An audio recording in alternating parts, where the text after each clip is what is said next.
23rd. There's a lot of copy there. Yes, sure is. All right, we're going to start with sad news, and I'm sure you saw it. In fact, I felt the entire country collectively go, oh, man. Yeah. George Wendt passed away. Yep. And his former co-stars are paying tribute to the actor after news of his death was announced. He died peacefully in his sleep at home. His family confirmed Tuesday he was 76 years old. He had an incredible career as an actor. Beloved for his starring role, obviously, as Norm Peterson in all 11 seasons of Cheers. During his time playing Norm, he earned Emmy nominations for Outstanding Supporting Actor in a Comedy Series for 6 consecutive years, with the character notably also making cameos on St. Elsewhere, Wings, The Simpsons, Family Guy, Frasier, and Tortelli's. I did not know that character made it onto St. Elsewhere and Wings. Yeah. St. Elsewhere, did that take place in Chicago? Or am I thinking of Chicago? To be honest, I don't know. I thought that was a medical interesting drama, that they managed to do that. Wendt's credits on the silver screen included Dreamscape, Fletch, Gung Ho, Never Say Die. He was also in the movie Spice World with the Spice Girls. Yes, he was. I liked him in Gung Ho. Yeah, and he was kind of a jerk who turned around in that movie. In Fletch, he's one of the informants on the beach. He's a junkie. Yeah. And so, obviously he had a range. And Steve, I was hoping that Dreamscape would have been included. You and I are fans of that movie. Yeah. Hey, so, listen, I had the pleasure of seeing him in an off-Broadway theater. He was, I believe it was called Defending the Caveman. I think that was the name of the production. And comedy, and he was terrific. But I mean, it was like me to you in the studio. Yeah. That's how close I was, and watching him perform and do comedy was amazing. In a statement to the Hollywood Reporter, Ted Danson said, "I am devastated to hear that Georgie is no longer with us. I am sending all my love to Bernadette and the children. It is going to take me a long time to get used to this. I love you, Georgie." Great comment from John Ratzenberger, by the way, who, of course, was Cliff Clavin. He said, "I am heartbroken to hear about the passing of my friend, George Wendt." He said, "For 11 years on Cheers, we shared a stage, a lot of laughs, and a front row seat to one of television's most beloved friendships. George brought Norm to life with a subtle brilliance, the kind that made it look easy. That was his gift." He said he was a true craftsman, humble, hilarious, and full of heart. What you saw on screen was exactly who he was off screen, with impeccable comedic timing and a deep loyalty to those that he loved. I will miss our conversations and the quiet moments of friendship that meant the most. My thoughts are with his wife, Bernadette, their children, and everyone who loved him. Kelsey Grammer, his comment was a little shorter. He said, I believe mourning is a private matter, but I liked George a lot. He was beloved by millions. Melissa Joan Hart, whom acted alongside in Sabrina the Teenage Witch, wrote on Instagram, heaven just got a little funnier with George Wendt. It was a thrill to work beside him on Sabrina the Teenage Witch for a handful of episodes. I was a big Cheers fan and knew I was among one of the best when he was on set. He was warm, professional, and kind, and our cast and crew were gifted with his presence every time. Rest in peace. Cheers is my favorite show of all time, Casey. I know it ranks up there for you as well. It's comfort food for me. It's been that since I was a kid. I've watched all of the episodes a bajillion times. So this one, was definitely a gut punch. Over the last few years, Conan O'Brien's podcast team has had Ted Danson a part of it, and Ted has done a bunch of little mini reunions, including one with George Wendt and John Ratzenberger. Woody Harrelson's been on them, Kelsey Grammer as well. And it's really cool to see those guys relive their Cheers memories because their perception on it is obviously different than what ours were as consumers and as viewers. But I just, I loved George Wendt. I loved Norm. I will always love them, and I'll always love Cheers. And it's one of those shows, in my opinion anyway, that absolutely holds up. It's the writing is still unbelievably brilliant. It was around this time in 1993 that the final episode aired. Yesterday. It was yesterday? Yesterday was the 32-year anniversary of the final episode of Cheers. Wow. We were just talking about it before this morning. We watched live that after final episode Drunk Fest, which was hilarious. Yeah. My mom and dad went away because it was around their anniversary time. So I was a senior in high school and I had a party at my house. To celebrate, and we all watched the final episode. Somebody got sick on my couch. Yeah, we had a watch party. I had the Cheers board game when I was a kid. My friends Dave and Tim and we played it. I mean, we still quote Cheers to this day. We send you there's a Cheers Shorts account that I follow on Instagram, and I'll get 30, 40-second clips sent to me every day that are just freaking hilarious. And it's one of the greatest shows of all time, and he's one of the greatest characters of all time. Here's a couple of the Norm moments if you want to play these. Here we go. Good afternoon, everybody. Norman? How's life, Norm? Ask the man who's got one. Here's another one. Hang on. Can you? Yeah, thank you. Good afternoon, everybody. Oh, Norm! How's life treating you, Norm? He caught me in bed with his wife. All right, here's another. Hey, Norm! Hey, beer with you. How's life treating you, Norm? I just ran over its dog. All right, one more. Afternoon, everybody. Norm! How you doing, Norm? What do you know? Not enough. Yeah. And one of the classics is it's a dog-eat-dog world, and I'm wearing milk-bone underwear. That was the one that stuck. That was my quote in my high school yearbook. Nice. That actual quote from Norm, yeah. All right, I have a few other stories. We might expand on that a little bit later on. I have a few other stories to share with you. Bill Belichick and Jordan Hudson are reportedly engaged, according to a New York Times source who claims that Hudson shared the news. Now, engagement rumors began swirling after Hudson was seen wearing a diamond ring in New York City and again at the NFL honors ceremony. Belichick has not confirmed the engagement and his rep has not commented. Meanwhile, Belichick's boat, formerly named 8 Rings, has been renamed 1+8 Rings, according to the engagement rumors, or adding to the engagement rumors. 1+8 rings? Yes.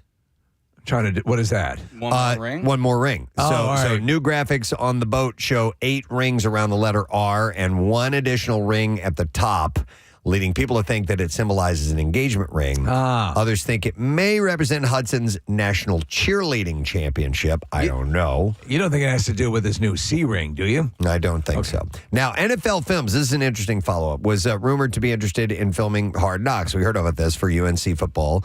However, the plans were canceled for an unknown reason until a recent report. According to a report by Catherine Rossman of the New York Times, Jordan Hudson was a major breaking point for UNC's Hard Knocks. Rossman wrote, but days before they were set to announce the series, Ms. Hudson demanded she be granted content approval and partial ownership of the show. Come on! Hard Knocks for UNC would have covered Belichick and his efforts to build the UNC football program leading up to the 2025 college football season. But Hudson's desire for control over parts of the production ended NFL Films' plans for Hard Knocks at UNC. I think what's happening right now is I didn't have a problem with her and him. I didn't have a problem with their relationship. But if this relationship is going to thrust her into the limelight and I'm going to have to deal with her for the rest of my life, Yeah. I'm going to have an issue with You're it. gonna have- Okay. Yeah. Yeah. Like, who the F does she think she is? If this report is true, Yeah. what Right. have you done besides suck him dry? Yeah. What have you done She to sucked him deserve dry. any of this? That's what she's done to deserve it. And you know what? Maybe she gets away with not even doing that. Maybe just the joy of having her touch it is enough to keep Maybe. him going. Maybe. Yeah, it is absolutely the height of hubris. You saw the way she was during that CBS interview. Now there are questions as to whether or not what was said ahead of time. Right. I got it. But if you're going to take control of the aspects of his business life, and if he's going to let this happen, then it's on both of them. Well, he has defended her at every turn. This new report sheds light on more of the drama surrounding their relationship. She touches it. That's all I need. After NFL Films stopped their plans for production, they learned that Hudson was also undertaking different negotiations. Rossman wrote, Ms. Hudson was also in negotiations with another production company, Ever Wonder, to make a similar series. Not only did Hudson want control over the production, Hard Knocks, but she also was negotiating with a different production company for a similar premise. Despite HBO greenlighting the production of NFL Films' Hard Knocks at UNC, the involvement of Hudson put a stop to the announcement and production, according to this report. What's the nature of her schooling? What is it? What has her professional life been? Is she in anything having to do with show business, entertainment litigation, any of that? I don't know what her degree is in, Steve, so I'm not really sure. Don't even know she has a degree. Don't even know. Not really sure of that, yeah. All right, Ryan Reynolds is seeking monetary sanctions against Justin Baldoni and his team, calling their defamation lawsuit utterly frivolous. According to Reynolds' lawyer, the suit stems from Baldoni's anger over a movie character, which seems to reference Nice Pool in the recent Deadpool and Wolverine movie. Reynolds shared with TMZ that, quote, these are not serious claims. They are a desperate ploy for clickbait headlines, as according to his attorney. Blake Lively, also named in the suit, filed a similar sanctions motion. And Baldoni's lawyer hit back, saying Reynolds and Lively's sanctions motions are frivolous, and that Baldoni's complaint is backed by a, quote, mountain of evidence. The legal battle continues, of course. Allegations are frivolous and preposterous. Don't you get away with some stuff for just parody? Like, can't you say? You absolutely can, but Okay. if they're frivolous and preposterous, we're both Sorry. I don't know. Does the whole character of Nice Pool become even funnier if you think it was done Totally. out of Yeah. revenge? Yeah. And they don't name him. You know, it's really Ryan Reynolds making fun of himself. Yeah. I mean, it's frivolous. Scurrilous, preposterous. It's frivolous and preposterous. It's preposterous and pebulous. Okay. I just created two new legal terms and I want them copyrighted. Spagigulous. If you steal them, it'll be frivolous, preposterous, and scurrilous. Whoa. And scurrilous. too. Yeah, I got to throw that on. Throw that in there, too. Wow.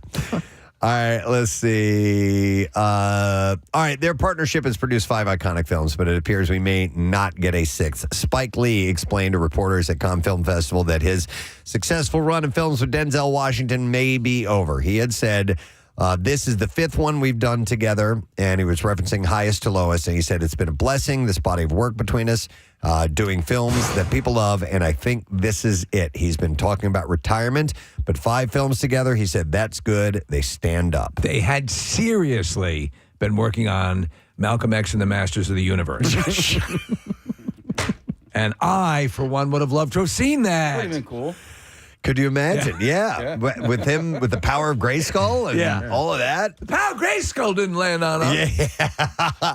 So the two first teamed up for Mo Better Blues in 1990, which was then followed by the masterpiece, as we said many times, Malcolm X. He Got Game, Inside Man, and now Highest to Lowest. The trailer for season 4 for The Bear is out. This season, it looks like the restaurant crew has their work cut out for them. While Carmi has successfully launched a high-end restaurant, Now it actually needs to turn a profit while dealing with negative reviews.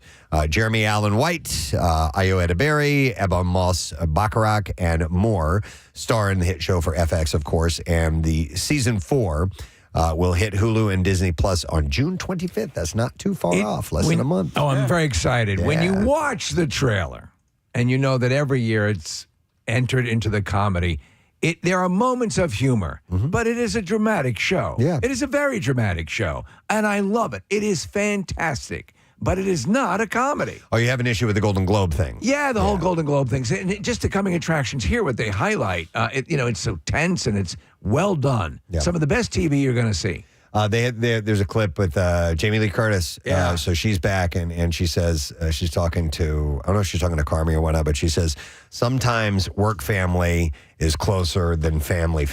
Yeah. Like, that's a great line. So I would love to see him get back with the girl that he had broken up with or pissed off when he was locked in the meat freezer. Yeah. I love that Oliver Platt has put down basically this financial clock. Yeah. That shows when that runs out, the business is done. Yeah, he's the money. He's the money dude. So he's got to make a call on that. Yeah, it's a great show.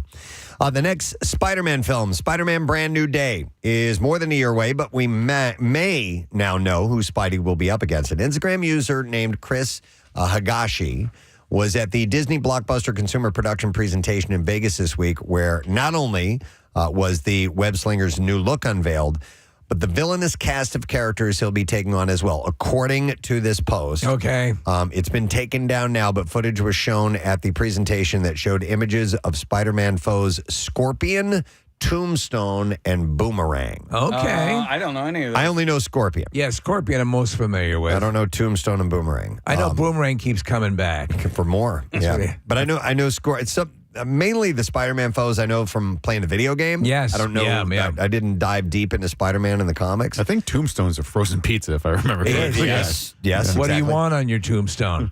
If true, it's the Scorpion payoff long awaited by fans and set up in post-credit scene for Spider-Man Homecoming.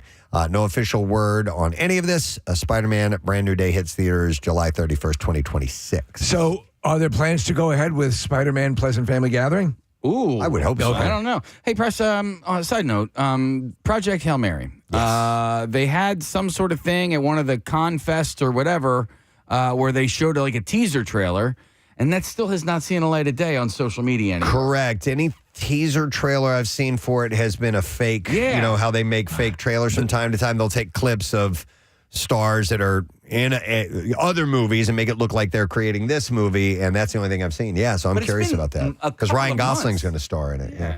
All right, we'll see. All right, so speaking of trailers, this one is definitely out. The first trailer for It, Welcome to Derry, has officially dropped, and Pennywise is back to ruin childhoods. It's set in 1962. The HBO Max prequel explores the early days of Derry's resident murder clown and the first kids brave enough to face him. Does the first, according to Pennywise lore, is this the time frame during which Pennywise first becomes part of Derry's history? Because I know he is a sort of an immortal character, right? Yes, he's been around since like pre-man. Right. Like, he's been around for a long, long, long time. Steve, I don't think so. Because in the novel, like, you can go back to the 40s. This takes place in 1962. 60, yeah, right. So you can go back to the 40s where there was this explosion and it was a fire of a I forgot what industry it was locally, and tons of people were killed. They found body parts in trees and stuff like that, and they tied that to it.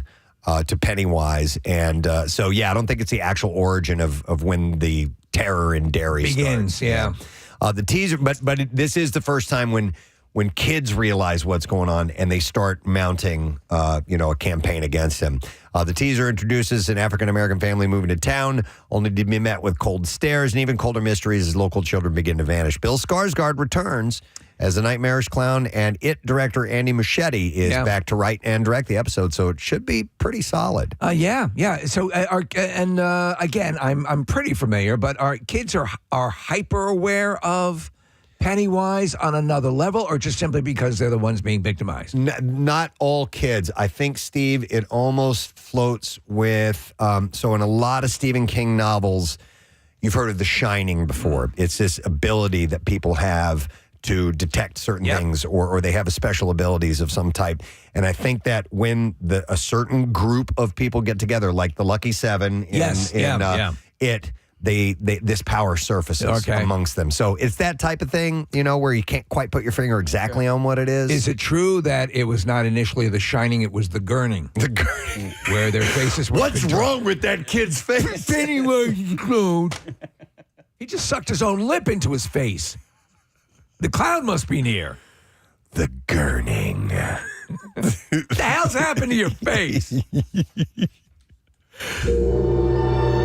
Touchstone Pictures, The Gurning. He just sucked his lip in and then the clown came. Oh my God, I love it. Run. The hell are you doing with your face?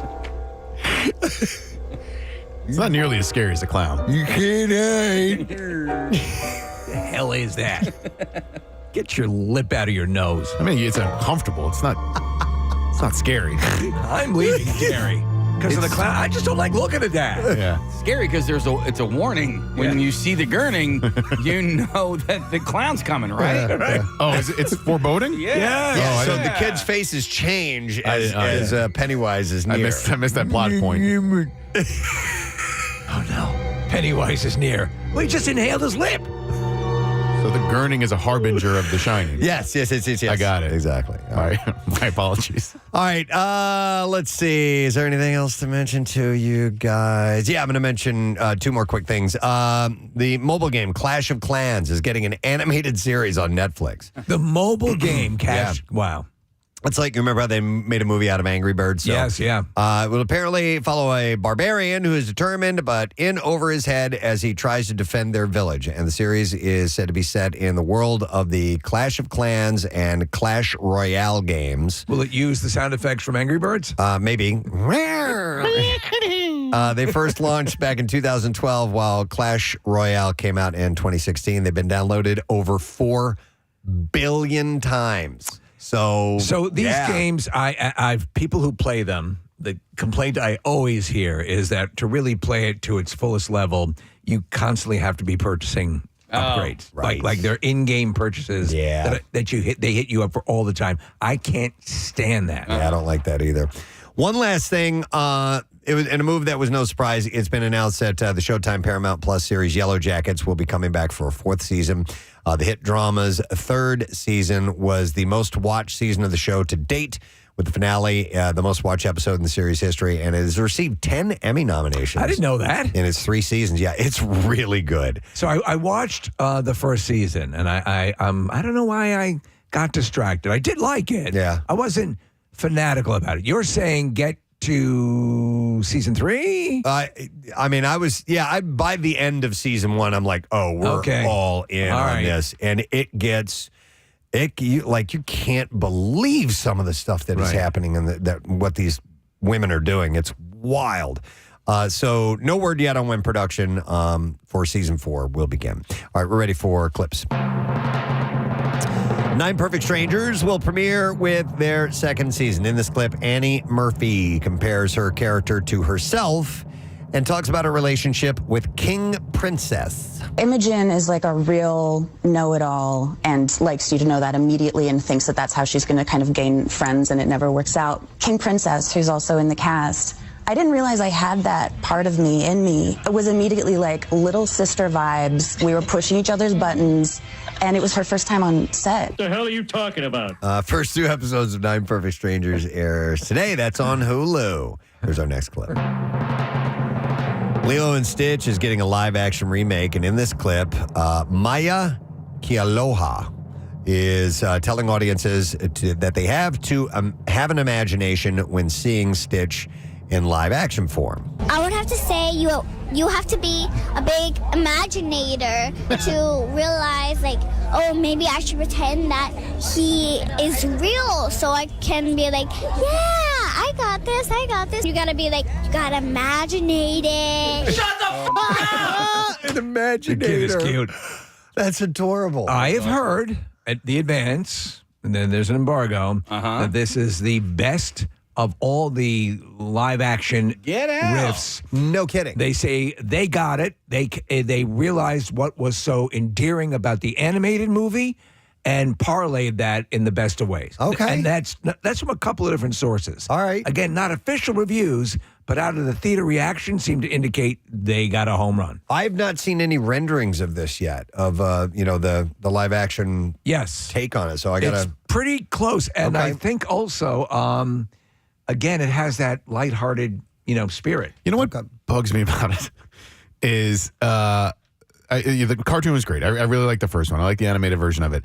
But this is also animation. Like there's, what I'm saying. Like this is a cartoon too. It's just got live action elements with real people. What you're saying is an exact fact. Is that when they call it a live action, for example, they call that one version of The Lion King the live action. It's completely CGI, Right. But except it just looks photorealistic. But at least those are based on like real animals. This is based on an alien creature that has to be an animation because this thing doesn't exist in reality. Yeah. So I'm just watching another cartoon with people attached to it. Yeah. You're watching the Roger Rabbit version of it. Yeah, I guess it would maybe make more sense to do live action animation hybrid. I guess. That's a little wordy. And it's a whiny complaint on my part, but like I don't know. Some of these remakes just don't seem necessary to me because the first one, I really like the first one a lot.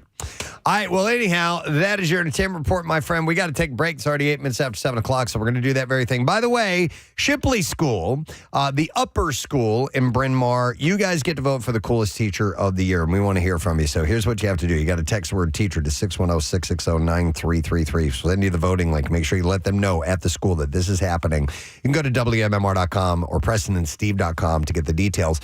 We had announced Timothy Spangler from Upper Merion High School was our winner. Maybe we'll hear from him today, but we're going to see who we add from Shipley School tomorrow. So David Cornsweat, new Superman, went to Shipley. If the word gets to him, will we allow a guest vote or no? We have to stay. Ooh, one last guest vote? Yeah. Since he's Superman, I'd say yes. Have to entertain that or he's going to fry us with those laser beam eyes. So I don't know. You put it past him. All right, let's take a quick break. We'll come back in a moment. Tom Segura is joining us on the show this morning. We'll also go live on Fox Good Day, so stay put. We'll be back in a few. Preston and Steve. Other contestants ready. A reminder as well, with all this giving away that's going on, that the MMR Concert Cash will be coming up at 10 again. So get yourself set and ready for that. And in case you missed the announcement yesterday, we announced the Preston and Steve side stage to the MMRBQ. The band Froggy is going to be playing. DJ Jackie Bam Bam is going to be doing a set, which is pretty awesome. And we're going to have live band karaoke with the group Sidearm as your backing band, you as the singer. You get to sing a song, and we'll tell you how to enter to win that later on. If not by tomorrow, then next week we'll have that information up and ready to go. And the 424-pack deal is underway. So if you want to get a 4-pack of tickets for $80, so that's $20 a ticket plus the Ticketmaster fees. It's available now through May 2nd at 10 p.m. or while supplies last. I need you to stop talking and listen to me. That's a great one. That is terrific. It's so good. He hasn't come I need down you to here. stop talking and listen to me. Oh my God. That's a clip on its own now, right? It's got to be. Okay, good. Yeah. That's when we had him and Jackie and Bill and Gary Lauer in the escape room. Situation, right? And the Pituation. Yeah. Yeah. But Bill went along with it. Somebody had texted earlier. They want to hear Pituation's Bill West impression at some point. Because he does such a good Rocky. It's been spot on. All right, let's get it. Two more callers. We have John. Hey, John, good morning. Hello, Preston. Good morning. International Talk Like Bill Weston Day. Let me get another caller, and we have another Bill. Hey, Bill, are you there? Yep, I'm here. All right, Bill, we're going to do Talk Like Bill Weston Day. Who said it bestin'? And, Bill, we are going to begin with you. Give us your Bill Weston line, please. The quickest way to sound desperate is to use the number 10. I love it. All right, let's see if John can top him. John, let's have it. The quickest way to sound desperate is to use number 10. Okay. You know what? Wow. John has a deeper voice, But I think Bill, me personally, I think Bill captured the essence a little bit more. I'm giving my vote to Bill. Nick? Bill's delivery was excellent. But his high voice threw me off, so I'm going John. All right, Kathy? John's who went second, right? Yep. Yeah, John. All right, Steve? I'm going with John went second? Yes. Yeah. Yep. You went with John? No, yeah, I went with John because Bill had the higher voice. Okay. Yeah, I agree with that. All right, Casey? Yeah, I agree with All him right, as well. sorry, Bill. You're out of there. But John Good, again. is a winner. And here's what we got for John. All right, we got a case of Loverboy. You might recall Loverboy from Bravo's hit reality series Summer House. Loverboy is a high-quality, low-calorie. I was thinking low-hanging fruit. 0 sugar, sparkling hard tea, and you can enjoy Loverboy Kellyanne's Bar and Grill, located at 1549 Spring Garden Street in Philly. You just stop talking and listen to me. And guess what? Ladies and gentlemen, before we get to our final 2 contestants, the man of the day is here. Bill Weston, man about town. You know, I had to come in here and tell you what a great game this is and how good you guys are at it. Because I was the Bill on the last call that you didn't pick. That was me. That's great. Excellent job. Awesome. Were you the high You lost at your own contest. The best way to sound desperate is to use the number 10. Bill, I voted for you. Yeah. I said you got the essence. And I'm so mad because I went and told Marissa, I'm like, you should get Bill on the call and to do this contest. That's great. I figured you'd leave me on and I would complain about not winning the prize, but I was immediately hung up upon. And it was like, I got to walk in there and like say, hey, that was me. So you kind of did a Don Knotts, right? Yeah. I was just trying to throw you off. Yeah. That was Hey, great. Hey, Bill. I need you to stop talking and listen to me. Do you remember that Gary call? Because I'd forgotten about it. I I totally remember forgot. that was fairly early on. I'd only met Gary once at the Camp Out for Hunger where he gave me a bullet. Remember that? He was giving bullets He to a was lot of handing people. out bullets. Was at the Plymouth meeting. So I didn't realize, because Casey's impression was, passable, but, I could have hurt. I didn't know it at that point or recognize the hotline number, obviously. Yeah, boy, was that. Because somebody said he was acting like an idiot, and I had to get in and, oh, my God. Well, that's a good drop. I'm sure you're going to use that We'll use that a lot, yeah. Oh, yeah. It's good. Oh, yeah. And in fact, Casey, I know you're renaming that, but I want to hear that pause, Okay. the lip smack, and then the realization. Okay, you got to give me. Before we go to our, well, you know what? Let's do our We'll do last it after. contest. Okay, yeah. And we'll do it on the way out. Just one more line. We have one more. I'm going to go to Mike. Good morning, Mike. Hey, how you doing? Wonderful. All right, Mike, you're going to be going up against another Bill. All right. Hey, Bill, are you there? Yeah, I'm here. All right, Bill. We had this last matchup. It's between you and Mike. We're going to start with Mike. Mike, it's Talk Like Bill Weston Day. Give us your best and go for it. Oh, something's wrong here. Santa's got to go. Okay. We'll go next to Bill and see how he does. Bill, you give us the line. I don't know what you want from me. Santa's got to go. All right. What are we going to vote? Who are we going to vote for, Nick? They were both a little rushed, but I think that Bill actually did the better of the two Bills. Okay, Kathy Correct. and Same. Steve.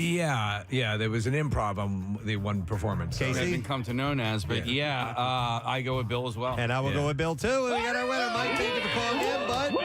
Bill beat ya, and here is what we have for Bill as a prize. All right, Bill. What we have for you is a pair of tickets to see the next chapter in the Wizarding World series, Fantastic Beasts: The Secrets of Dumbledore, is now in theaters. Plus, you also get 2 tickets to experience the original film that started it all as the Philadelphia Orchestra performs Harry Potter and the Sorcerer's Stone live in concert while the full movie plays on the big screen. And that's going to be Saturday, July 23rd at The Man. All right, let's play back just this realization moment that Bill had when Kay found out. He realized that Casey was pranking him. Here we go. It was reported that you were either inebriated, high, or a combination of both. I was so high and so drunk. I had such a good time, man.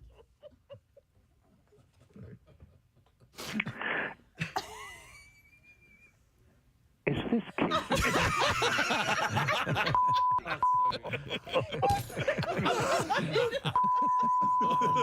You just called the hotline. Oh my God. I need your consent. Can we play this on the air? Everything except the pull apart. All right, thank you. I'll clean it up so you can hear it. You're such a good sport, Bill. God, You are. I need you to stop talking and listen to me. Wait, Casey, you told him that Gary had done something in the mixer? I don't remember. Gary was just being Gary, and he's you have to border collie him a little bit. I think we whether he's inflated handing it. out bullets or whatever, but and so that was the issue. Yep. All right, it's all for the show. All right, I'm with you guys. Santa's got to go, right? Good show. All right. Wait, what grade does this segment get? Oh, I'll give it an A minus. There's always room for improvement. Wow. Bill Weston, ladies and gentlemen. Santa's got to go. All right, we got to take a break. Stop talking. And feel free to talk like Bill Weston today, because that's what it's all about, folks. We're going to break. When we come back, we are going to have actor Kaileigh Kwan on the show, so stay with us. We'll be right back. Their lead music Out editor. with it was in BuzzFeed a little while back, and I wanted to kind of explore this a little bit. The title is 35 very specific things you saw every single time you went to your grandma's house. And I remember, and obviously this was pre-video games and all that stuff, when I was a kid, when I would be at my grandparents' house and I would have like all day by myself just wandering around. I mean, there were other people in the house, but there was no other kids to play with. And nothing for you to do. I needed to kill time. I had to kind of just find things to get into and do. So I would do a lot of just going through dresser drawers and just, whatever, just nosing around. And I remember things like playing with my grandfather's old shoe shine kit. Oh, yeah. Right? Yeah. Okay. Did they have the buffer thing too that like spun two not ways? Not the electrical one, but like the brushes and all. And obviously, I'd get into the shoe polish itself, which is a total mess. But I remember things like that. Marissa, you brought in for show and tell the old adding machine with the hand crank and all that stuff. That my other grandparents, they had one of those. I would always play with that. Well, I clearly remember there's certain things that you would have. Like I remember so my grandparents passed away, years ago, but they were, I remember going to the house enough, their various houses. They lived in Staten Island and then Flagler Beach, Florida. And the thing I remember, Preston, is they had that old style TV remote with like a button on and off, and like one thing that would manually turn the dial. And the thing looked like what in Star Trek they had those tricorders. It was that freaking big, and that was a big thing at my grandparents' house. So here are some items, and feel free. I would like to hear from you guys listening. 215-263-WMMR. Like this one says, an old vacuum cleaner from at least 1979 that had one of those really big bags that filled up with air and got really warm whenever she used it. Also, and when it would develop a small tear, it'd be like a fog machine coming out of it because we'd blown the dust right out that vent. My aunt kept my grandmother's, and she used it for a haunted house that she would have at her house. It was like part of their haunted house was this old vacuum with the bag on the back of it. Oh, my God. Nice. I remember playing with the sewing machine. Oh, yeah. I don't know why. It was fascinating to me. During visiting time, if your parents were there to visit and you were, as you said, there were no other kids around, unless you had cousins or whatever. But if you're not, you had to play with the house. Yes. Yeah. All right. You had to find things. I got an example for you for that, Steve, because I have two younger brothers, and so when we would go to this is my dad's parents' house. My mom, my grandmother on that side, she was the one that said the cassette player. Right. So it's that family, and they had a laundry chute. Now, dude, that's a home run. It's pretty much an indoor slide, and you can send things down, and if you're really adventurous, you can send things back up. And so we would play with that. Send your brother for down. hours. Yes, Josh was small enough at the time; you could try to cram him in, which was always discouraged. But that was entertainment for 2 hours, 3 hours. That's pretty cool. You would send your action figures down through that. Absolutely. Like Luke Skywalker. Where's he going? Yeah, he's going down the chute. Hell yes. Absolutely. We would always have like this. I don't remember like going through their stuff or anything like that, but I remember like we would always have treats over there. They were always the same. We had the Nilla wafers. Okay. Yeah. Oh, There was always a bowl. What about butterscotch candies? Candies. Yeah. Yeah, there was like an old, bowl of candies that no one Hard really candies wanted. that would mold into one big piece. And then Yes. they're Like free. eventually. It's like a sedimentary rock. Wait, and then I remember going through. My grandmother always had a change purse. So like that was the fun. I was like, let me go through your change purse and see how many quarters you have in there. Was it actually one of those rubber ones that when you open and That you close it would look like a squeeze? mouth? Like a pop. No, hers was almost like I forget what they call it, but like a mini purse where it Okay, had like yeah. the snap thing at the Yep. top. This is Yeah. where I keep my cocaine. My grandfather had a coin collection, so that was something to like. That look is at. interesting. That was All right. okay, yeah. But Kathy, my grandmother would serve for whatever reason flat 7-Up because Flat soda. Yeah. We had flat soda Yeah. every time we went there. Why Why- was it flat? Old people at that time really loved flat soda. What the Flat hell? soda. Why was it no carbonation? Yep. Here's a couple other examples, and we'll go to some phone calls. This one says a 1980s dustbuster that you would always Yep. end up Oh, playing yeah. with. The dust You buster. may use that as a toy. That could be like a laser gun. Yep. You know, It was was like something brown that and cream. my grandmother was in entertainment, so she had she taught dance and music. So in her basement, Preston, she had a full xylophone. Oh wow! And That's awesome. It was on. I wasn't allowed to go play with it, but I did every now and then. This other posting says a fridge covered with magnets, but specifically the fruit and vegetable ones, which were actually more decorative than anything else since they were sucky magnets and wouldn't hold anything to the fridge. Also, all right, thanks, Chris. Real quick shout out before we get started. It says, hey, guys, can you give a nice, wet, juicy shout out for my dad, Frank Buck? He will be 78 on May 21st, and he couldn't make it to Keenan's for the first time last year. He was missed by all our friends that we've made over the years. Some even asked if he died. Oh, man. Nope. Frank, bring him back alive. Buck is back again this year. If you're at Eggs with Peg, make sure that you say hi to him. See you Friday. May the Gorski with you. That is from our friend Ann Gorski. So here's a shout out. Frank Buck is a great name. Frank Buck is that's a porn star name. Yeah. To be honest. Either you're a porn star or a guy who can perform surgery on yourself. Yeah. Frank will take care of it. All right, so, and we will see you and Frank at Keenan's on Friday. Day after tomorrow. Thank you very much. And listen, it's the unofficial opening of the shore. Yeah. And I predicted, even though you put a temperature setting, which is absolutely fine in the upper 60s. Yeah. I say we're going to get over 70.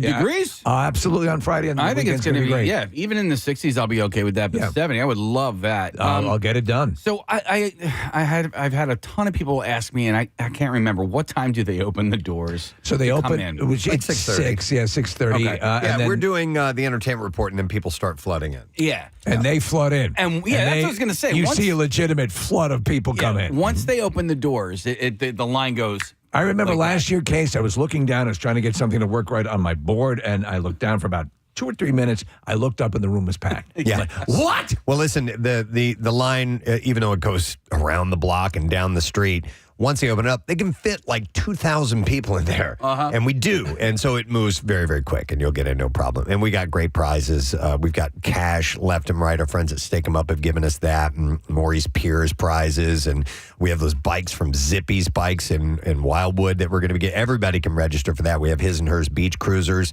and concert tickets and things like that. So we're stoked about the event. Details available at PrestonandSteve.com. It's brought to you by Coors Banquet. You can start your summer, start your legacy. Coors Banquet. So thank you for the sponsorship.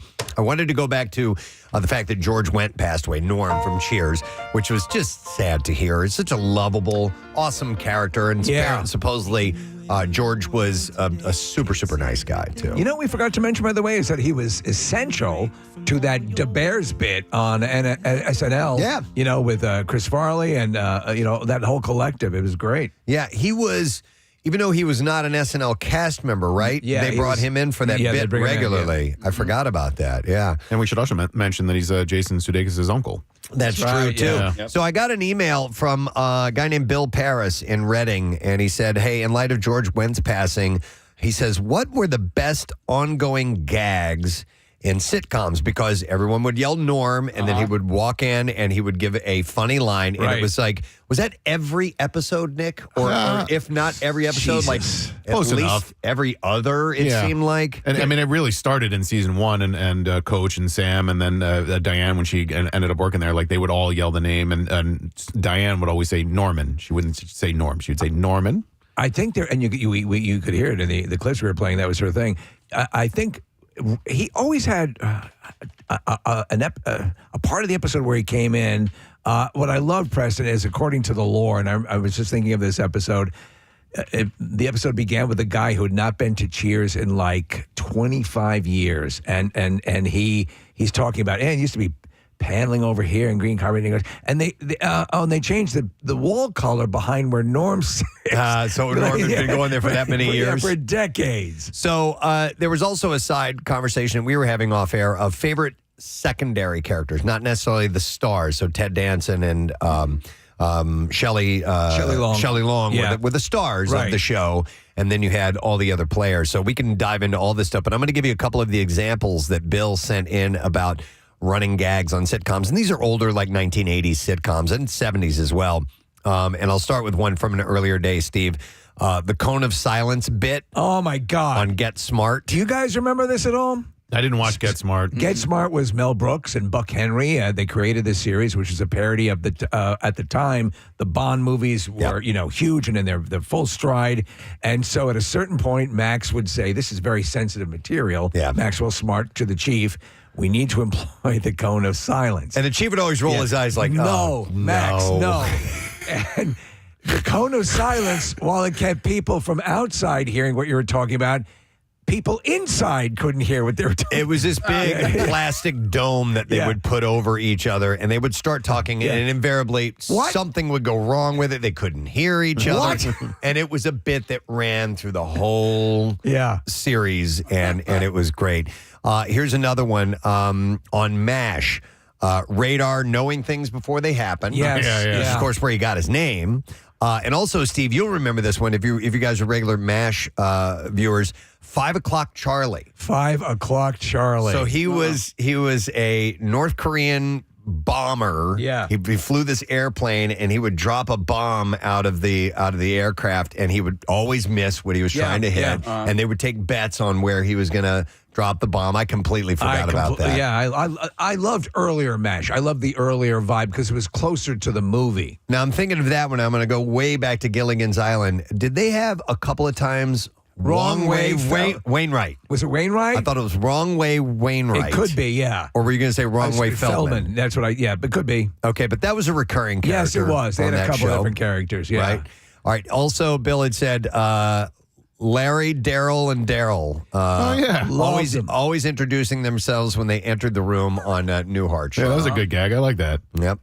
The bad coffee in Barney Miller. Yeah. That was always referenced, and we can relate because some people don't know how to make coffee. No, they will put half a pound of coffee in the coffee machine. Another ongoing gag, Homer, he says, doing dough on Simpsons. That's more of a catchphrase. Yeah. So Homer's, an ongoing gag that I loved was Homer's fascination with the Blue Man Group and his contention that they were a ripoff of the Smurfs. and there's this one scene where Marge is outside Moe's tavern and they're doing something. It's really frantic, and Homer goes running in, and you just hear Marge go, again with the Blue Man Group. Yeah. There's an ongoing gag on Family Guy that I like, which is the chicken fights, and they just chicken fights. The Peter fights the giant chicken, and it's one of those gags that the Family Guy does such a good job of, which is they milk the gag for as long as humanly possible, and the fight goes on way longer than it absolutely should. But every time that they do it, I find it hilarious. Let's see. What was another one they had on here? Beverly Hillbillies, Jethro looking for the crazy music when the doorbell would ring. Right. There's that music coming out of the walls again. Yeah. And there was one I had in mind. I don't remember what it was. But yeah, if you get a good bit that runs, thread it through and keep it going. And it becomes expected. If Norm had come into Cheers and they not responded, it would have been cataclysmic. Yep.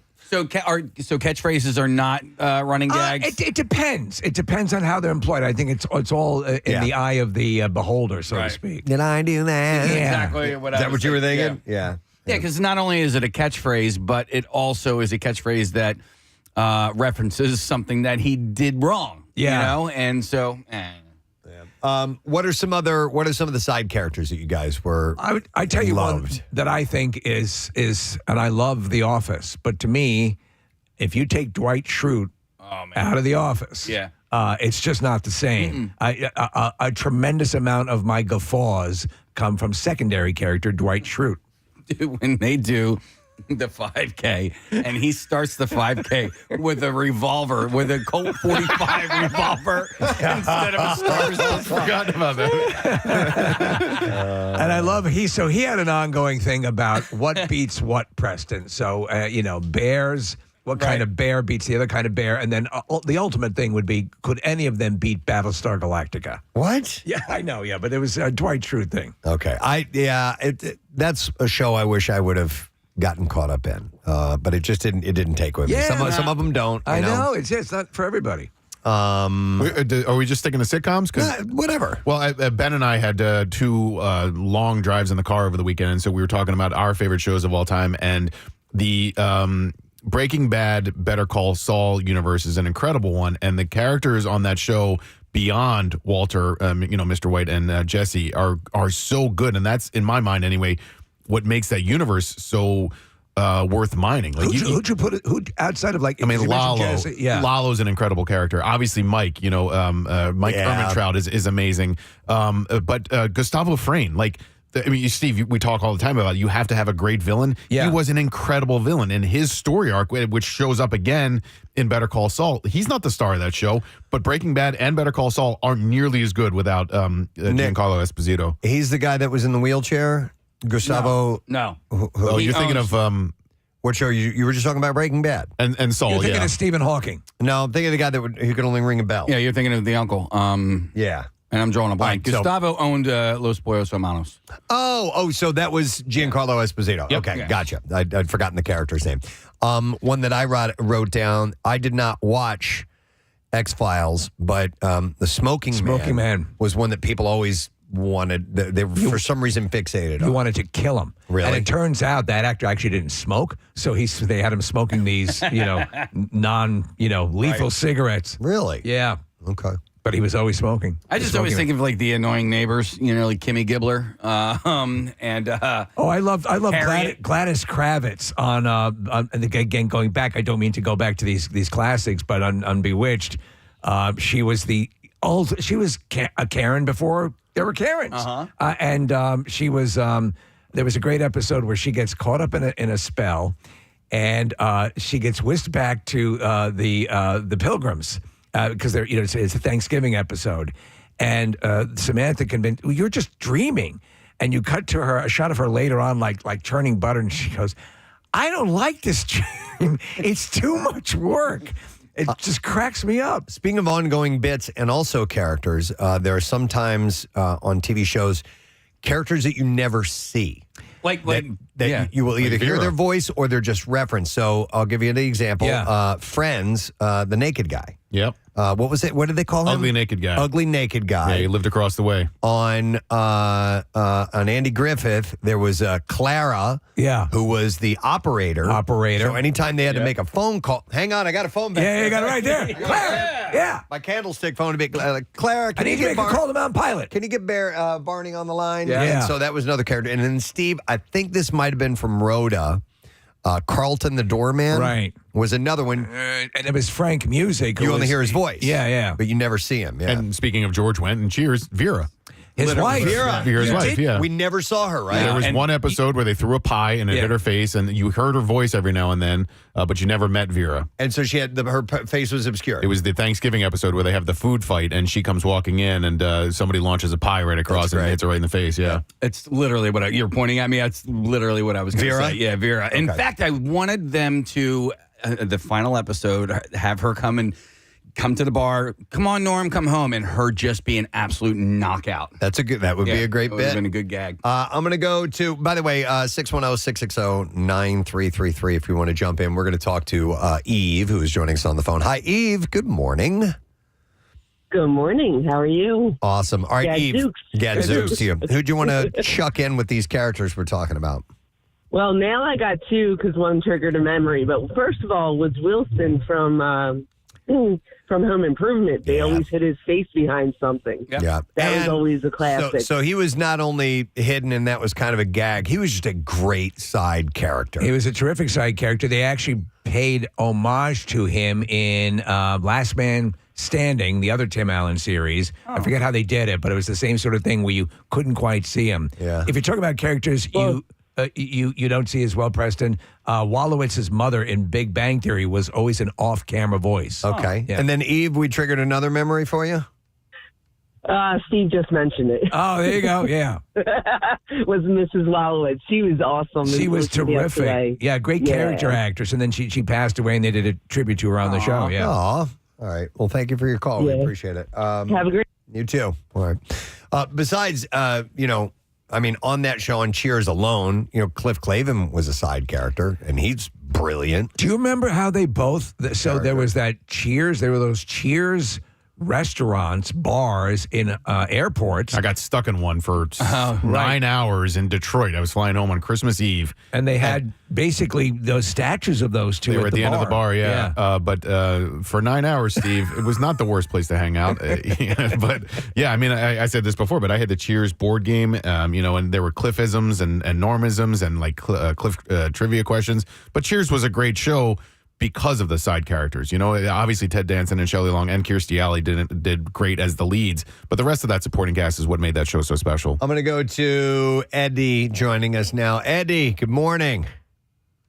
Good morning, guys. Sorry to bother you at work. Hi, man. What's up?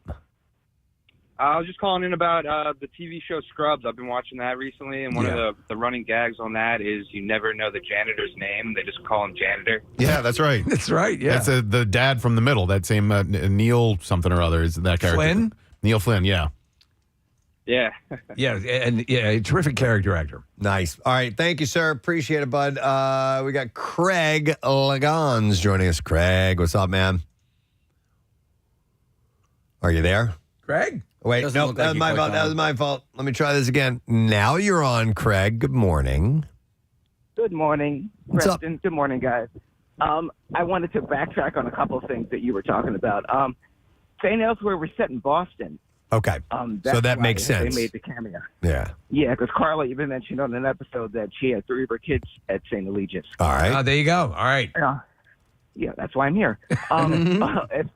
As far as invisible side characters, you mentioned Carl the Doorman and Norm's wife, Vera. Nick, in the Thanksgiving episode, that was actually George Wendt's real-life wife, Bernadette, that had the pie on her face. That's terrific. Yeah, you did see her legs in the final episode, and I think you heard her upstairs in Melville's a couple of times. But you never saw her face. Yeah, and as far as invisible side characters, Charlie from Charlie's Angels. Charlie's Angels. The ultimate. Well, you would see his legs like a poolside on a lounge with 2 or 3 Playboy-type playmates around him. He was always about to... He's about to get laid. He's about to Weinstein a few people. Yeah. And it was that was his thing. It was John Forsythe. John Forsythe from Dynasty. Yeah. And the fact that they kept that invisible character through 3 movies as well. Yes, and John Forsythe voiced, at least I know in the first movie. Right. I don't know, but I've forgotten the second and third. I didn't see the third movie, but you're right, Craig. That's like the ultimate never see character. I love that. Mm-hmm.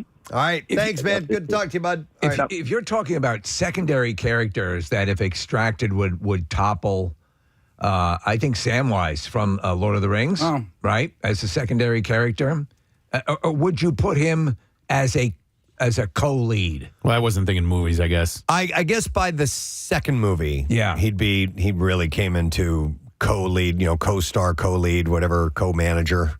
I see in a list here, Preston, Arya Stark. Oh my God. Yes. Do you consider a main or a secondary? Man, there were so many characters on that show. I'd say anybody in the Stark family was probably a main character. So you had her and Robb and Jon Snow, who was technically a Stark, and but Sansa. it just took a while for those to become main characters. Yeah, They exactly. all started off as secondary. She was the youngest, and so therefore, yeah. Go ahead. Let me go to a couple of calls. I'm going to get Carolyn joining us. Hey, Carolyn, good morning. Hi, good morning. Hey, good morning to see you, Carolyn. What's up? So you guys were talking about characters that they never show on TV shows, and I wanted to bring up Diane from Twin Peaks. I didn't see Twin Peaks, so I don't did know. watch. You guys? Yes. I'm doing a little thing here. Yes, they eventually did reveal her, did they not? They did, yeah. So he was like Kyle MacLachlan, who was the main character. She was his like assistant, and he was always leaving her voicemails, leaving her tapes and stuff for the whole run of the show and the first two movies. And then finally, in 2017, when they released the third movie, they finally revealed her, and it was played by Laura Dern. But it was 27 years of never showing this character. Huh. Because Diane Ladd was in the series as well, her mother. Yeah. Yeah. Okay. Yeah. I love stuff like All right. that. I think, Thanks, to me, that makes it more interesting. Twin Peaks was when it first came on the scene. Man, I loved that show, and it was clear at a certain point they didn't know where they were going. We only got a couple of minutes, but before we need a break. But we're juggling a couple different things because of George Wendt passing away. You know, either a side character from a show you loved or a recurring bit, because he definitely was both of those. For recurring bit, I'm going to go to Jay. This is a good one. Hi, Jay. Good morning. Hey, how you guys doing? Awesome, man. All right, so what are you thinking? Hey, so on there was a show on TV. It was a comedy called Ed, and it had Tom Cavanaugh and Julie Bowen on it. Every episode, if I remember having they did as a gag, it was like a $10 bet. Yep. And you never really knew what the bet was, like until you saw them like laughing and then exchanging the $10. But it was pretty funny. It was like, I'll bet you $10 you can't get that guy to say kumquat or whatever. And they would send people over in awkward situations and make them do things. And it was this constant back and forth. I don't know if they ever paid each other or what, but the $10 bet was always pretty I love that. It's a great show. Yeah. Thanks, man. Appreciate that. And that even, I think they may have kind of stolen that in Avengers, the first Avengers movie. I bet you $10. You haven't seen. And then they take him up in the floating, helicarrier, and he pays him $10. There was another ongoing gag going back to Get Smart, because he has some of the best comedy writers in the world doing it. But Preston, do you remember? He would see, there was one where he'd see it was like there was an Indian, like kind of evil genius, Native American Indian, and he had a missile that looked like a 8-story arrow as part of the deal. And Max would always go, "That's the second biggest arrow I've ever seen." No. So it's always something. That's not the first. That's funny. Not the biggest. I love that. I love it. Mel Brooks and company, the best. All right. Well, it was sad news about George Wendt passing. It was just like I said. I felt like the whole country go, "Oh man." Well, when you heard about him those dying. are when you're talking about the whole conceit of the show, which is everyone knows your name, you're with friends, you consider those guys friends. Yep, most definitely. All right, we have to, in the interest of time, take a break right now because we're going to go live on Fox Good Day. We need to stay on time for that. A reminder, Shipley School, the upper school, you guys get to vote for the coolest teacher today. So if you go to school there, text the word teacher to 610-660-9333, and we will send you the voting link. And tomorrow morning, hopefully, we'll find out who the winner is. We're going to take a break, come back in a second. Fox Good Day, Bizarre File. Oh, and a little mini announcement, too. We'll be right back.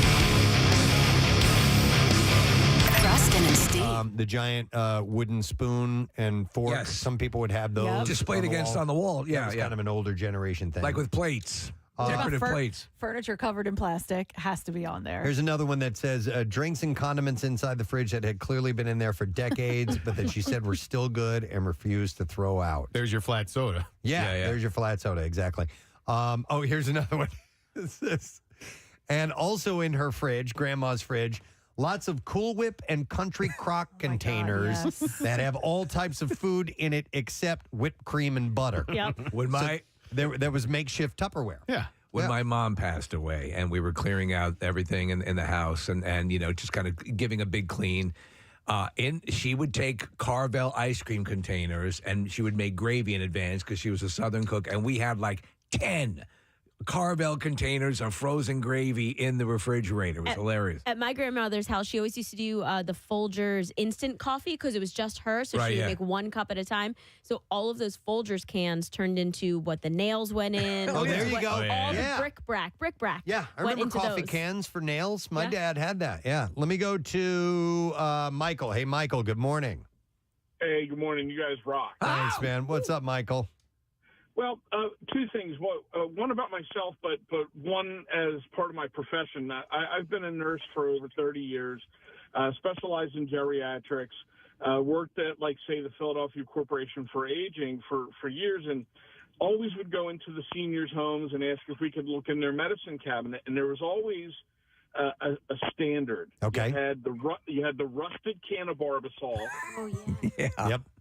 You had that little thing to make the cream, the little container with the little brush for shaving. Okay. Yep.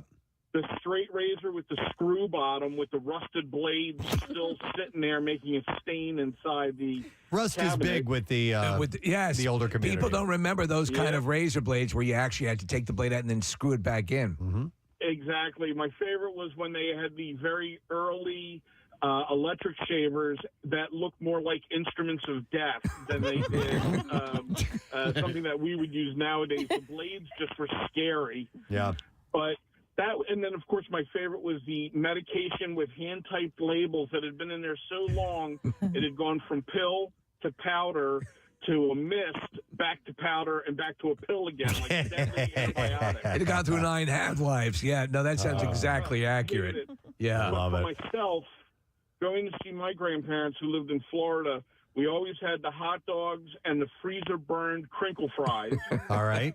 Fair enough. Freezer burn, yeah. The way of entertaining myself was I would steal one of my grandfather's white undershirts, dental floss, and pennies, and I would make parachutes and throw them off the second floor of their apartment building.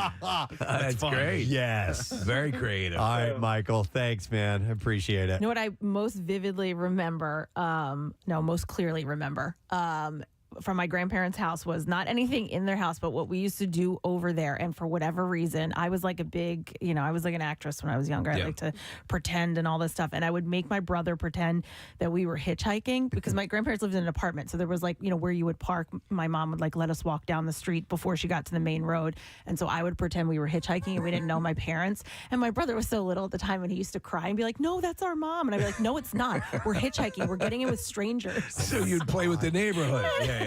Wow. I would make my mom, drive past us, and I'd wave her down with my thumb out. Wow. That's nice. I will go next to, let me go to Paul. Hey, Paul, good morning. Good morning. Good morning. What's up, Paul? Oh, MMR rocks, partner. Trust Thanks. me. Appreciate it, man. Hey, look, I'm old school for sure. Okay. But what I remember at my grandparents' house, man, they lived in the country. They lived in Blackwood, New Jersey a long time ago. All right. And they actually had a well in the house. Whoa. Oh, my God. That's awesome. A well inside. I mean, when we wanted water, we would have to go to the well, which was just offside the kitchen. And it was a well that we had to let the bucket down and bring it up. Dude. And use water like that. And that's what I always remembered about my grandparents' house. Paul, wow. I'd be amazed as a kid. I'd be amazed now to see that old school. Did you end up playing with that a lot? Oh, say that again, please. Did you end up playing with the well a lot? Because it's a freaking well. Yeah, I mean, trust me, man. I mean, it was and the water was ice cold. Yeah. The water was ice cold. Probably from a cold spring. Every time we needed water, we would go down and go right outside the kitchen, let the bucket down, bring it back up, and use the water as we needed it. That's amazing. There was no plumbing in the house then, right? Or was that just an ancillary? Was that? I mean, was actual? I'm telling you, I'm 70 years of age. Yeah. So when we went down to our grandparents' house, we had to go to an outhouse, which was off the house a ways, and the whole setup. Oh, that's wild. Man. Yeah. But the one thing I truly remember was that there was a well that in the house. That's a great story. That might have been the Paul. height of Appreciate it. Okay, the well is in the house. Yeah. Yeah. My grandparents didn't have a well in their house, but they had a sump pump that I was terrified of. It was in a corner of this dingy, musty, dark basement. They've got a robot down there. It would make noises, and it just looked imposing to me, and I seriously thought that it went to hell or something like that. That there were demons in there or something like that. Like Amityville 3D has near the sump pump, there was a hole that went to hell. You know what else my grandparents had? Down by the sump pump, they had a small set of shelves that they would keep emergency food there for whatever reason. It was all canned stuff that had been there. This is pre-prepper. It was already ancient when I was a little kid, and it looked disgusting. Yeah, of course. You know? And I wouldn't venture to that part of the basement too often. Wow, that sounds like It scared me. Did they have the piece of furniture that terrified you, or was it your parents? No, that was my parents. Okay, we had a chair that I was scared of. It looked like the evil queens. It had a high back. It was black with gold trim on it. It had a really high. It was a decorative chair. And I used to think that, like Maleficent sat in that thing or something like what that. if you came home one day and the sump pump was sitting in the chair? I would have left my family. No! Kathy, on this list, it says the fancy for guests living room that was filled with plastic-covered furniture and you weren't allowed to play in. Yeah, never got that. And, there's a lot of pictures on this list, which I wish you guys could see, because there's one, it says these exact wooden and cork coasters in their dining or living room. And I'm going to show you a picture of these. And yes. Yep. Where you pulled them out of the little container that they lived in. Yeah, it was like a little holder. Yeah. I think it was like stacked poker chips. Yeah. On that furniture thing, with the covering in plastic, I never got a definitive answer. The Kostanowiczes, and I was friends with Randy up the block, his entire living room everything was sealed, hermetically sealed in plastic. But I never asked the question, is the end result just to preserve the looks of the furniture? I think it is. But I mean, was there ever a hybrid where you could take them off if you wanted to sit on them? It seemed like going against purposes to sit on cold plastic. Yeah, I don't know. But it was maybe for a formal event. Like Possibly. They would unzip the plastic and let if they were going to have several people in the parlor or whatever it is. Kathy, I remember, because you were the one that brought it up. I remember some friends who not only had the plastic on their furniture, but they had a runner. The runner. Oh, yes, plastic covers. Yes. I've never seen anything like that. Oh my God. So that wasn't my grandparents' house. My grandparents didn't have the plastic covered furniture. It was my piano teacher. And everything in the room where I guess she would have her clients come and she would teach piano, everything was covered in plastic. And the runner went from the front door and you had to walk on it into the kitchen? Into the living room. And then you had to walk through the living room to the piano. There was another runner. Like, she basically didn't want anyone's dirt anywhere in her house. And the runner was plastic covered. Plastic. Yep. Wow. So we actually did not have any of our furniture covered in the plastic, but we did have a runner that came from the front door to the kitchen, to the tiled kitchen floor, and that was, you had to stay on that. That was the thing. So But was it it plastic? It was plastic. Oh, okay. Yeah. All right, we're going to things you find at your grandmother's house, or maybe stuff that you played with at your grandparents' house as well. I'm going to go to Joe. Hey, Joe, good morning. Okay. Joe, you're on the air, buddy. What's up? Hey, how you doing? Good. What's going on, my man? Hey, thank you for having me on. It's the first time I ever called you. Listen, I'll try to preface this really quick. All right. My mom was 36 when she had me. Okay. And we ended up living with my grandparents, so they were much older. Okay. And they were from Italy. And so they made and did everything. They even dug out their own basement. It's really wild. Wow. But what I remember most from my grandfather is he had an old-time cigarette rolling machine, which looked like two little horses, like a construction horse, with a piece of cloth that looped between, and you would put the paper in there, and he would put his tobacco in there, and you would spin the paper inside the cloth, and that would roll the cigarettes up. That sounds pretty cool. Say that again. I'm sorry. That sounds pretty cool. I mean, it seems like a very old world way of rolling a cigarette. Yes, it was really neat. I mean, the whole entire house, everything, you could eat off the whole entire yard. I'm serious. When they went to the store, the only thing they would buy is milk and meat, and that was it. Milk and meat. Yeah, they made, canned, pickle, did everything. Wow. So it was just a Joe, did your Yeah. grandfather teach you how to roll cigarettes? Well, yes, he did. And as a cause of that, I ended up doing that an awful lot when I was in high school. I bet. But what he ended up, do you remember the old credit card machines where you used to slide? Yeah. They had a cigarette rolling machine that was like that. It was like the new one. Like one motion across and it would roll it? Yes, and Okay. would roll it out perfect. I remember that unit. I remember they used to sell those in magazines. You'd see it in Preston. They'd be like in the back of like a Nash Lampoon. So it wasn't necessarily for tobacco, but yeah, it was a popular item. Yeah, that's wild. Yeah, isn't it? It's really the things you remember, from when you're young. Oh, yeah. And what you had to do to entertain yourself. By the way, thank you, Joe. I appreciate the call. I had at my parents' house, my grandfather had a substantial. He was a carpenter. Yeah. So it was what he did on the side. So he had all kinds of tools and stuff back then. And I remember for a while, and I might have been like 10 years old. I started playing with his jigsaw.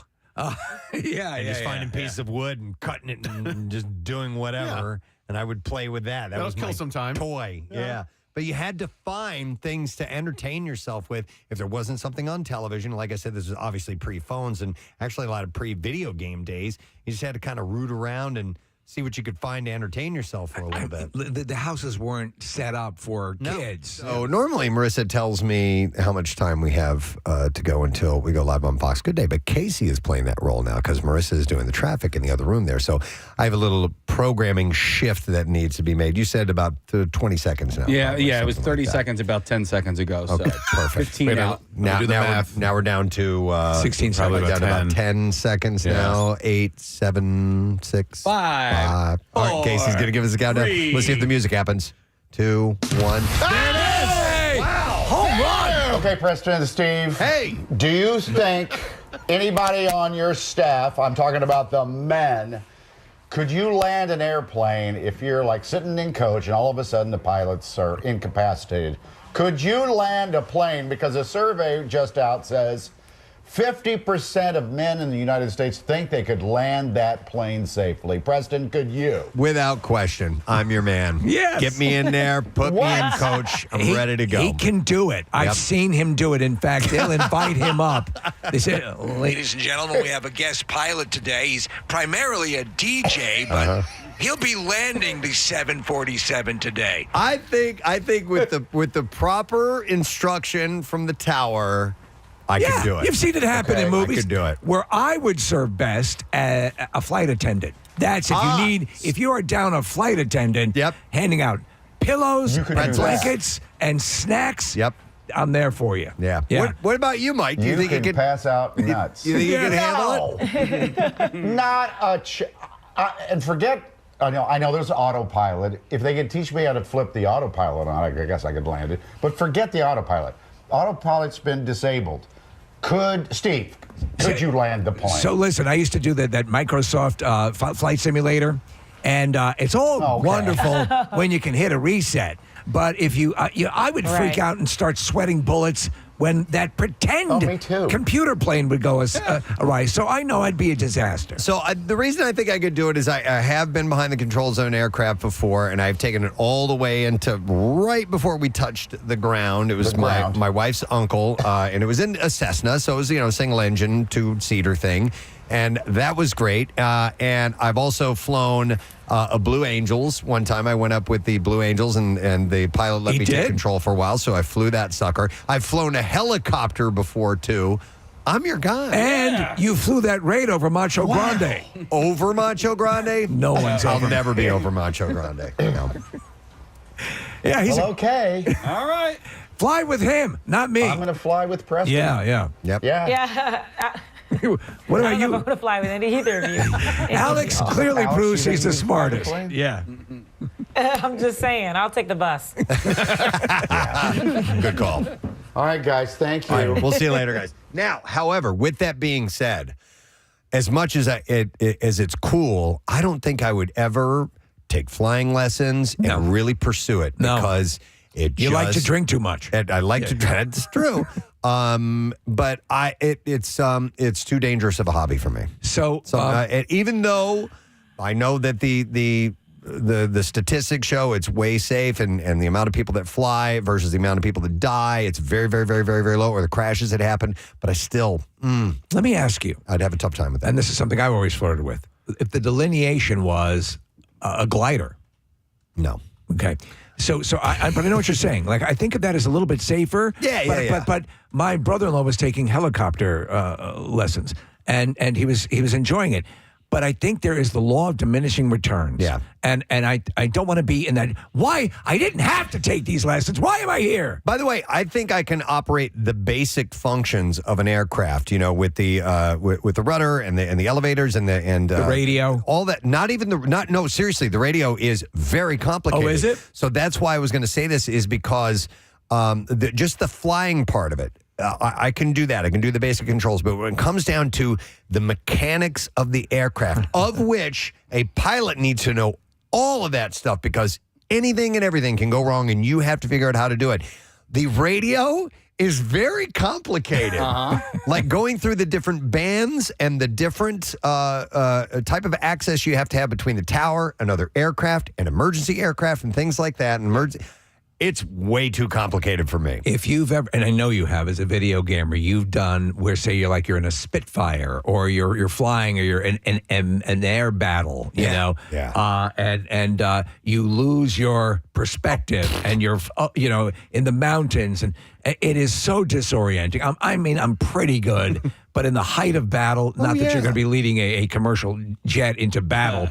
But to me, it's too disorienting. I've wanted to take flying lessons for a long time. I never have. I would still like to do it. However, my loved ones do not want me to take it because I don't think that they have a ton of faith in me. Steve, I played that 1980s flight simulator game, Microsoft version of it. And of course, it's on YouTube because everything's on YouTube. And I had forgotten how even in 1982 or 84 or whatever version this one was, it was hard. Yeah. Down is up and left is right. And I would screw things up so fast. And they put that game was, they kept doing more photorealistic. Right. The graphics got better and better, but they put as much as they could into that. And the minutia, forget it. Dude, the 9/11 terrorists learned how to operate aircraft through that game. Yeah. And look what, they were able to do what they were set out to do through that. Do you guys ever play Top Gun on Nintendo? No. A flying game? No. Yeah. So the big things were, I think the first level you had to fight other flying objects, but then you had to land on an aircraft carrier. Oh, wow. And then the second board, your big thing was getting fueled midair. Yeah. Because that little hose would come out of the big, and that's all I could ever do. I never got past any of the... Yeah, they're hard. We were looking at the graphics. Those games are difficult. Yeah, it's ancient. I know. Wow, 8-bit graphics. Wow. All right, listen, we're going to do the Bizarre File. At the end of the Bizarre File, mini announcement. A little bitty announcement for you. All right, so let's do the B File. Here we go. WMMR presents Preston and Steve's Bizarre File. All right, it's brought to you by Barlow Auto Dealerships for honest pricing and dedicated service. Visit Barlow Chevrolet on Route 130 in Delran or barlowchevrolet.com. Barlow Chevrolet, together, let's drive. All right, I've got a complicated story to start with, or it's an involved story, but follow along with me, if you will. A New York man who attempted to have a romantic rival killed and his body fed to pigs pleaded guilty in federal court to the deranged plot. Isn't it wild how reliable pigs are for disposing bodies? Totally. They used all the, well, I want to say all the time, but it seems like a go-to. Gilles Sutherland is the guy's name. He entered a guilty plea after being charged with using an interstate commerce facility in a murder for hire scheme. Sutherland was arrested in January following an investigation by the FBI that began when a man who eventually became an informant for the agency, set fire to a car in November, reportedly because Sutherland had asked him to do it. What the informant told agents after that revealed a sickening plot that involved a love triangle, a nun, and a good bottle of bourbon. And this is what brought me into the story, those three things. So just the informant told authorities Sutherland had asked him to set fire to the car, which belonged to the mother of an incarcerated man who shared a child with Sutherland's girlfriend. The mother was scheduled to testify at a custody hearing for the child, and Sutherland sought to prevent her from attending. The informant told agents that he had been used as, quote, an enforcer by Sutherland for several vengeance-related tasks. While most of those targets were said to owe Sutherland money, the informant said that there were bigger plans for the incarcerated man. Sutherland wanted the man dead upon his January release from prison. In exchange, he would forgive the informant of any debt he had, but Sutherland didn't just want the other man dead. He wanted him gone. Specifically, he intended to dispose of the body at a hog farm in Pennsylvania. The informant began recording conversations that he had with Sutherland, during which they discussed the plans for killing the man and transporting the body. The informant told Sutherland, I have a van I can rent for like $250 from a nun. We'll take him to a farm and let the hogs eat him. This is like an HBO movie. Sutherland told the informant that his then-girlfriend had different plans for the man, saying that she wanted him, quote, strapped to a chair so she can hit him with a baseball bat. I want you to go see the nun. However, he also noted that she would fold like an accordion if she was ever questioned. And Sutherland later expressed his desire to be less involved in the actual crime, telling the informant, I don't want to know about anything about it, but he would still like to see proof that the target was dead. Oh, gosh, I'm just so busy. So in another conversation recorded in January, the informant told Sutherland that he was going to need to be paid $250 for the van, $1,000 for the hog farmer. He also told Sutherland that he would burn the van after transporting the target's body to the farm to destroy the evidence. And he said that he would explain to the nun, quote, what happened? I don't know what happened, sister. You know, you got insurance, don't you? Hey, why don't you get off my back? An undercover agent also acted as a potential hog farmer who met with both the informant and Sutherland. As the hog farmer, the agent told Sutherland that he would require additional payment up front for the use of his farm, and the informant and the agent agreed upon, quote, a good bottle of bourbon. All right. Around the time the intended target was set to be released, Sutherland and the informant met for breakfast, and then they went together to a bowling alley where they were joined by Sutherland's then-girlfriend and her child. Hog farmer, I'd like you to meet the sister. The pair left the bowling alley and to go to the home of one of Sutherland's relatives, where Sutherland gave the informant an Easy Pass transponder, a bottle of wild turkey bourbon for the hog farmer, and $1,450 in cash. Oh, and here's a rock polishing kit. Sutherland was taken into custody without incident. During a hearing, Sutherland also admitted to leaving a dead Canadian goose on the doorstep of the home of his target's mother, and in the dead bird's beak was a threatening note. Is that the way the Canadian mafia rolls? Wow, I guess so, You Steve. sleep with the geese. Sutherland faces up to 10 years in prison. I told you it was a bit of an involved That is story, but elaborate. That is wild, man. All right, here's a follow-up to a story we had yesterday, or it might have been on Monday, but the New Orleans jail, a New Orleans jail maintenance worker has been arrested and is being held on $1.1 million bond after admitting he turned water off to a toilet covering a hole in a cell wall, allowing 10 men to squeeze through the gap in one of the largest jailbreaks in recent U.S. history. When you first mentioned this story, and I was thinking about that, I thought, how did they turn off the water? Right. Yeah. The inmates pulled off the daring escape early Friday by yanking open a faulty cell door, moving the toilet, and slithering through the hole. Graffiti on the wall included the message, too easy, LOL, and two spelled T-O, with an arrow pointing to the gap. Police confirmed that Corey Board became the fifth of the escapees to be apprehended, so they have half of them by now. Authorities believe sheriff's employees helped, and 3 have been suspended. On Tuesday, authorities made their first staff arrest. Maintenance worker Sterling Williams admitted that one of the escapees advised him to turn off the water in a cell, according to the Attorney General's office.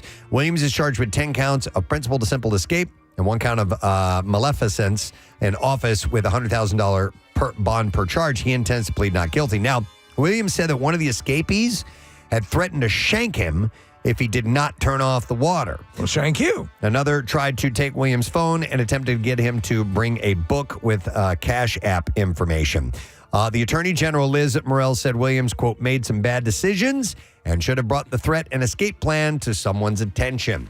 No additional charges have been filed against other employees, but the investigation continues, and there could be more arrests. And let me do one more story, and we will wrap it up. Oh, this is a good one, too. A Charleston, South Carolina personal injury attorney was arrested last week after police say he was downtown yelling at the top of his lungs without any clothes on. There we go. William Mullins. Are you looking for an attorney? Call me 365 days a year. My name? Right on my nutsack. William Mullins McLeod Jr. was charged with public disorderly conduct and booked in the early morning. An officer was in the area when they observed McLeod walking along the Battery screaming Wednesday evening. He was wearing only his underwear and shoes during the incident. Officers said they confronted McLeod, who began... All the guys wear cowboy hats. I'm going to go in a different direction. Began rambling incoherently. After placing McLeod in handcuffs, officers tried to identify him, but he reportedly told them he was Superman and God. Wow, man. That is a law firm you want. Superman, and God. Due to the fake names and not... How does Superman get top billing over God? Well, it's... He started it. He started it. Yeah. Superman, and God. So, due to the fake names and not having an identification... God, I want you to know we made you a partner. McLeod was placed under arrest. While en route to jail, police say McLeod continued to yell about vague historic events as well as various people in his life. Harriet Tubman. What? Huh?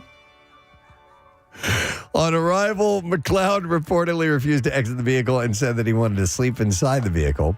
The police noted that his eyes were extremely bloodshot and highly dilated. Can you help him? Superman can't get his belt off. Sweating profusely, and one of the officers said these symptoms were typical of someone under the influence of a stimulant and narcotic. He was released on Friday on his personal recognizance. By the way, his website says he's a third-generation lawyer in South Carolina, a trial lawyer, and a victims' rights advocate, and he ran for governor in 2010, by the way. Didn't list he's a son of Krypton? Nope, and that is what I have in the bizarre file for you this morning. All right, we're getting set. We are 2 days away from our live broadcast down the shore, folks. We're headed to, of course, Keenan's Irish Pub in North Wildwood, and it's brought to you by Coors Light Banquet. Coors Banquet. Coors Light and Pass has been our sponsor. Now it's Coors Banquet. And we're going to have tons of prizes, cool things to give away, contests where you can win cash. We've got bikes from Zippies. Sneak them up, give them a bunch of money. We have concert tickets and things. But one of the things we like to have as well is a promotional item to hand out to people for free while supplies last. And so we've given out T-shirts and other things throughout the years. Well, we have a new item this year, and Marissa has it for us. Oh, nice. And she's going to bring it in here right now. You guys haven't seen it yet. I have seen it, and I've never seen one of these. It is a slap koozie. Oh, nice. And it's got the Preston and Steve logo on it. And it is the Preston and Steve cream cheese logo. Yeah. And what you do is you take your beverage, and I'll show those of you who are watching on YouTube, and you just slap it on there. And it keeps it nice and chilly and cool. And you don't get the wet drippiness on your hands. I did not know about slap koozies. I love this. And I love the image. I love the artwork. I love the whole thing. Absolutely. Yeah. So we've got like a couple hundred of these to give away from what I understand. Oh, nice. So, I don't know how we're I don't know how we are handing these out. We'll find out how we do it. But Marissa just brought this to me, and she created this. She's the one. This was her idea and the logo and all that stuff. Did you smell it? I did not. Ooh, it smells new. Yeah, it does. It smells like an inner tube on a bicycle. Totally. Yeah. Marissa? First 150 or so people through the front door. Okay. Where the MM Army table is. Yeah, Steve, and don't do if you had a lighter to this. Oh, yeah. Smell like Teresa. Oh, yeah. Oh, yeah. Girl, Yeah. Rubber. Sorry, go ahead. Marissa, you were saying first 150 people? Through the front door by the MM Army table. Okay. Excellent. I'm getting high, man. Right. All right. I love this item. That's cool. I love that I've brought slap koozies to you guys. Yeah. These have been a big thing in my world for a couple of years. So the step off was the slap bracelet years ago was all the rage, right? Yeah. Oh, Marissa, I don't remember who did the design for the cream cheese, but it's so cool that it says Preston and Steve since 1996 on here. Yeah, I think it was Nick Murphy. Oh, 98, Yeah, okay. Yes, this is a Nick Murphy. It was my idea. Creation. I come up, I'm like Casey, I'm an idea guy, Yeah. and then I hand it off to people who can actually do it, and Nick Murphy was the guy who does it. By the way, you can wear this as a bracelet, Yeah. too. man. You can wear it as a big-ass badass kind of. It's very cool. Wonder Woman, Beastmaster. deflecting Beastmaster thing. I'd use this as contraception. You could. I don't think it'd be really that effective. Really wanted to. On my big girthy unit. Chew a little blue chew and slap that thing on there. And Let's you're good go, to boys. Wow. Chew it and All slap right. it. So the first 150 people through the door are going to get one of these. And we're very excited Love about it. that. Yeah, and don't it's- do that thing where you try ask for one for somebody who's not there. No. You know? We're not doing that. No, we're not doing We're it. not doing it. We want everyone who's there. We don't want anyone to get boned out of it because right. Uncle Ferd is in the clinic. Yep. All right, so that's day after tomorrow. Make sure you join us. We're going to take a break. We'll be right back. Tom Segura coming up at 10 o'clock. Stay with us. Preston and Steve. You had the big clump of butterscotch by the front door, and there were the standards meant for very old people. Or the strawberry candies. I remember just grabbing the snuffer, the candle snuffer, and walking around the house and putting out fake candles. Right. Like they weren't lit, but I would still put it out. Yep. Here's a couple other things from this list, which are things you always find at your grandmother's house. An old coffee percolator that she only ever used for parties. Her recipe card library that sat on the kitchen counter. Oh, man. My Aunt Mary has one. Aunt Mary's still alive. I think she's 90 now. She lives in Willow Grove, and Preston, has an entire dresser drawer filled with recipe cards. All right. And at this point in our family, it's kind of like gold. Like, it's stuff that she's been making for decades and decades and decades. I'd love to get my hand on them. For Christmas a few years ago, my uncle copied my grandmother's recipes and laminated them and gave them to what a great idea. That's good. bunches. But then I saw one recently where you can somebody put it on a cutting board. So they had it like that's a great lasered idea. into a cutting board. I Isn't that love really that. sweet? I like that. My grandmother had given the family a book of her favorite sex positions. Okay. And it was really... That's nice. It was so nice. That's the way Gum Gum used to do it. She modeled the photos in there? Absolutely, yeah. Here's another one. A bowl of nuts that seemed to always have been the exact same ones, and you wondered if anyone ever ate them. Yeah. So there'd be like walnuts and Brazilian nuts and, Macadamia nuts. pine nuts and all that stuff in there. No, I remember with nutcrackers. With yes. in there. Yeah. Oh, there were nutcrackers at my grandmother's house, absolutely. My dad would eat them. It didn't matter how long they'd been there. And he wouldn't even use a nutcracker, just bite into them. Yeah. Let's see. I will go to Jamie. Hey, Jamie, good morning. Good morning, guys. What's up, Jamie?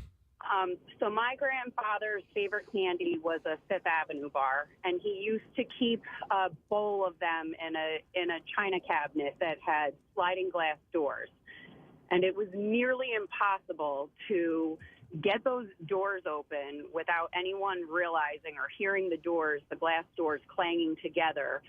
So I can remember standing there for 40 minutes, just trying to get one little Fifth Avenue bar out of the cabinet. But fast forward to my adulthood. I mean, my grandparents died when I was younger, but took my kids to the Ocean City Boardwalk. And, I had toddlers at the time, but let them go into the candy store, and there's everything under the rainbow there in the candy store. All the colorful lollipops, and they could pick anything.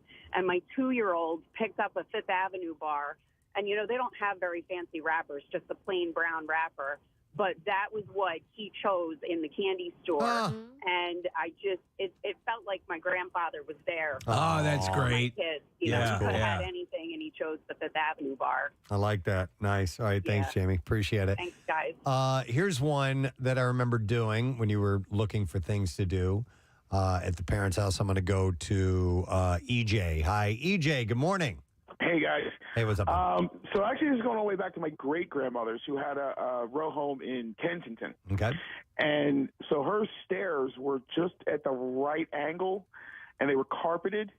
So we would actually go, and it was always Sunday dinner. So actually, I had the cousins to play with, and we would go up to the top and actually slide down the stairs. Yeah, you could on your butt. Yeah. you could slide all the way down the stairs. Yeah, if you lifted your feet up a little Yep. bit and straightened your feet up, and you could just all the way down. Yep. Hours and hours and Sure. hours. But I used to love doing that. yeah, but you reminded me. Actually, my grandfather had a woodworking shop in his basement. So when we would go over there, it was like Tool Central. It's amazing how, and you'd be unattended. Yeah, go to I have a table saw in the basement. Go down and play with that. Yeah, totally. Yeah. All right, thanks. All right, thanks, EJ. I appreciate it. Yeah, I would go through. God, man, I was a nosy kid. I remember going through the bathroom at my paternal grandmother's house and just going into their closet where all this stuff was, and they just had, like 10 bars of soap in there for whatever reason, and extra things. And I would I told you when my dad would take me to, to his work for whatever reason, I'd spend the entire time in the supply closet. That was just fun for me. Look at this. Look at these staples.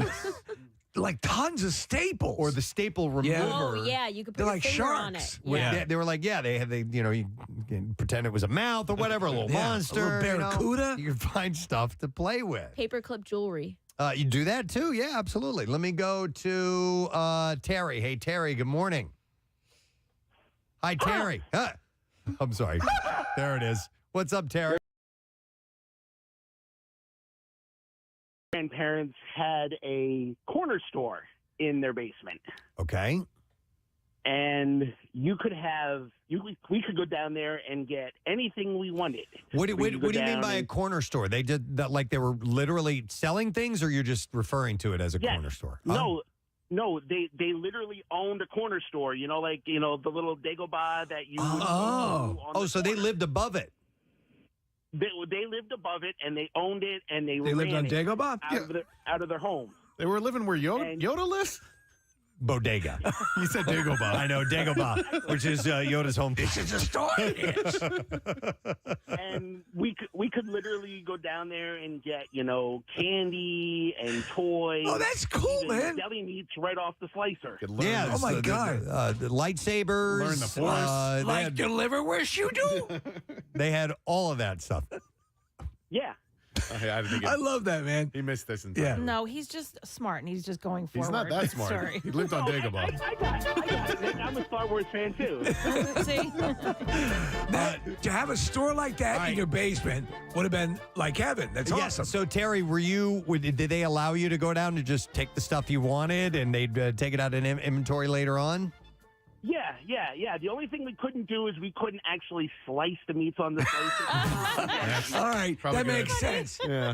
Yeah. That makes sense, Terry. You stay away from the deli cutter. That would be awesome. Yeah. But everything else would be great. All right, thanks, Terry. But everything else, they even let us ring up people on the register. I was wondering if they would let you guys do that. Ring up customers, you will. Oh, my God. All right, thanks, Love man. it, man. Appreciate it. Hang on. All right, sometimes you find something you don't want to find. I'm going to go to Gary. Hey, Gary, good morning. Well, I had a feeling you guys would save me for one of the last ones. All right. Yeah, do tell, Gary. It is not Gary, but they didn't want to use anonymous, so I'm gonna go with Gary. All right, fair enough. So I'm in my 40s now. I officially stopped looking through Grandma and Grandpa's stuff around the age of 12. Every time we were over there, we decided to go searching, and I found some really cool things. We always had a contest who could find the coolest thing and share it with the other cousins. Right. And well, one day we were in one of the guest bedrooms. And of course, we're challenging. Wow, we got to go somewhere we've never gone, and so we pulled out all the dresser drawers, and we were going deep. And we noticed on the way back, because who doesn't look through their grandparents' photo album? Sure, yeah. So we found a photo album way back that we just never saw before. We're like, what is this? We open it up, and good old Grandma apparently had a nice X-rated photo session done. Oh my God! Session. Wow. Ooh. Like how? X? Triple X? What are we talking? Not triple X, but I got to see where my daddy came from. Oh my God! Oh my God! All right, and was it in her younger years, Gary, or was it more grandma age? Was it like the deli meat at the bodega? I would like to say that I was probably born at this point. Okay. Grandma wow. wasn't. So she was no grandma. matter what, even if Grandma was 20, I don't think I'd look at it the same. But yeah, and it was like, if you guys remember in the 80s, it was that blue, cloudy, black backdrop. Yes. Yeah. And they were so I don't know. I can only presume they were professionally done. But Wow. Of course, put that back, and I lost that day, and I didn't find anything exciting. So, all right. At what point did you say anything to anyone, or did you hold on to this forever, or did you? I held on to this for many years, and finally, when I was basically an adult, and we were moving my grandparents from their home to a retirement community. My aunt's like, oh, we need help. I'm like, I got stuff to do. I'm good. And they're like, why are you not helping? I'm like, look. And finally I told them. And basically they all said I was off my rocker. They're like, my mom would never do this. Oh, I beg to differ. So fast forward to, God rest their souls, they both ended up passing within like a year of each other in the past few years. But so my aunt calls me up and says, hey, we need you to, we're getting rid of stuff. Go through stuff. We've got family albums. And, of course, I hear that and I start twitching. So I said, look, I am not going through any photo albums until you go through them first. So she said, all right, fine. You're still being crazy. I can't believe you're not letting us go. Maybe a week goes by after they're cleaning stuff out. And all of a sudden I get the call. And she calls me up and says, I want to apologize. And I said, what happened? She's like, I found the photo album. There you go. There you go. So I had to ask, I'm like, what did you do with it? And I'm like, did you look through it? She's like, I had to. It was like a train wreck. And she said it went into our backyard, fire pit. She's like, no one will ever find them. They are gone with her son. Hey, let me ask you, Gary, do you guys get a group rate on a therapy or? I don't know, but I'll tell you one thing, Steve. Talking about this is literally like I'm cringing right now. Oh, dude, I told you. I saw my grandmother topless, Flagler Beach, Florida. It lives with you. Yeah, it's nothing you can ever forget. So my heart goes out to you.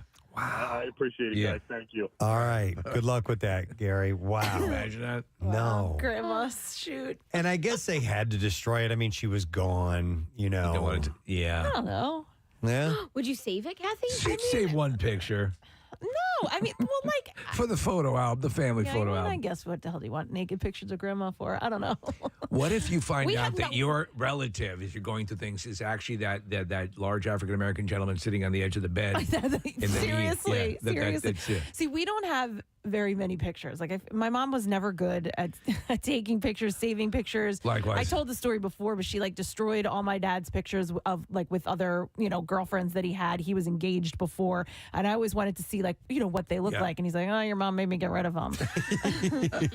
So I keep pictures. I keep so many pictures. Yeah, we've got loads of family photos from back in the day, and I love going back and looking at them. That's why you are more inclined to do photo albums and presentations and wall. It's in your blood. Yeah, because I always enjoyed it. Right. It was one of the things. My mom had this big canister of just a hodgepodge of photos. Yeah. Right. And every now and then, every once in a great while, we'd take them out and we'd throw them out on the floor and we'd start going through. They weren't arranged in any particular way. And have a blast going through those. So yeah, my sister always kept photo albums. So I did that. Yeah, I mean, I don't really do it anymore. You can easily create them. Sure. Through laptops and programs. Where it's easier than ever to do it, you do it less. Yeah. Because it's just always sitting there. Yeah, but I think I should do some physical books, and you just Right. kind of set them out and have them there, and they're kind of fun to go through from time to time. We still got time for a couple of more. Let me go. Yeah, let me go with these are things you found at your grandparents' house or would play with at your grandparents' house. I'm going to go to Sean. Hey, Sean, good morning. Hey, Gadzooks, guys. Gadzooks, dude. What's up? So in addition to the story I wanted to share, I think my grandfather may have been that photographer. All right. No. Total joke. All Thoughts right. and prayers, though, Gary. My brother and I used to love the chairlift on my grandfather's stairs. Dude, I wanted... The 93.3 WMMR. Thanks, Maris. Our coolest teacher from Upper Merion High School is on the phone line now. Very good. We're looking forward to talk to him. The gang voted. By the gang, I mean the students. And they have named Mr. Timothy Spangler as the coolest teacher of the year. Tim, good morning. Good morning. How are you? We're good. So I understand you're in class right now. Has it started? Do we need to make this quick? That's technically it started, but it's okay. They have stuff to do. They can work on their own for a little bit. It's just band. They'll do whatever they want to do. Yeah. By the way, so you're a music teacher at Upper Merion. For how long? So this is my 15th year in Upper Merion, and I teach concert band, music theory, and also direct the jazz band and marching band here. Yeah. Okay. I know you. I know you well. That's where I lived in high school, and I even took music theory, which is really hard, by the way, especially for a dumb drummer. But I did enjoy it. So what instrument do you yourself play, Tim? So I'm a tuba player. I started playing tuba all the way back in 7th grade. And it's been that way ever since. Despite my mother's reservations, I think she was hoping I would play a smaller instrument growing up, but ended up being the tuba. Wow. So did you play tuba in your rock band, or what was the story? Well, I was going to say, I think there was this movie and book, Tubby the Tuba. Yes. And for some reason, I just really latched onto that book, and that's what I wanted to play. And Get out of here.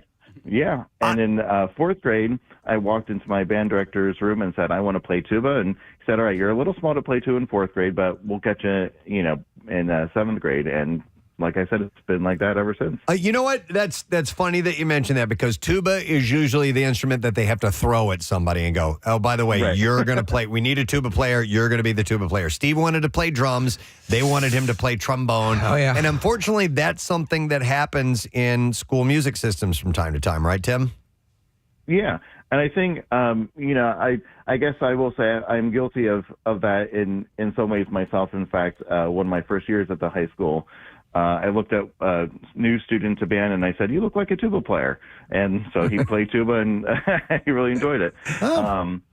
So it's nice, too, when you do get students who are kind of like a blank canvas, and they don't really have an idea of what to play.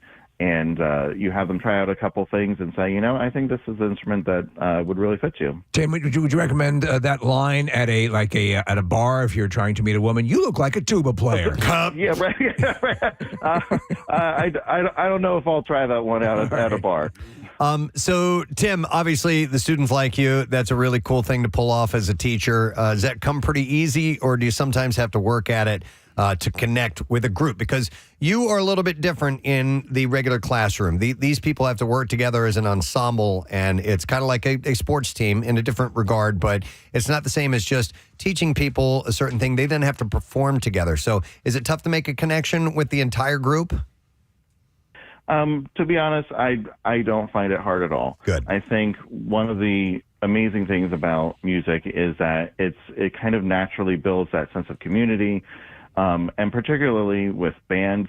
I'm around these students probably more than their parents are sometimes, with hours on end, after school and games and performances. And so that really builds that sense of family. And so, yeah, I don't find it hard at all. That's great. That's Excellent. great. You guys all done with your performances, or is there anything left? We're done with all of our primary performances, our spring concerts and everything. We had a District Fine Arts Night last week. The only thing left is we perform for graduation. Okay. We used to do this thing because I was in a band as well, and we would play Pomp and Circumstance, and as we would play through it, we would do, essentially it was like a block pool as to how many times we would play through. And the winner everybody would pay money, and the winner would end up getting some at the end. So you should maybe try that out with the students. It ended up being a lot of fun. You're gambling. Yeah. Yeah. Yeah. I mean, actually, I might kind of do that because some years it's different. One year we had to repeat it like 5 times. Other years we only had to play it once, and it's always a game for me. Yeah. Well, that's cool. Any plans for the summer, Tim? Just some simple plans of kind of just relaxing. Usually, my girlfriend and I, we go down to Florida for about a week and a half just to spend some time with her mom down there. So nothing too crazy, but just some downtime. Well, Florida's known for their big tuba con. So, yeah. You should sit in with Snack Time. They have tuba in that Oh, band. my God, they do. Yeah, they're great. Nice. All right, Tim, well, this is from the kids. The students want to give you this award, and we're going to supplement that with a $50 gift card from our friends at Dunkin', and you will also get the Coolest Teacher of the Year, Preston and Steve coffee mug to display or to use. It is up to you, so congratulations. Well, thank you very much. I'm very humbled by this. It's very cool. You deserve it. Have a great summer. Keep doing the great work. It's Timothy Spangler, who is from Upper Merion High School, our Coolest Teacher of the Year. And we now have a new school that is up and voting, and that's Shipley School.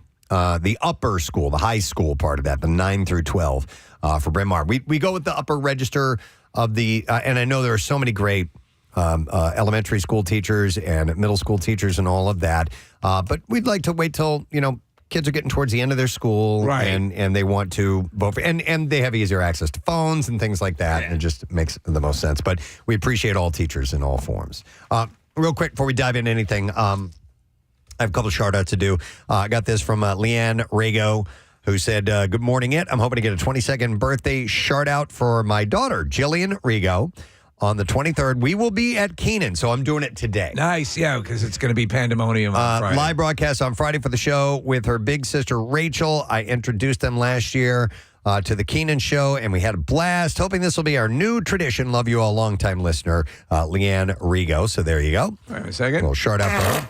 And I'll do another one that's on the 23rd as well, just because it's going to be too crazy for me to go through that. This is from Rob and Kirsten Smith. They said, I want to get a shout out to my our daughter, Riley Smith, who's turning 8 on May 23rd. Aww. She's been listening to the show since the day she was born. As soon as we get in the car to go to school, my daughters wait to hear Steve's yoo-hoo, which has also become the way that we call each other in our house. I'll give you one right now. All right, here you go. Yep. Can you please send an 8th birthday shout-out / yoo-hoo to Riley on her birthday? Thank you for being a part of our morning commute and being part of the village that raises our kids. Oh, my God. I know. Sorry. Rock on and long live fall activities, they said. Oh, that's sweet. All right. Well, thank you. We do appreciate that. All right. You know what? There's a lot going on in my head right now. What's happening? I think we need to share all of this. It's streaming through my mind. Yes! The stream of Consciousnessner. The first one is actually an email that I got from a guy named Joe Blay. Blagan. And we were talking about Mariska Hargitay the other day, and her mother was Jane Mansfield, and this is something that I did not know.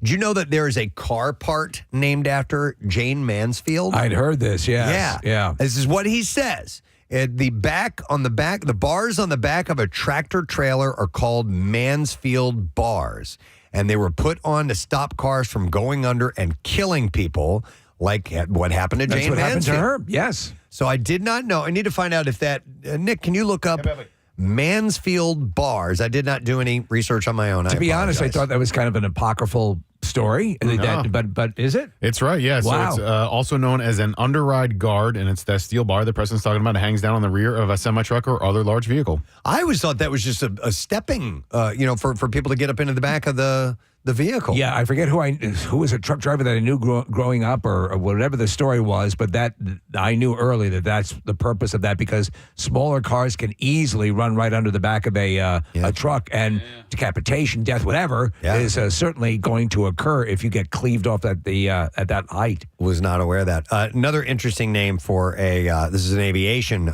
part, but on a helicopter, there's one particular nut that essentially holds the unit of the rotors on. Okay. And it's called the Jesus nut. The Jesus nut. I've heard that years ago. There is a valve that is on when you're fueling a plane that if you pull it back fully, it opens up the full flow of gas. It's called the Peter North. Oh, my God. It's amazing. That's wild. Sprays all over the place. You can't stop it. Yeah, if you... Like, it's almost like never ending. You're like, really? Really? More? Come on. That's More? ridiculous. Wow. You must eat a lot of chicken. Do you know what his nickname is? Peter North? No. The Decorator. Did you know that? No, I didn't know that. I saw a video one time. This is too much, right? It is. It's a lot. It becomes offensive at a certain point. On his Wikipedia page, it's Peter North. He's known as an actor. Oh, an actor. Yeah. What an actor. What an actor. You ever do Othello? He's Canadian. I didn't know that. Yeah, me neither. He started in gay pornography. Did he really? Yeah, he did. Wow. And but then a lot of them did. Then he had did a lot of them? John Holmes. Really? Yeah, oh yeah. I didn't know that. Yeah. John Holmes actually finished in gay. There you go. Yeah. But Peter North ended up in some real legal trouble, like abuse and stuff like that. Towards the end there. Was that before or after his film series, better known as North Pole and/or Anal Addicts? Probably after Anal Addicts. He actually went to Juilliard. No, I'm kidding. All right. Anyhow, I did not know that about the Mansfield bars, but I thought that was an interesting No, it is very interesting. factoid, and it just streamed right out of my head. So, all right, we'll move on to something else.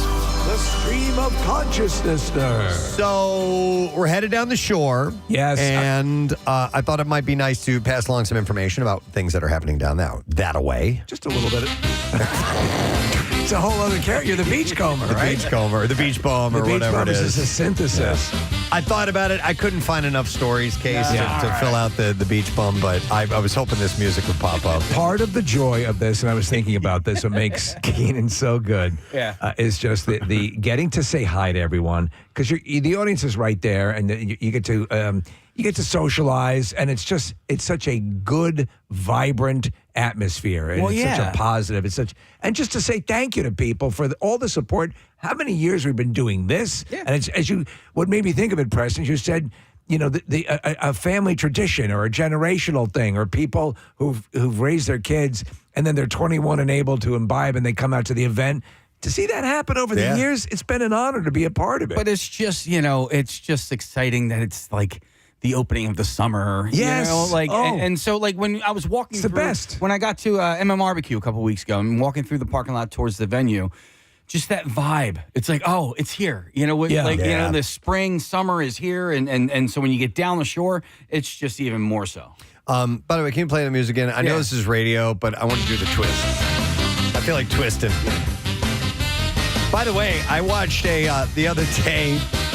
I saw. We're all twisted. Yeah. Nick, come on, twist. Yeah. Get a twist on it. You can't twist this. I'm twisting. I'm doing something else. I saw twist and do that at the same like time. Anne Margaret. Before I get into and speaking of Anne Margaret, I saw a video clip of from an Elvis movie, and it was one of those where they removed the dialogue and all the sound effects, and they added in people just going making noise.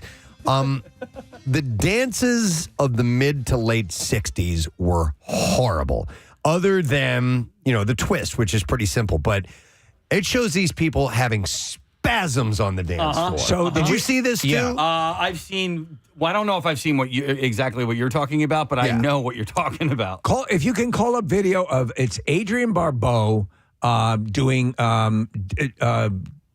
disco dancing, or she used to be a professional dancer in clubs, like in the 60s, and she would go and do like what they call them. I don't know what the dances were, like the frug or the whatever the hell it was, but it looks like you're having a full-blown seizure. Yeah, shaking and doing all kinds of really weird things. I was, Anne Margaret was embarrassing. Did that a lot. That was her thing. Yes. Yeah. Like she didn't have, I guess, real dance rhythm, or maybe that was just the way they danced interpreted dancing. That's it back in the day. Oh, yeah, here you go. So we're watching some video clips of, Adrienne Barbeau, who, by the way, dear God, is a buxom woman. Yeah, she's dancing with Mr. Drummond from. She is. Oh my God, it's from Maud. Conrad Bain. Conrad Bain, yeah.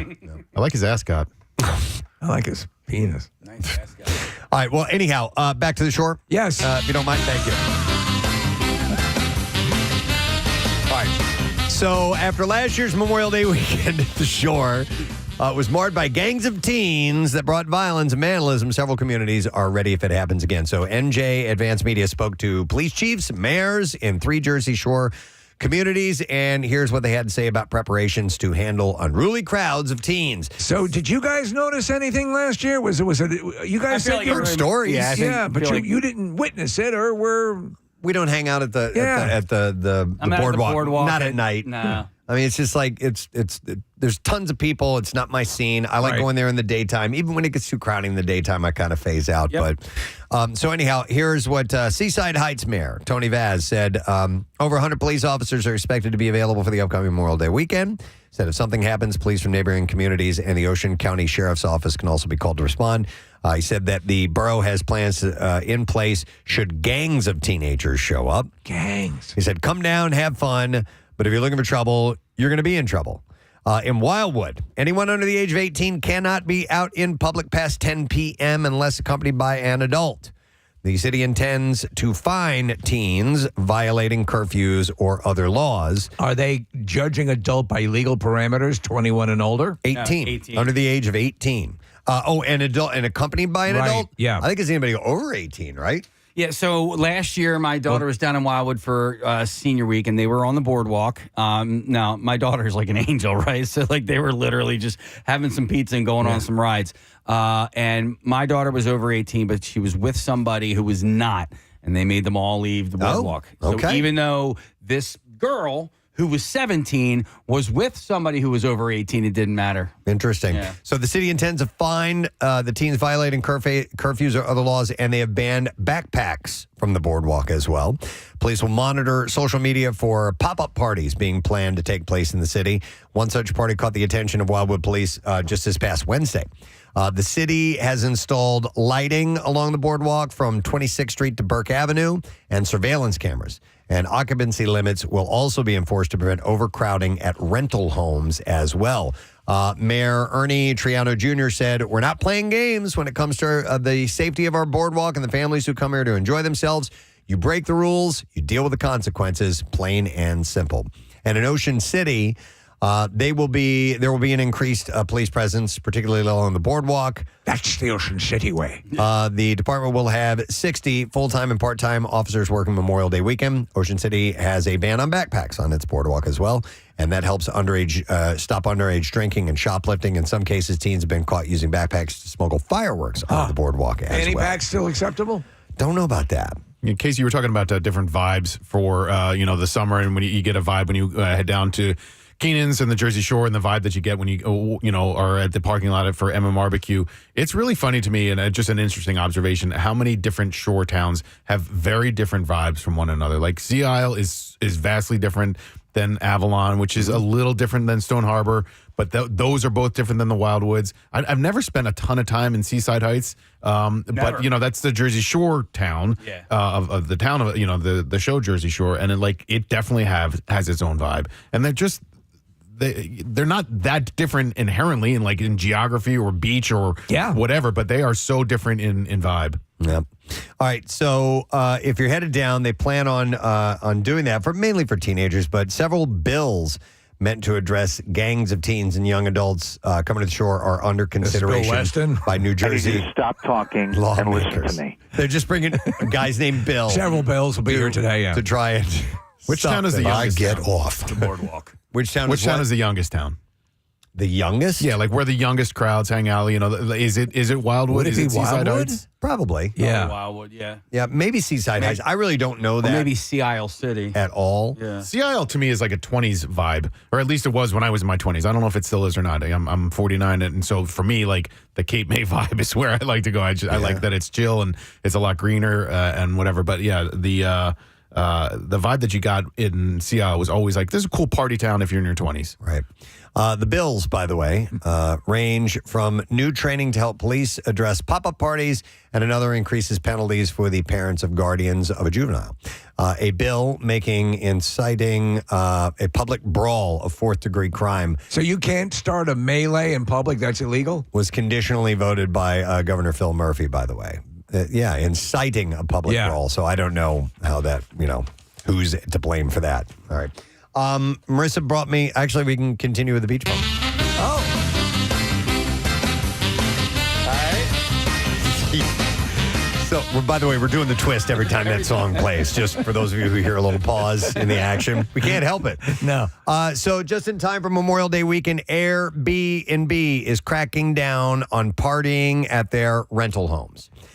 This week, the company started rolling out their, quote, proprietary anti-party technology for listings nationwide. This isn't just the shore. This is nationwide. Nationwide. It focuses on, party hotspots, of course. Do you remember they were having within the city a big issue with party houses and Airbnbs being used for this? So they have the proprietary anti-party technology, and this sends a message that no one's getting into trouble at their properties. It is the fourth year that Airbnb has used this high-tech defense system to block certain bookings during summer holidays, including Memorial Day and the 4th of July. The goal is to, quote, reduce the risk of disruptive parties which are banned on the platform, and to promote responsible and safe stays. What is the high-tech component? Are they able to flood these places with nerve gas? So I don't, if they can, they haven't indicated it publicly, but the technology identifies and flags certain booking attempts based on factors like the type of listings being booked, the length of stay, distance to the listing from the guest's primary location, and whether the reservation was made at the last minute. So when you saw, I've not done an Airbnb. When you do it, I assume there's sort of an agreement, it's perhaps something that you sign in documentation form, so that you're not technically under surveillance. They can't have. Do they? Is there some sort of agreement that there are no internal cameras, or don't know? How far can security get? How much can they hold sway over what you're doing in the house? Don't know. Yeah, because I think.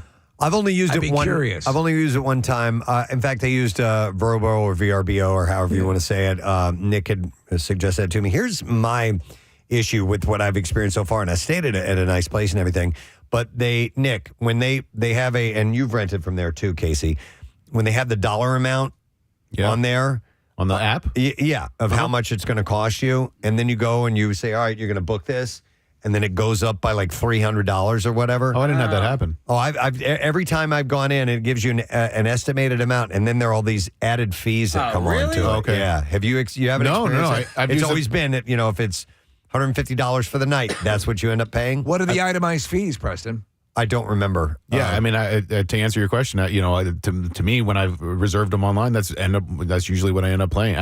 Maybe I need to pay closer attention, but I've not experienced anything negative like that. By the way, indoor cameras are prohibited on listings globally on Airbnb. Okay, so I'm wondering how as you said, it's in the booking process. There are things that trigger them that let them know this is more than likely going to be a party situation. So, like trying to book a 1 to 2 night stay in an entire home could be considered high risk for a disruptive party. Anyone who is blocked from booking an entire home will have the option to book alternative accommodations on Airbnb. Last year, the anti-party defenses stopped they won't stand for it. Stopped around 51,000 people in the U.S. from booking a home on the platform. Do they, in fact, again, I'm sorry I'm such a newbie on this stuff, do they offer locations that are for home parties, for house parties? Don't know. I guess that would be up to the owner. Oh, okay, yeah. Yeah, I mean, listen, when you're renting a house that has pools and hot tubs and all that sort of stuff, it sort of lends a dungeon maybe, but that sort of lends itself to. Right. So if you're cool with it and you can position, okay, this is for like for example, if you're doing something on a property on July 3rd and July 4th, you can assume it's going to be a party. I would, yeah. So they are they're trying to use their anti-party technology, anti-party defenses. So if you're renting something down the shore, just to have a big bash, you may want to think twice about that. So Airbnb does a better job, Steve, of sort of ruling those out. So you're not going to, if you want to rent a party house, you're not going to do it through Airbnb. However, Vrbo is a little bit more party friendly. So if you're just looking to rent a home for a party specifically, go to Vrbo instead. Hey, do you remember we were talking about the people? Thanks for that, Nick, by the way. Where somebody has a pool and they will rent you for a couple hours. You can lease it out. You can rent the pool out. Haven't heard about that in a long time. But that was all the rage for a while. Yeah. Yeah, so people who own pools could rent out the use of their pool for a few hours to people who, maybe don't have access to a pool. Hold on, Marissa. My sister-in-law has done this. And she loves it. She says it's great. Huh. She avails herself or rents her pool out? No, they have rented a pool from somebody. It's great. Like you hit or miss. Sometimes there have been some times where, somebody's just not home. Right. And you do it. There's other times where the people stay and hang out with you, which is a little weird. I don't think I like that. Hey, you guys want some towel? They're being gracious because they have this big cool pool that nobody's using. When you get out of the water, help me look at this blister. Oh, But we had Does that smell like gangrene? Growing up, there were 2 houses that I can think of off the top of my head that old people lived there that had an in-ground pool, and they would let us go swimming in the pool. It was essentially that. Just take your trunks off in front of us. Oh my God! But it's actually not not all the things that run through your mind, though. When if somebody's hanging out, I think it's going to be creepy. If I were to rent my pool out, I would want to be at the house. Now I would stay inside and say, look, if you need anything, come on in. But the pool area, that's yours. Help yourself. Would you be like Judge Reinhold in the bathroom? Oh my God. No, but just in case, because something can go wrong, somebody could hurt themselves. And insurance-wise, I assume that there's a point at which you are culpable. And you want to be there in case something does occur. So, interesting. All right, let's go back to the beach. All right. Wonderland Pier is going to reopen this summer with arcade, pizza shop, and on the Ocean City Boardwalk. This is according to the Philly Voice. Icona Resorts plans to open the former Gillian's Wonderland Pier building on Ocean City's Boardwalk as an arcade and pizza shop starting this weekend. Okay, so they have that. Yeah, so they've done a lot of renovation, correct? In that area? I don't know. Okay. But CEO Eustace Mita, He's our friend. He's a great guy. Who hopes to replace the shuttered amusement park. He's the CEO of Icona.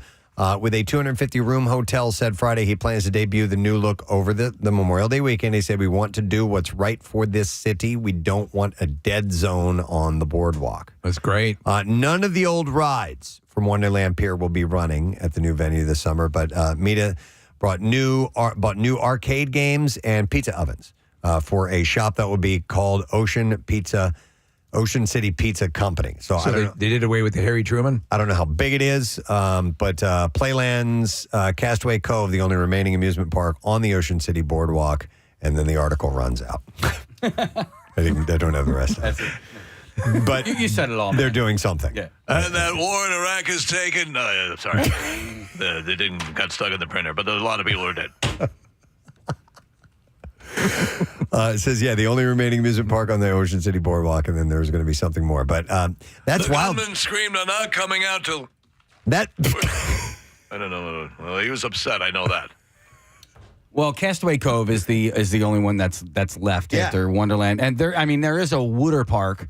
Wooder. That was in between Wonderland and Castaway Cove, and that's still there. Yeah, that's still there. It's a small water park. There's only like 2 big water slides, a lazy river, and then like one of those like jump slides. Does it say in the article, Preston, how many Icona properties there are now? Because there's several. I like the one in Avalon. I've stayed at the one in Wildwood, Diamond Beach or whatever. Yep. Cape May. They're really nice. Is there one in Cape May? There's one in Cape May. Where's that? It's right on Beach Avenue. It's a smaller one. The one that we stay at for the Keenans broadcast. Yeah, Diamond Beach. Yeah, Diamond Beach is and I'm telling you right now, I'm looking forward to the hamburger I'm going to get from room service. Dude, it's great. And then the is it the Star Bar? Is that what they call it? That goes out to the beach. That's really nice. Great spot. Man. I got 7. So Avalon, Diamond Beach, Windrift, Cape May, Diamond Beach again.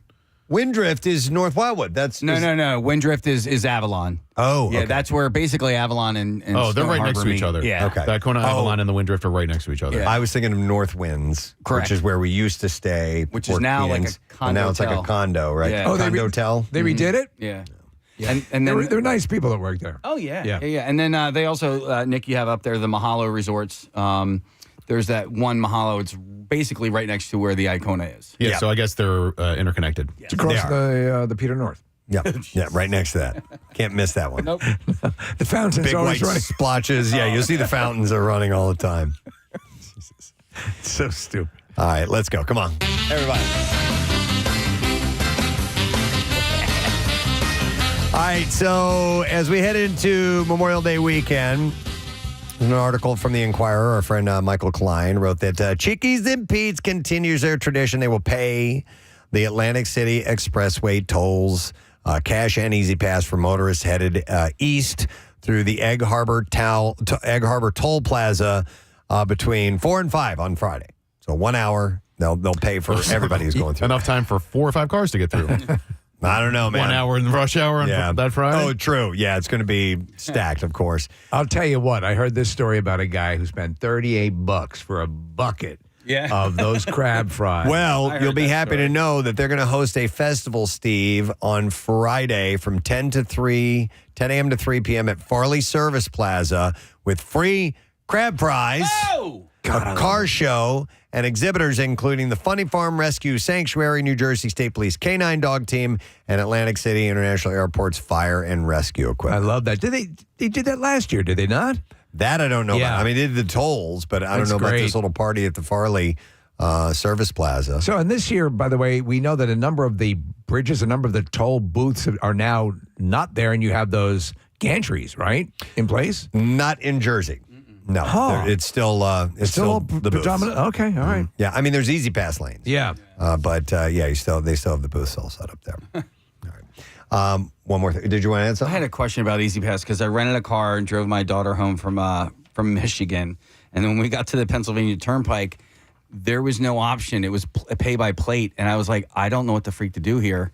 Oh, it's tough with I'm rentals. going. Yeah. Yeah. So am I just going to get a bill in the mail or something? Probably. Okay. I mean, if you rented it through Enterprise or whatever, they'll just bill you eventually. It is annoying when you're driving, especially that stretch cases like Michigan or any of the Midwest states back to PA, because it is often different Easy Pass systems from state to state. Yeah. So sometimes your Easy Pass from Pennsylvania won't work in Easy Pass in Indiana or Illinois or whatever. Yeah, like No kidding. Ohio, I just went through the booth and I got a ticket and Ohio, I you're paid fine. cash. Yeah. But when I got to Pennsylvania, I didn't even have that option. It was pay by plate or nothing. I was drove like, from PA to Colorado last summer with my son, and it was, my dad, we took my parents' car out there, and that was the intent of the trip. And my dad has Easy Pass in his car, but sometimes he would get a bill, sometimes the Easy Pass would work. New York uses Easy Pass, don't they? It does, yes. Yeah. It's And the same as us? It is, because I just drove from here to Boston and back. So that, by the way, GW Bridge is $18 now, $22. Wow. Something insane. It's preposterous, these friggin' bridges. $22. I remember when the word on the street was, the tolls are going to come down on the Verrazano. Yeah. Nope. Nick is pulling up. It was 16 for Easy Pass, yeah, and then 18 if you don't have Easy Pass. I mean, come on. I know. That's half a bucket of crab fries. By the way, how was your trip to Boston? It was fantastic. I'd forgotten how much I love that city. I got to go see a game at Fenway. The Braves lost. The Sox came back to win that, which was great. Just real quick, the vibe at Fenway Park, and I'm a lifelong Phillies fan. I will always be a Phillies fan.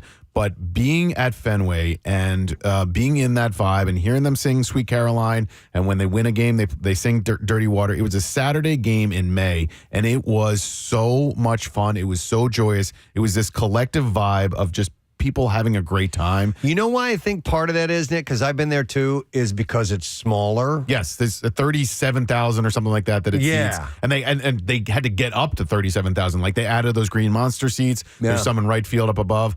And it's just, there's no rhyme or reason to that park. I think it opened a week before the Titanic crash in 1912. There's no straight lines anywhere. They've had to add bathrooms. Like any place that they can find to put in something, they have over the years. So it's a very, very different experience than Citizens Bank Park, which is also a great ballpark. But there's something so charming and wonderful and great about Fenway. You know, a disaster that has not been immortalized in film. The week after the Titanic, they had tickets to go on the Titanic. A bunch of them did. Wow. What are we going to do? Never got to go. That was the big promotion. Promotional item, and they. What are we going to do? But Ben's going to Northeastern next We year. have some great news, folks. Next week we'll be giving away Titanic tickets. Ben's going to Northeastern next year, and he can walk from Northeastern's campus to Fenway. Wow. You know, and like we just walked all over town. And I went to the North End, which is that Italian part of the city, and it was a great place to visit. I've been to Boston many times over the years, but I hadn't been in a long time, and I'm really psyched to be able to go up a bunch when he's in school there. Did you get on one of those free rickshaws they have? We got on the T. We didn't get on a rickshaw. No, they have like from Boylston Street. We took all the way up to Fenway. A dude dragged us up there in a rickshaw, and it's free. That's cool. Absolutely free. Now you tip, right? You know, just to say thanks. But I didn't know. This is how I pay for my medication. I didn't know if they still had that running or not. Thanks for the ride, old timer. I thought that was pretty cool. Isn't it a very almost implausible looking? Because you're there, it's right in the city. You know, the Fenway is right there. Yeah. It's just, but I love that. It is a very charming venue. Yeah, Wrigley's like that too. Yeah. In Chicago, like you're driving through a neighborhood and you're like, oh my God, there's a ballpark right there. Yeah, it's pretty cool. All right, well, anyhow, I'm glad you guys had a good time. Yeah. That was cool. Let's go back to the beach one more time. Hey! All right. So this is according to USA Today. We have something at the shore that was ranked number 1. Oh, yeah. And this Can I guess what it is? Yeah. Medical waste. No. Favorite roadside attraction. What would you say? It's at the shore. It's number 1. What would you think, Case? I already saw the answer. The favorite roadside attraction? I wouldn't consider like Maury's. No. At the Jersey Shore? Oh. Yeah. Come on, guys. Is it Lucy, the elephant? Lucy. It is. Oh. Yeah, it's Lucy. So, well, nice, Casey. So, yes. It's about an elephant that you can rent as an Airbnb. You come in through the elephant's rectum, and you leave out its nose, a trunk as you yanks say. Well, listen, it was crafted in 1881, so it could have been an inspiration for John Lennon to write Lucy in the Sky with Diamonds, for all we know. Listen, Paul, I saw the goddamnedest thing in New Jersey. What'd you see? It's an elephant you can get into by crawling through its ass. You don't say. There's so many stories that the Beatles have still surfaced still to this finding, day that we do not know about these songs that we've known forever. So I got this concert. Fish was playing in Atlantic City, and I got a concert poster. It is awesome. It is a Lucy the Elephant, but like a post-apocalyptic. It's really, really wild. like falling apart, crumbling, like something cataclysmic happened, but the elephant is still there, and I have this thing, and like I got it, and it's immediately worth like $500. Like great poster. I love it. I love the look of it. It is such a classic. I didn't know why I'd immediately think of it, Preston. What happened? Well, you're about to say there was something bad. It was worth $500, and then I brought it to this frame shop to get framed. And it's been there for a few years now. Oh, is this the one in Conchi? No. They're in Berwyn. Okay, yeah. The frame shop on the train station? Yeah. Yeah, they listen to the show too. But I hope they still have it. Well, they probably do because I had a poster at Kohl's in Conshohocken for like 4 years. And he finally called me. He's like, Nick, you ever going to come pick this up? Listen, they do amazing work there, but it was amazing work that I wasn't at that time. I didn't realize how expensive framing can be. I want you to take 5 years to do this. Do it right. So I was like, okay. And I gave him a couple of different things. And then I was like, but just hang on to that real quick, you know? And then I never got around to like going back there and saying. So you're taking ownership for not you getting This is on you. This is on me. Okay, all right. This is not on them. We'll go get it. I know. Are you saying it's worth $500 because you had it framed? Is that why? Well, it hasn't been framed yet. It is worth $500 without the frame. Wait. Oh. Yeah. Okay. All right, I'm sorry. So just to clarify, the poster's there with the intent of being framed. With the intent of being framed. Okay. I just didn't have the money at that time to. So, Here, and I was hold on to this for a decade. I'll be back. Too embarrassed to say, oh, you know what? I can't pay for this right now. I can't pay for this right now. So I was like, hang on to this for a second. I'll be right back. That's the saddest thing I've ever heard, son, that you can't afford to get your fish poster framed. I wonder if there's a statute of limitations. If you leave it there for 7 years, it automatically becomes their property. I think possibly that would. If you, for example, take like a pawn shop, or if you don't come to reclaim it, right? You usually have an agreement, You like have if an you hawk agreement, something, right. And eventually they own it. But I mean, what would be legally if you've paid to, or you haven't really paid yet? I haven't paid. When do they take ownership of it? I hope not ever. Okay. Marissa? Well, back to the Lucy the elephant. I heard a great story, and I can't confirm if it's true or not because I've done a little digging. But I heard that during Prohibition, they would change the color of Lucy's eyes to let the bootleggers know whether or not they could come on the shore. It was a signal. With the liquor. So the eyes would be like red, and if they were beaming red, it meant like there's cops around, don't come down. But if the eyes are green, you could come on the shore and you could bring the booze. Interesting. I don't doubt that. There were all sorts of clever little ways. It's check into that. If we can get validation, that'd be cool. I heard it from a friend who grew up in Atlantic City who swears it because she does face the ocean. Like when you're driving by, you just see her butt. Yeah. Which kind of stinks, but I thought that was kind of cool. All right, real quick. I know we have to take a break, Casey. We're way over time, but Lucy is number one. These are the best roadside attractions in America. Number two is Wheat Jesus in Kansas. I don't know. Not familiar. Dalmatian Fire Hydrant in Texas. The Easel Project in Kansas. Wall Drug Store. We've heard of that before. Dinosaur Gardens, that's in Michigan. Bonnie and Clyde Ambush Museum in Louisiana. Okay, I've actually seen that. Bunyan and Babe the Blue Ox in Minnesota. And then the Paul A. Johnson Pencil Sharpener Museum in Ohio. And then, of course, the world's largest ball of twine. And you'll find that in Cawker City, Kansas. What about Cadillac Ranch? Cadillac Ranch. Yeah. And what about Clyde Peeling's World of Reptiles? Yeah, don't know. All right, anyhow, we got to stop. We got to go back from the beach, baby. It's time to wrap up. Let's twist one more time. All right. And listen, we'll be doing this live. Yeah. Friday. Let's get the whole Keenans to twist with us. We could do that. Oh, yeah. We could play the beach bum music and everybody twist. Let's plan on that. Ooh. We'll twist again like we did last summer. That's How about that? We'll get some guest twisters. And in honor of Chubby Checker being inducted into the Rock and Roll Hall of Fame. All right, we do have to take a break. We're going to do that very thing. We'll come back in a moment. A little bit later on, 10 o'clock, Tom Segura joining us. We'll be right back. Stay put. Preston and Steve. He would not love when we would race it up and down the stairs.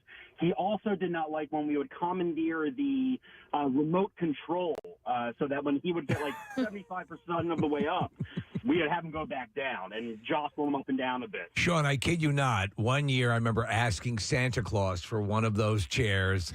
You know, I'm a kid, but it just looked like so much fun. Obviously, it's not fun if you're 90 and can barely get up one step. But what was... so you would have the remote. Your grandfather would be going up the steps, and you'd be able to take control of it and start lowering it and F with him a bit. Correct. Yeah. Because the remote would I guess supersede the little lever on the chair in case something went wrong. He'd be inching up to the top to go to the bathroom or something, and we'd have him going back down. And then. I always wanted. So I always remember. Sean, thanks, man. I always think in Preston. I think of the ones that would go up and then curve, like in the movie Gremlins. Yeah. So it goes up the steps and then it curves and then launches the granny out the window. Yep. My grandparents had a lot of furniture that was another piece, that was another item. So they had like a big credenza that was actually a radio when you'd open up the top. The TV in the cabinet was a standard. They also had a table that was a craps table, and these all took me years to find out. So You had a craps table at home? Yeah. That's awesome. It was a craps table, but it was like covered in like bric-a-brac and tchotchkes Did and you all say sorts of little things. The chopping block in your kitchen was also a Sibian? Yes. Oh, yeah. Another one of those is bumper pool. Oh, yeah. Because you could put a top on it and it would become a table. Sure. I love bumper pool. I hated bumper pool. I loved it. It took me way too long in life to find out. I opened up the lamp was on a table, so it was connected to the table. Right. I opened up the table bottom on one day, and there was a record player in there. Okay. And Abbey Road was sitting right there. Oh, that's good. So- Here's a couple more on this list of things you always found at Grandma's house. A decorative bowl of plastic grapes that she had for at least Wax 25 fruit. years. Yeah. Wax fruit, a perennial. Very dusty. I remember playing with the plastic grapes and pretending to eat them as well. Could have choked on one. How about a set of very outdated encyclopedias? Oh my God, we had the encyclopedias. Yeah, we did too. and I would go through them and find in the anatomy ones, they would have those the clear pages that you could fold like the muscle groups on top of the internal organs, on top of the acetate, bones. yeah, the acetate. That's it. So my mother got us the full Funkin' Wagnall encyclopedia set through the supermarket that you'd go to. So you'd go and purchase, and they'd bring out a new letter every week. It was the worst. You'd lose letters. It was the most incomplete encyclopedia set ever. Also, this says in her old telephone list finder sitting next to the phone. And Steve, I remember those. What did they call those? Was it like a Filofax or? The Filofax is a similar. Yeah, in fact, that might be the name, Preston, but you'd have these little. Yes, that's I have a picture of it right here. Yeah, it was. You'd move an arrow down. It was flat, and you would move this arrow down to the letter you want, and you'd hit the button, and it would pop open. Yeah. Right to that part of where the phone numbers were kept. Yeah. And I used to play with that thing all the time. I loved it. Yeah. It's because it would spring open. Let's see here. And the last thing it says, the tin of Royal Dansk Danish butter cookies that never had cookies in it. It was filled with other stuff. Yeah, several people were texting in that the sewing supplies. And sewing. And that's what this photo is. There like we go. all the threads and needles and all By that the way, stuff. I love those Royal Dansk They are good butter cookies. Too. They're so butter damn cookies. good. Yes. They're really good. Do they still exist? Yeah, they do. Let's Yeah, probably get some. they're excellent. Were they all the same flavor? No. They were different flavors, Yes. right? Now that I'm looking at them. I think they were all butter cookies, different shapes. Some of them had sugar on them. Some of them didn't. Some had chocolate swirled into them. Yes. Some of them had like little fruit inserts and things like that. But they were all super healthy. Yeah. All right. Oh, here's another one: a cozy Afghan blanket. Oh, yeah. That smelled just like her house. Yeah, and my one of my actually both of my grandmothers were quilters. So there were quilts all over the place as well. So yeah, these are it's interesting, and I'm wondering what it's like now if kids in our era, in this era, even need to root around through stuff and find things This to is play my with. grandmother's zip drive. Yeah, exactly, because you've got plenty of options of things to either watch or play with, handheld devices that you just give the kid the phone and they can play, with apps and phones like that. I wonder if they still go through drawers and go through closets and find things to entertain themselves with. They can find grandma's naked pictures online now. Yes, exactly. Yeah. They're there. Just go to Pornhub. PrestonandSteve.com. Digitally forever, yeah. Grandma's on OnlyFans. There was one time at Keenan's. Yeah. Philly's hottest, one or the other, something or the other. Why did your hair never grow in right, Grandma? All right. Well, thank you for your calls. We do appreciate it. Speaking of Keenan's, it's back on, folks. We made the announcement last week. Scott came by, Scott Keenan, to reveal the information. So the date is Friday, May 27th. We will be broadcasting live at Keenan's, North Wildwood. It is sponsored by Coors Light. It's our official opening of the Jersey Shore. It's Eggs with Peg. We'll have contests. We'll have stuff to give away. Essentially, we're just going to have a damn good time early in the morning, and we'll get the summer started off right. And by the way, if you are interested, we have what's called the Countdown to Keenan's. And it's your chance to win Cut the Line passes, a VIP table with a bucket of Coors Light, and a case of Coors Light as well. Excellent. After that. And all you have to do is go online. You go to the Keenan's event page, WMMR.com. Upload a photo of one of your favorite moments from one of our previous Keenan's events, if you've been before, and you hanging out with your friends, whatever it may be. And all photo entries will be displayed in the gallery on the page, and we'll pick a winner on May 20th.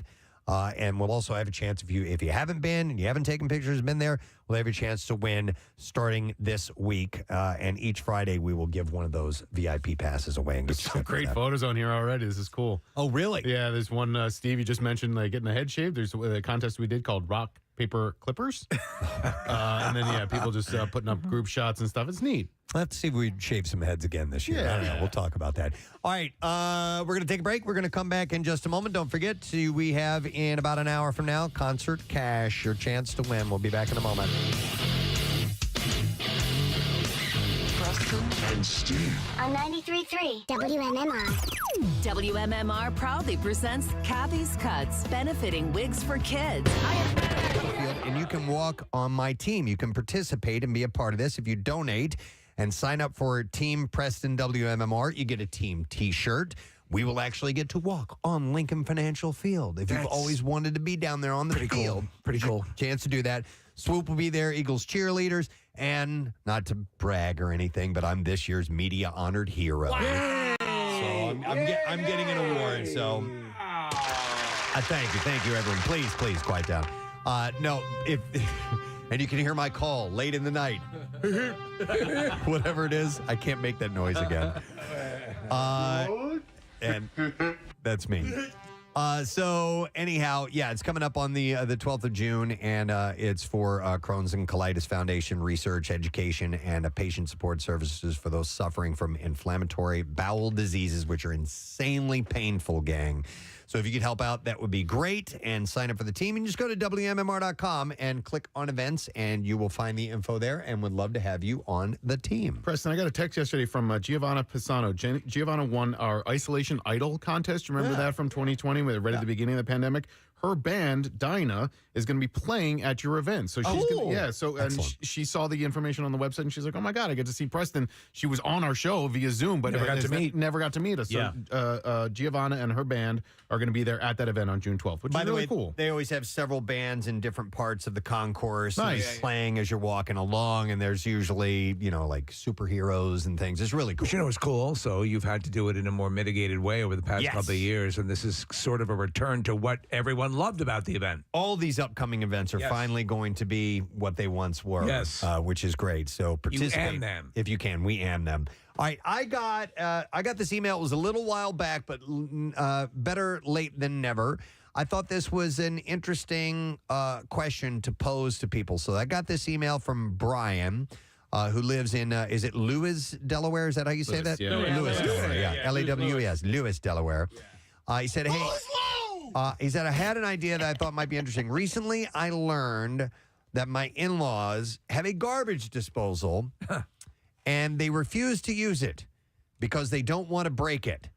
They keep a trash bag in the sink for food scraps instead of allowing them to go into the garbage disposal. So they have a device that they never use for fear of breaking it. Yes. And he said, this is pure insanity to me. And it got me to thinking, if there are other things of convenience that some people refuse to use for fear of breaking them. So, and he also said, additionally, it's become clear to me that people love to do greetings when they go live on the air. I thought maybe a segment maybe called the Salutation Station would be cool. And it would allow people to get in and get their greeting fix. Now, we'll worry about that another time. But anyhow, that's an interesting question. So you have this device that is made specifically for this one thing to do, yet you don't want to use it because you might break it. But what's the point of having it if you're not going to use it? I know this phenomenon exists with a lot of people. I'm a gadget guy, so I will use it. I immediately adopt something and I'll use whenever I get it. But I am aware of people who will buy things and never use them. I do it all the time. Oh, I do it are you guilty of all this? Yeah. the time. By the way, if you are in this situation, call us. I want to hear it. 215-263-WMMR. All right, what is it? So it's not that I won't use things; it's that I use them Sparingly? Yes, when absolutely necessary. Like super sparingly? Yes. Will you actually do extra work even though you have something that could get something? Okay. So Casey and I we usually walk into work together, and he noticed it, I guess, a couple of times, and then finally said something to me. So this is just one example. Here at the station, when you walk into the building, there's the door that you can hit for, it's like a handicap, and it'll for somebody walking through, and it'll open the door for them. Yes. Right? Okay. So that's the only door you can get in the morning when we scan our key card because the doors are locked. It's the only one that unlocks. That unlocks, right? Once we get into the vestibule, all of the doors are open. There's several there's like doors. 6 doors you can go through. Yeah. I won't go through the other handicap door.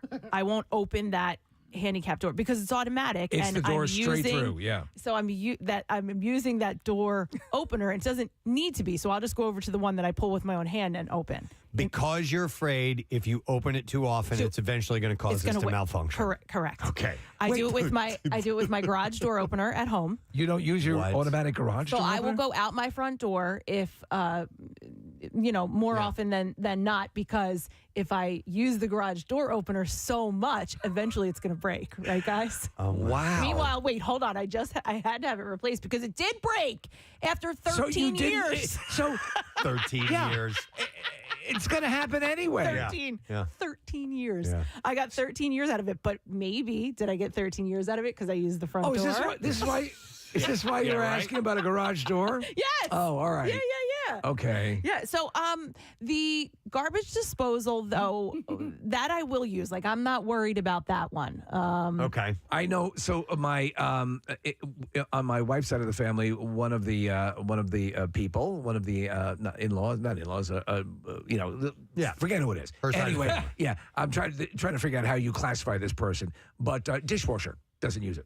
Dishwasher sitting right there in the kitchen does not use it because of fear of it breaking. That, a perception of overuse of water, a perception of other things, and fear of breaking. All of that sort of no, I don't want to screw with that. I had a friend who I worked with, dishwasher, but for a different reason, not for fear of breaking. She would not use a dishwasher because she hated unloading the dishwasher. Oh, yeah, I hate that. So therefore would hand wash everything, which you still have to put all that stuff away when you're done hand washing it. But there was something about putting it in, running it, and then opening it up and taking it back out that she did not want to do. She didn't like picking up the work on the other side. Right. So in other words, when you're washing it right then and there, you're putting it away. So it seems like it's all in one. Yeah, like smaller amounts. Right. But it's the same thing. Same thing. Yeah. In the almost 20 years that I've been a dishwasher owner, I don't think I've actually turned a dishwasher on maybe more than 5 or 6 times. Oh my God. I'll run it like twice a day. It's without weird. even dishes in it.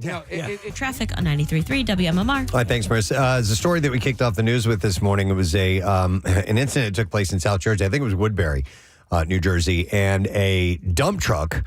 They're not 100% sure, but the gentleman driving this dump truck may have had a medical emergency. Yeah, they said it might have been a grand mal seizure, Preston. Lost control, and then with this 73,000-pound vehicle was filled with concrete dust. That's unbelievable. So it weighed a ridiculous amount, and it plowed into this house, just destroyed this home.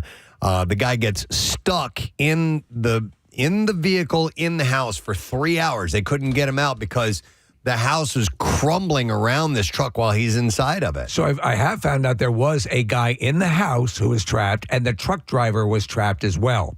So the one neighbor was calling to his friend who he knew lived in the house. So that was going on.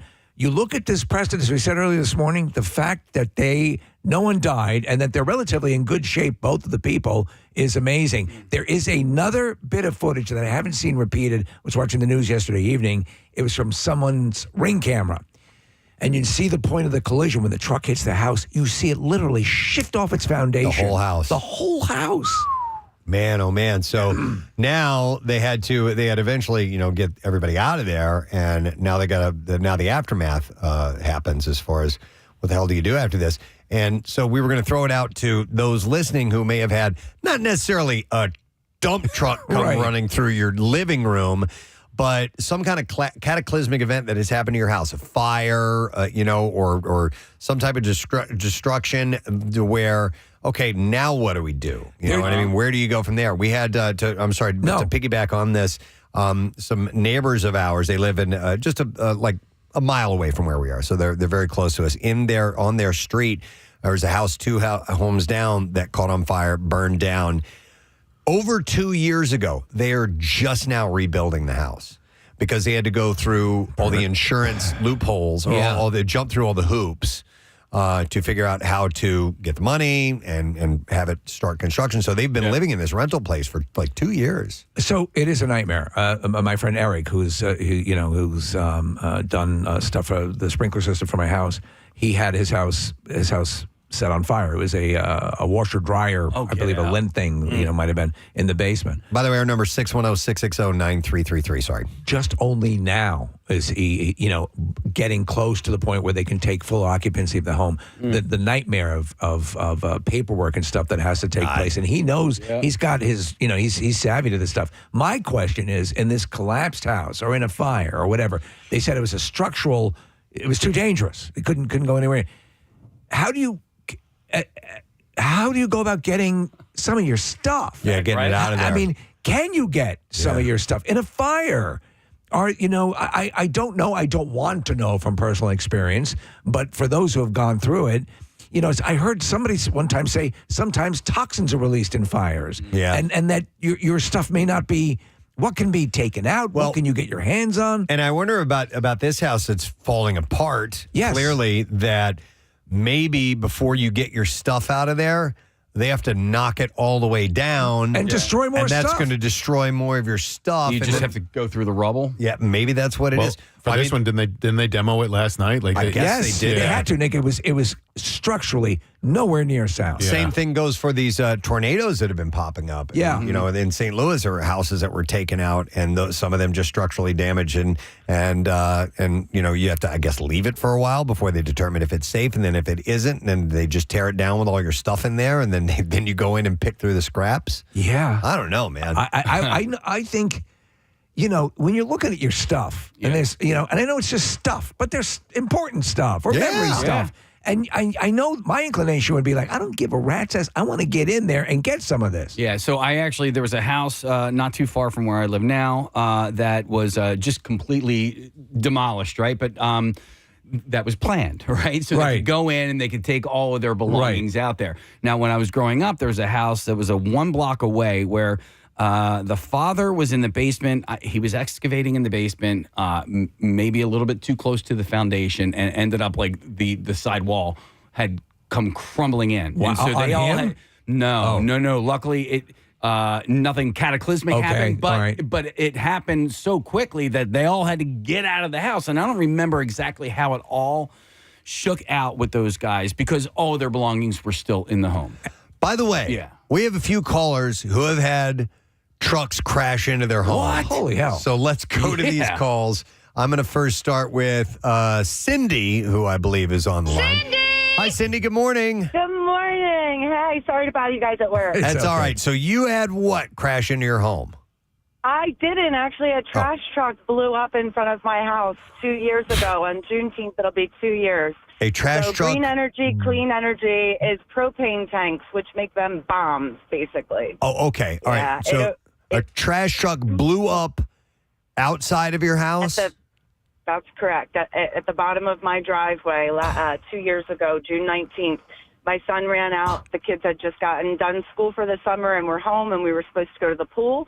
And they were waiting for me to be ready to leave. And as we went to leave, my son said, Mom, there's a trash truck smoking out front. Should I take a fire extinguisher out? I said, sure, go ahead. Oh, and my the guy God. said, get back in the house. This thing is a bomb. If it overheats, it'll explode. And so my son came back in, and we watched from our window as this thing caught on fire and then literally exploded and ruined our siding and our roof and our trees and our landscaping. Let me just jump in here.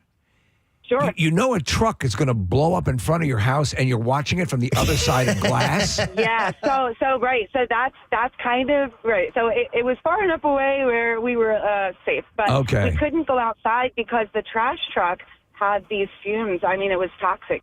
You couldn't go outside. Even if we went out to try and get out the back door, you still have a trash truck engulfed Cindy, in front of your house. So we were stuck inside. What about damage to the house? You mentioned some stuff occurred.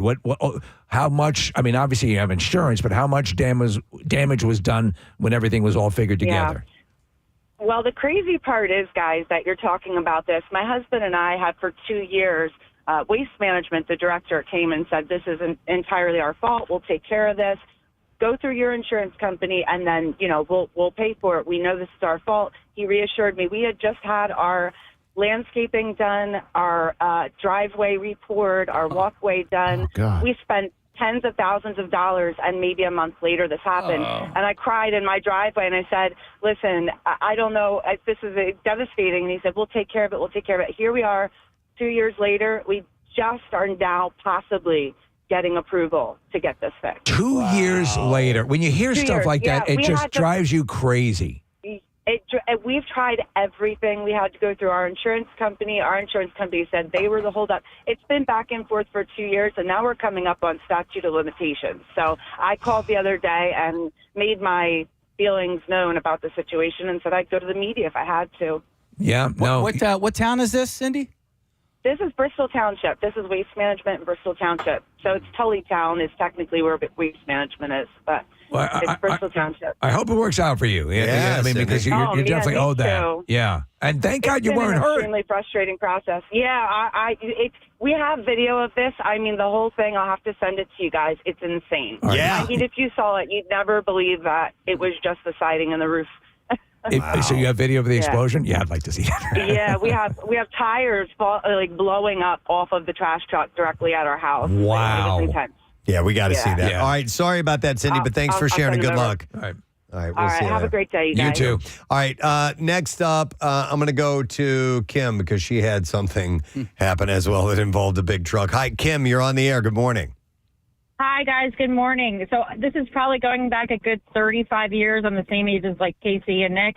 And middle school, there, my parents' house, one house in from a major intersection. The one road comes down off of a highway, so lots of tractor trailers coming down, cutting through a highly residential area. And there was just like a blinking light. No stoplights there, and accidents all the time. You get waken up. One morning, a bunch of kids going to high school down the street from my house. Tractor trailer comes down. A guy has a seizure, hits the car with the kids, turns, and ends up, the house on the corner was on a diagonal facing the intersection, goes through 2 trees and ends up hitting the front of the house. The kids have to get taken out by the jaws of life, and the guy is, passed out in the front of the tractor trailer. So, of course, like, we didn't see this, but you hear this because you're, like, literally about to leave the door to go to school. Yeah. And I couldn't even end up going to school that day, and the high school is down the street from us because all the emergency vehicles and everything, needless to say, there is no traffic light there, but it took this accident for them to finally put a traffic light in. But, Kim, did you have, like, was there a history of cars going through and skating and sliding? Because I know there's an area on Stenton Avenue near where I live where there is a sharp turn, and I see these people have this old style wooden fence, and that thing is forever getting ripped up on the corner, and clearly it's because cars are overshooting and running into it. Was this the only incident that occurred, or did other things occur? Oh, there were accidents when I was growing up, like weekly at this intersection, because it was such a major intersection that went through our hometown, and this is up in northern New Jersey where I grew up, and it was just a blinking light. Yeah. So people just didn't pay attention, or they were like, oh, I'm going to scoot through it real quick. And especially with the one, the main drag coming down off, the major 287 interstate in New Jersey, people are flying down it all the time and just didn't stop. Yeah. And like cars up on, the grass, huge accidents all the time. But this was the one that was so bad because, the high school kids got really injured. And this guy, it was a medical emergency, but it's not really great walking out your front door and seeing a tractor trailer on the lawn. You'd be scared. Well, in this case here with this story, Preston. Thank you, Kim. Thanks, guys. People in the neighborhood said that there were people like one house over barbecuing right in the backyard. Yeah. There were kids playing out around. I mean, again, thank God nobody was hurt. Yeah, he went through a bunch of front yards. Yeah. You know what I mean? Yeah. Like, it wasn't just, street Right. house. No, it was street. Took out a utility pole. Yeah. There was a story I had. I was going to put in the bizarre file, never made it up, but it was, I forgot where this was, but there's a roundabout in front of in a neighborhood where there are homes, and apparently this happened like 3 times. They have video footage of it. Somebody just not paying attention, thinking that the road goes straight. They go, and the roundabout was all, the middle part was all covered with grass. Right. And they hit the roundabout and they just catapult off of this. Oh, wow. And flap. Yeah, totally. And crash into the house. And apparently it was like the second or third time that the house has been hit by somebody flying through there. Do you remember you had the stories in the bizarre file about this house? I think 2 or 3 times people had launched and landed in the second story. Yeah. Yes. How is that possible? I don't know. It happens. I mean, I move. I move after the second All time. right. Here's not a home, but an interesting story from Joanna, who we're going to find out about. Hi, Joanna. Good morning. Hello. Hi, Joanna. So you had an interesting story, but it was not at home, right? Right. It was when I worked at Warrington Panera. Okay. What happened? It was May 20th, and I was coming back into the back room, and I hear banging, I hear glass breaking, and then I hear, oh, my God, he's coming through the front window. A guy with a brand-new Audi couldn't figure out the switch control, came flying through the front of our store, and I had to get everyone out of the back. My 2 cashiers got the guy out of the car and the rest of the customers out of the store. My one coworker took down our sanitation or hand sanitizer thing. Joanna, was anyone hurt? The next day. Was anyone hurt in this? No one was really hurt. One of the customers, she got some glass on her face. She was sitting by the front door. Quick, get the hand sanitizer. There may be germs. Exactly. There may be germs. No, I know. It's so weird. There are certain stores that have had this happen. And I don't mean to laugh, but the classic notion of the person getting a new car and not being able to figure out something. Oh, yeah. And that terrifying moment. Wow. So, but I mean, yeah. So how long was the restaurant shut down, Joanna? For about 12 hours. We closed at 3, cleaned up everything, and then we opened at 6 o'clock the next morning. Wow. So I'm going to go off on a side note here. Thank you, Joanna. Panera offers these new. do you want to talk to her about Panera? No. Okay, She says she doesn't work there. Yeah. So, Preston, it is a croissant. It's croissant, bread, grilled cheese type sandwich with caramelized onions. You digging on it? Oh my God. Nice. Panera, you're back, I'll baby. be right there. Yeah, you're back, baby. Hang on. That's got to be their new slogan. Yeah. I'm back, baby! You're back, baby. All right, let's go to, we have a bunch of calls coming in now. Home destruction. It's Deb who is on next. Hey, Deb, good morning. Hi. Hey, what's up, Deb? Hey, not much. I just wanted to share my story. Yeah, please. Go ahead. So it's Deb. Can you hear me? Yeah, sorry, I keep interrupting. We have a delay here. So, Deb, tell your story to the ears that are waiting to hear them. Years ago, we were in the house. We got a tornado warning, and I was working, and so we went in the basement. We never get tornadoes in Delaware, and so we heard something go by, and we went back upstairs, and our neighbor was at our front door and said, "Are you guys okay? Your roof is on the street." What? Your roof is all over the street. Wow. So we went outside in the rain, and all the shingles had come off.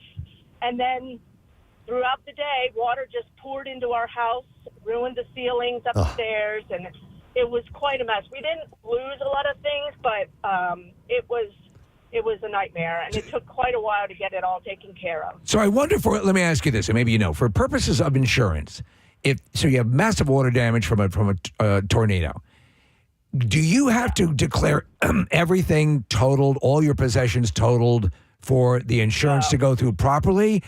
I mean, because like with a car, if a car is flooded to a certain point or water gets up to a certain level, that car is considered totaled. Like you couldn't reclaim it. Does anything like that exist with your home insurance concerning your possessions? No, we had a service place come out and help, stop, take care of some of the issues. But we had an adjuster come out, and he just looked at what was truly damaged and gave an estimate for that. And now the estimate was low. Yeah. So we had to go back to them and say, we need more money, but did you get it? We didn't have, yeah. Did you get the money? Yes. We Okay, got the money. good. Because you need a roof. Yep. Yeah, I know. I'm not in construction, but I know that's part of a house. Yeah, and windows cracked and God, man. All right. were ruined. Sorry to hear you went through that, Deb, but we appreciate it. Thanks for the call. Yep. Let me see. We're going to go to, let me go to another car crashing into a place. I have Kelsey joining us. Hi, Kelsey. Good morning. Good morning. Hey, what's up, Kelsey? I worked at Sharky's Bagels in Blackwood, New Jersey, and we had a car completely come through our store, and our owners happened to be there that day, like randomly. Okay. And the lady hit the brake instead of the gas. Yeah. And people still came in and wanted their sandwiches as the cars in the middle of the store. So people had placed orders, or they wanted to place an order and come in and They continue. placed orders. Oh, my God. To Well, get that's your sales point. Yeah. Our sandwiches are so good. A car just ran through our business, and people still want their sandwiches. You know, we got another text from a different listener who says, my family owns a bagel shop. We've had 2 cars come through the front window into the store, and 4, including other stores in the strip mall. And that wasn't even Sharky's. That was Bordentown Bagels in Bordentown, New Jersey. What is it with bagels? Yeah, bagel shops and cars coming through the front window. Apparently, it's a common thing. You get so giddy that you forget which is the gas and which is the brake. Yeah. Bagels! Kelsey, were you there when it happened? I was, and I happened to call like our owner's son back into like the back room real quick about something. Yeah. And he was sitting at the table, and if he was still sitting there, he probably wouldn't have made it because Wow. the car went right through. Wow. Okay. Interesting. All right. Thank you, Kelsey. Appreciate it. Yeah, we got a situation here with bagels and such. Yeah, 2 different places near me. One was Wings to Go. Somebody ran into that one. That was in Marple, Broomall area. And then Bocella's on Eagle Road in Havertown. Same thing, man. People just, they thought it was the brake. It wasn't. It was the gas. You just reminded me. And growing up, there was a Dunkin' Donuts near me, not the one that I worked at and made famous, but somebody literally drove through. So the way it was, you had the counter and then the bathrooms were behind. basically cleaved off that part of the building. Yeah, that's why, like, Wawa, they have those pylons in front of the store. Yeah. Just for that very reason. Yeah. Yeah, a lot of stores, Targets have those and a few others, the bollards. And yeah, it's because, I mean, listen, they're afraid somebody might do something stupid on purpose. But yeah, anybody could have some kind of heart attack, seizure, whatever, like this guy did in the truck. Those giant bollards that they have in front of Target, to me, seem like they could be a toy at some point. I sit on them from time to time. Yeah. All right. And if I were a giant, that I would play marbles with those. Let me ask you, are they? Is the weight of them alone keeping them in place? I don't think so. I think that there's part of them is buried into the ground. Didn't one of them not that long ago in our area started rolling? It was hit right? By a vehicle and started rolling. I didn't hear that story. Yeah. Oops. Wow. Okay. I don't know. Maybe we can find that out. Do you know that? Little deep dive. And I don't know if this is the case. I don't mean to go off on this, but finding out with the Colebrookdale Railroad and going out for the Polar Express run and all that stuff, they told me locomotives, the cars essentially are just sitting on the carriage underneath. Okay. Oh. And that is because of a rollover. It makes it safer, I guess, somehow. Like it's just resting on it. And I don't know if that is still the case these days. I don't know. Or they're merely talking about antique trains. But it was. I thought I got the impression that that's how they do it. It is basically just the weight of it is resting on it and keeping it in place. Okay, so Nick pulled up a video of one of the balls rolling away in front of Target.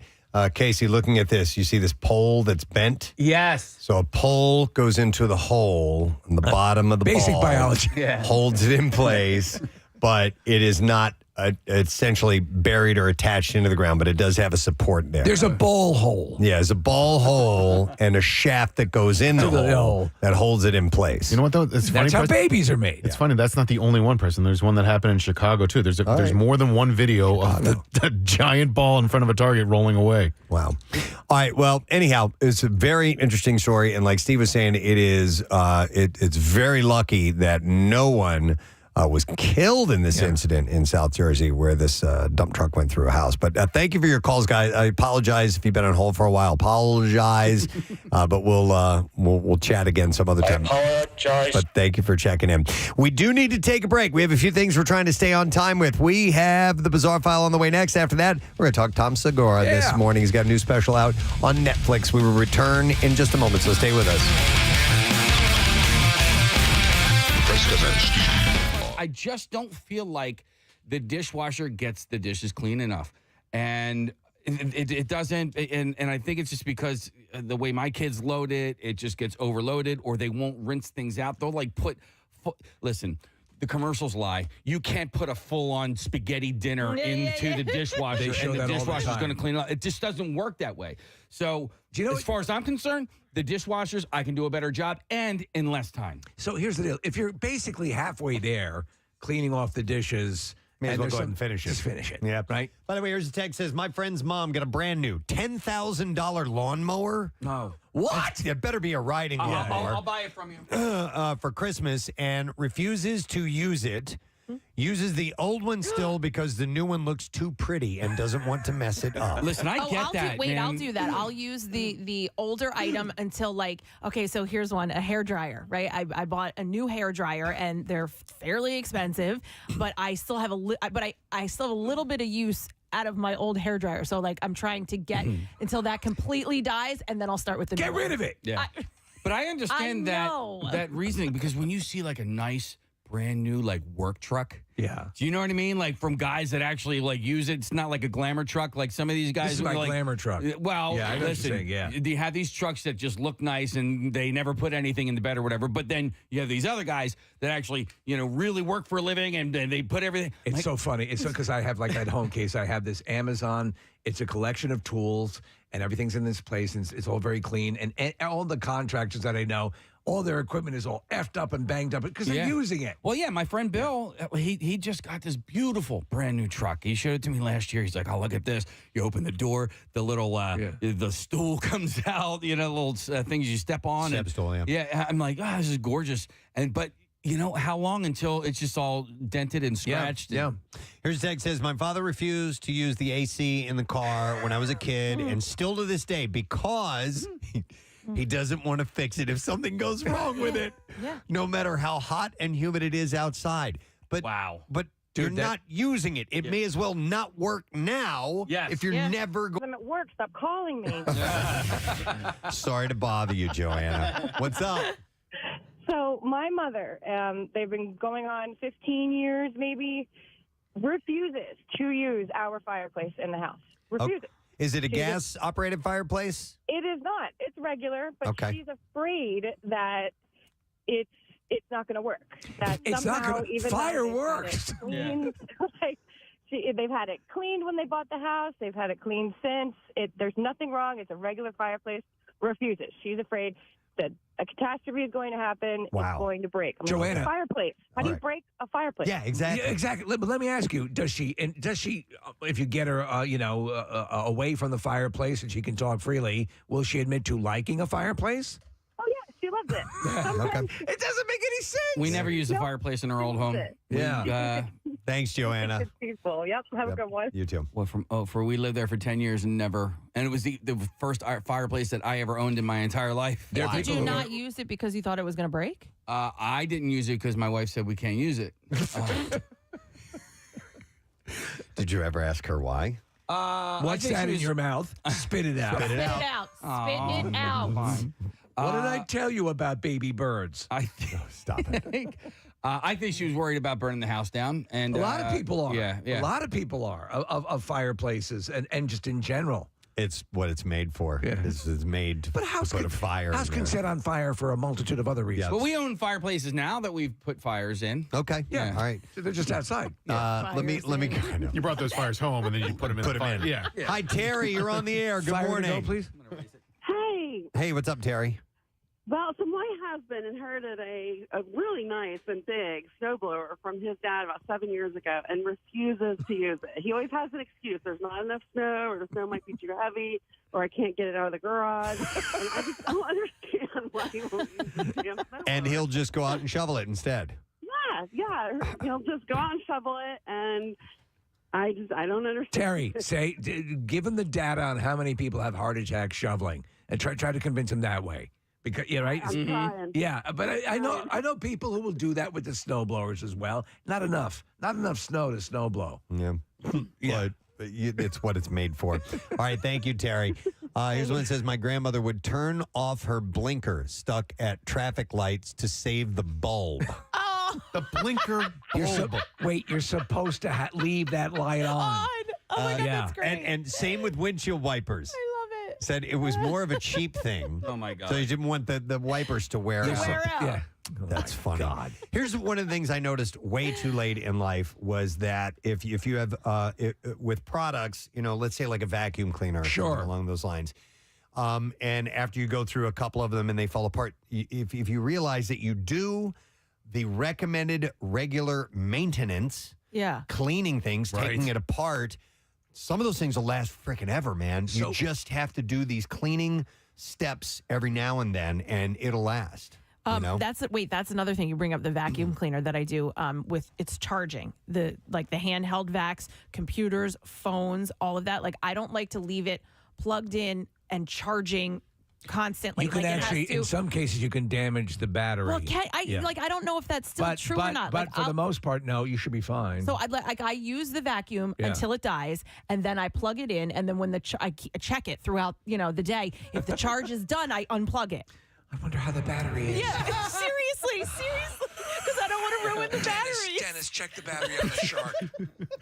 We have these. I'm sorry, Nick. No, we have these tools, power tools, that use batteries, and the batteries can be used for various tools. A drill for this one, it's lithium batteries. Yeah, so you move them from one product to another. So I mounted these chargers on the wall, stick them up there, leave them charged all the time because you never know when you're going to need to do a project, and you have it ready to go.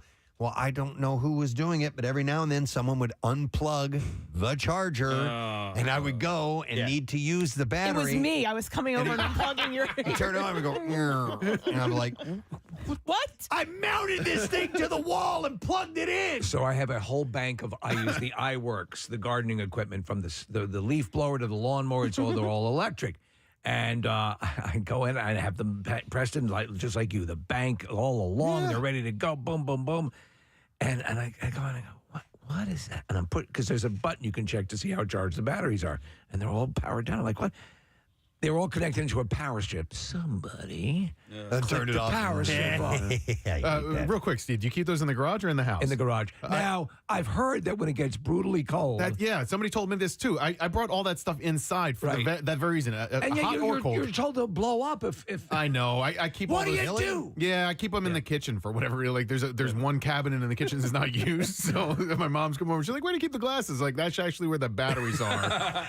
The glasses are in the garage. Yeah. But Preston, real quick, I know you're not a big kitchen gadget guy, Right. but when I get a new knife, I hold on. I don't use it right away, and I think it's because like I want to keep it pristine. You want to keep it super sharp. Yeah, and like really clean and just perfect. Do you ever do that with new kitchen items? Do you you dive in right away? Made to be used. Okay. Yes, Well, wait a second. In my mind. This also goes to another conversation, which is how quickly do you use. I do like things to look nice and pristine. So there are things like ice. Like after a while, like we were talking yesterday about hiking shoes and stuff like that. I'm like, if they get too scuffed up, that'll be an extravagance. There's a crossing point. Sorry, it's not up to my standard. It doesn't look right. Nick, I have 19 pairs of scissors because I use the old scissors to cut things like opening boxes or something that's thicker, and then the newer, sharper scissors are for the things that need like a nice, clean finer cut. Yeah. It's like And you need 19 of them? Oh, you can find scissors all over my house in every room. Hey, this is the crafts queen, right? Steve, I have 3 pairs of these sneakers that I'm wearing right now, and they have I have used them in stages. In fact, I drew like a letter on the tongue of the shoe, so I didn't use them for what they weren't intended for. So the oldest version of those. I do the sneaker phase. I'm with you. Okay, I'm so following you. The oldest version were my cycling shoes, and then the newest version I only wore them to jog, and then are they identical? Identical. And that's why you have to mark them. I had to mark them. So I had jogging, cycling, and then everyday shoes. So I go left to right. So the pair of shoe that's the furthest left, it's like in people jumping out of an airplane, skydiving. They're at the door. And so those are the ones that are the prime ones for using. And then it goes, and then they start to circle around into the Goodwill pile. Yeah, and now I have my lawn mowing shoes, and I'm actually really proud of myself, Kathy, because you have a lawn mowing shoe guy? No, I just want to go to a call when you eventually stop talking. So, hang on a second, Preston. I got something for you here. Hold on. I need you to stop talking and listen to me. Go ahead. No, I'm proud of myself because my lawn mowing shoes I've been using for like 3 whole years now. I'm going to go back to people not using things because they're afraid they will break. Yeah. And I will go to Barbara, who's been on hold for a while. Hey, Barbara, good morning. Good morning. How you guys doing? Good. What's up, Barbara? My brothers and I just sold a house that we inherited from my father. They bought it in 1986, and they never used the dishwasher. There you go. We had the realtor come in, and I was telling her, I said, I think the dishwasher's broken. My brother's like, no, it works. They just never used it. And is it from 1986? Is it that old? Oh, yes. The Yes, washer? it was the original dishwasher that was put in the house. I bet you that. So it would probably still run. It's not going to, it's a functional dishwasher. But did they ever explain why they chose not to use it? Was it for this reason, for fear of breaking it?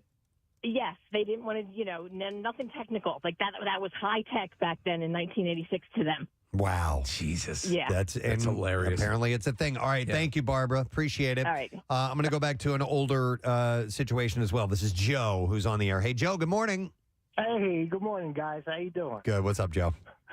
You guys remember back in like the 70s when you get in the car, the seatbelts were kind of tucked up and folded above the window? Yes. And little brackets? Yeah. Oh, yeah. Well, I'd get in the car, and my dad, he was kind of a perfectionist, and he wouldn't let me take the seatbelt out of the little thing above the window because he thought it'll never go back neatly. So he never let us use the seatbelt. He would rather have you not use the seatbelt to maintain the aesthetic. Oh, yeah. I used to try to get it out. And he'd be like, don't touch that. You'll never get that. Get away from that. Stop playing with that. And I'm like, Dad, it's a seatbelt. He's like, you feel that dashboard? Push on it. Now, and, would he make you ride on the hood of the car so that you wouldn't screw up the seats?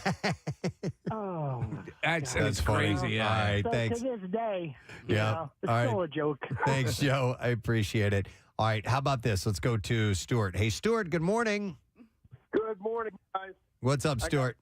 I got one for you. All right. My mother-in-law, God rest her soul. All right, thank you very much, Marissa. Real quick, I know we don't have much time, but we'll do the bizarre file in a moment. But I want to mention the big freaking deal this week: same-day ride and water park combo tickets for Maury's Piers, just $70. You save $50 per ticket. Nice, unlimited rides, 3 piers, both water parks, whole day. Make the summer unforgettable at Maury's Piers, and you can get the exclusive offer at WMMR.com/deals. But then this is while supplies last. Oh, okay. You got to get those now because they always sell out every single year because it's an incredible deal and it's totally worth it. So go there now. All right, Bizarre File. Here we go. WMMR presents Preston and Steve's Bizarre File. Brought to you by Coors Banquet. Start your summer. Start your legacy. Coors Banquet. We'll start with this story. Oh, yeah. Okay, so have you ever had a moment where you knew, the wrong words were coming out of your mouth at the exact moment you're saying, and then there's no turning back? We've all had that happen before. It's exactly what happened to this gentleman, Gordon Lyons. He is the Minister of Communities for Northern Ireland, and he was speaking at the Impact Players Conference, a sports-related female empowerment event in Belfast. And in his remarks, Lyons said that they had all of the good-looking people down front. Just want to say I appreciate that you didn't put any uggos up front here. It's much more pleasant to see attractive people up front instead of the knuckle-dragging filth that I often see at these events, and I mean it in the best of ways. And I think he's talking about the women. It was a women's empowerment thing as well, and there were groans from the crowd that made it clear that it was a bad move, with some in the audience wondering if they really just heard what they thought they heard. So, it was a case of that he was just nervous, or what? Or just I think he just wanted a history of this. I guess he was just saying, "Hey, you all look great." And hey, raise your hand if you're having your period. But instead of saying in the entire venue, he just said they were down front. Everybody else is ugly. They would put all the hotties down front. I don't really know. You all look lovely today. Would have gotten it done. He was quickly issued a heartfelt apology, which was well received, fortunately, for him. I'm doing the Walk a Mile in Her Shoes event on the 31st, where we men walk in high heel shoes for women, and in honor of the ladies who have gone through domestic abuse for the Laurel House shelter. But I did not know this as far as high heels go. In Carmel by the Sea, beautiful town. You need a permit to wear high heels over 2 inches tall with a base smaller than 1 inch square. Was that Clint Eastwood's doing when he was mayor? It's a good question. I don't know if it was his idea or not, but the law started in 1963. I don't like high heels. To protect the city from lawsuits if people tripped on uneven sidewalks, cobblestone paths, and tree roots.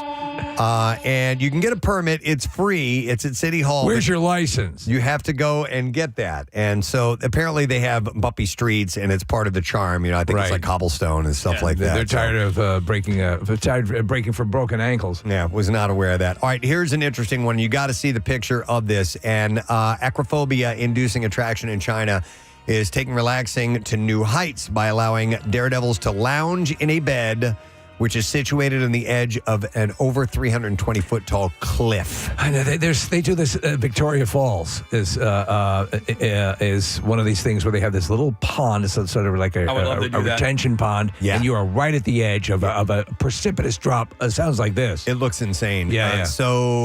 Located in Mengshen National Forest, the cliff bed experience was launched to somewhat paradoxically relax and forget about the world. Yeah. In accordance, the veranda-like platform... Get a sleep number bed. Which was debuted as part of the Scenic Spots outdoor adventure package, features wooden slats, small double air mattress, a duvet, and a pillow. And there's viral footage. A shockingly serene woman can be seen stretching her arms as the camera pans to the panoramic alpine surrounding the background. She was actually screaming for help, and they just caught her in the moment. Despite having a bed in the title, the accommodation is not meant for sleeping, but rather to chill out, and you can take selfies while you're there, make it look like you were sleeping there. Yeah. But there is a safety harness that is clipped to somebody. There better be. But it is insane looking. It reminds me of there's somewhere in Asia where they bury, quote unquote, bury people up on these cliffs. Yes. Have you seen that? I've seen it. It's insane. They have these ledges, like hundreds of feet up in the air, and they take people in boxes and they leave them up there. What? Dead people. Oh, dead people. Yeah, it's okay. really, really weird. Kinda Yeah, scary. They kind of it's like I said, it's like an open air hide cemetery. Really, really weird. All right. Anyhow, I see our guest is online, so I'm going to wrap up the Bizarre File right there. We'll dig deeper tomorrow, but excited to have him on. Because he's always great to talk to. The best. And he has a new Netflix show. It's called Bad Thoughts. I watched it all last night. Yes, and you were raving about the feces. My God. Yeah, we have issues to talk about. There's some amazing stuff going on in this very cinematic series. He's going to be at the Hard Rock in AC on June 20th and 21st. The amazing Tom Segura. Joining us. Hey, Tom, how you doing, man? Hey, how are you? Thank you for having me. Good to see you guys. Absolute. Great to see you once again. So, yeah, Steve was going on and on about the technical abilities of your prop group to create very realistic human feces. Yeah, that was they're an amazing team, and I was also curious as to how that would go. And it turns out there was oatmeal and peanut butter and some chocolate mixed together. And it sticks to you. That's a delightful dessert, actually. It is, but that's crazy. On screen, it reads like the real deal. And of course, we're talking about Bad Thoughts, which is your Netflix series. How many, 6, 7 episodes? 6 episodes, right? Yeah. So, and some are 17 minutes and some are longer. And I literally, I was going to get up to speed on this because I'm a huge fan anyway, but it became just let it roll into the next, just let it roll into the next. So a couple things off the top here. Very cinematic. This is, it has a very film look to it. Was this at any point a collection of vignettes that might have been collected for an actual theatrical release? No, I appreciate you watching it and noticing that. It was just a big emphasis for me was that I feel like a lot of times comedy is shot, like just filmed a certain way. It's usually filmed where even in theaters, if you watch a feature release, it's very bright. Yes. It's very kind of flat. They don't really put a lot into thought into like the depth of field and the look. Shadows. Because, like, oh, this is a comedy. So as long as we write something funny, it really doesn't matter what any of this looks like. Agreed. Yeah. And to me, that's a real bummer. So I just, when we were talking to, I was interviewing DPs, like directors of photography who had done like big movies, Oscar nominated, like all these people.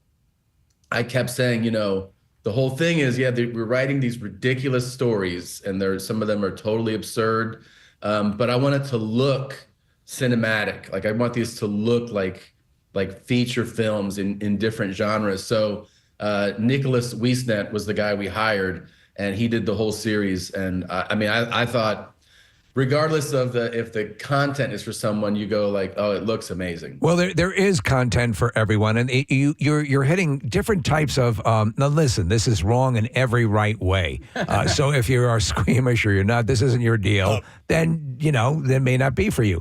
But you're going to find something, and there's a difference between we're just going to go nuts, and you're just going to respond to the hubris of going this crazy, and then we're going to write funny stuff, and that's. I'm going to ask you right now to do a feature-length Steven Seagal maximum kickage movie because I was howling, and it's about time. I'm sure it'll never come across his local Moscow theater, wherever he's. Yeah. But it was so brilliantly done. It is current Steven Seagal, who's virtually immobile, and you've been talking, this has been a part of your routine for a long time, and this is, it's figured prominently. Was that a catharsis to get that out on screen? Yeah, I mean, there's nobody more deserving of ridicule, I feel like, in Hollywood than this guy. I mean, the funny thing is, I have talked about him a long time. I kind of got semi-obsessed over 10 years ago, and I even had him in my act for a while. But there's this funny thing that like in those years, I've had like bit parts on shows and like had a couple roles in some like smaller roles in movies. Anytime there's a stunt coordinator on set, which is like, people don't realize that even if like two people bump into each other on a set in a movie or in a show, like you have to have a stunt coordinator there for that. Anytime one of those guys was there at any of these places, I would bring up Steven Seagal, and these guys right away would be like, "Oh man," they're like, "He is the worst person I've ever met." I've never met anybody that had. You're speaking the truth. We had John Leguizamo on the show. He was in that movie with them. Great story. He despises him. Yeah. He really making contact, really bitch slapping actors and other stuntmen. And yeah, you're exactly right. Yeah, he's also this like delusional guy where he's like, the CIA hit me up and asked me to like weigh in on some of these geopolitical situations. You're like, what are you talking about, dude? Well, you have the sequence where you're doing this, and this is the truth. If anyone's seen any of the recent-ish movies, he'll conduct fights from an office chair, and so you have him sitting on the edge of a desk, slightly raising his leg, and people are flying around, and it was just perfect. Oh, thanks, man. Thank you. Yeah, it was fun. It was very fun to play. Although I will say that day, man, I remember trying on the fat suit. I was like, yeah, this isn't that bad. And then that day we were in this warehouse and it was hot and there was no AC. They had to like pump some in. And I was so depleted. And then I was like, well, it's worth it. And then like 2 days before the show comes out, this viral clip of Seagal walking at some like square in Moscow. Yeah. And I hit up all the guys. I was like, I don't think we exaggerated at all. No, like, you actually were flattering to him in his current status. And Preston and I will joke. There are a couple of websites about the that mock these faux. Now he is a legitimate Aikido expert, but in this state. He can barely walk to the mailbox. So but he'll do these finger things and this website or this Instagram account, he ends up popping up on it a lot because this is absurd. Yeah, people that pretend to be, masters and they're just, they just barely touch you and you fall down in spasms and stuff. Is that like the McDojo? Yes, page? like McDojo, exactly, which is hilarious. I wanted to ask you, so this is obviously from stand-up and you've written comedy, you've acted before. There is sort of a latency thing that occurs when you're out and you're shooting stuff and you're going for the timing and you see you're seeing it, and this is probably the most comprehensive thing of this nature that you've done, or at least this level. Were you kind of sweating bullets to see what would land and what wouldn't land? Was that kind of virgin territory for you? I mean, some of that for sure is happening, right? Because the one thing about stand-up, as far as it's so efficient. You stand and in the moment you're like, people are responding to this or they're not. Like, this is funny, this is not. I think surrounding yourself with like really talented people who are not there just to be like, yay, everything you do is great. Like, they're not there for that. It really gives you like your confidence. You start to trust. They're like, this is great, or that we need to figure out something else, or you're not doing enough here. So you just really start to trust people around you. That's why it's so important. I think it's such the opposite end of the spectrum from stand-up. Stand-up is just you alone, you write it, you perform it. Like it's just you. And shows and movies are like the ultimate collaborative experience. I mean, you literally have 50 other people doing things to make it all come together. So it's a big part of it is like, yeah, you have your doubts, but you start to just kind of trust people around you. Speaking of really talented people and working with others, there was a really nice clip, Tom, of you last week on Your Mom's House with you and Christina, and you had Mike Birbiglia on, and you guys were just talking about moving tickets and how there are some radio shows that still do that, and you mentioned this one, which was really nice. I just want to ask you about like that world, because there's so much content out there, right? And there's just there's content being created incessantly. How do you decide, this week I'm going to focus on the stuff with Bert. This week I'm going to do the YMH stuff and with Christina. Like, how do you divide your attention and your time and your energy into all of the things that you do? Well, first of all, I meant it that like it's also your show's like an enjoyable show to do. I've always had fun doing your guys' show, but the I mean, I wish I had a better answer on how to balance things. I feel like I'm overwhelmed a lot, with like just so many things. Like, I had a recording yesterday. I'm in Chicago right now for a Porosos event. So I'm meeting Bert here, and then I go to Springfield, and then I have to record something on the road, and then I go to Albany and then Rochester, and then I fly back and I go to LA to do a roundtable talk for Netflix, and then I fly back to Austin, then I fly back to LA again. Jeez.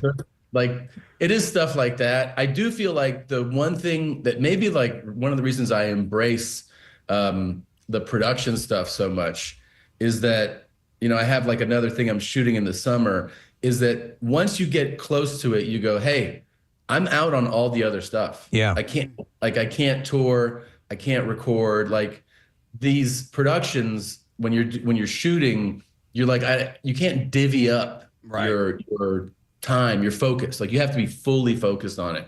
And so that's attractive to me, so that I can tell everybody else, like, I don't have any time to do anything. Yeah. It gives you an out.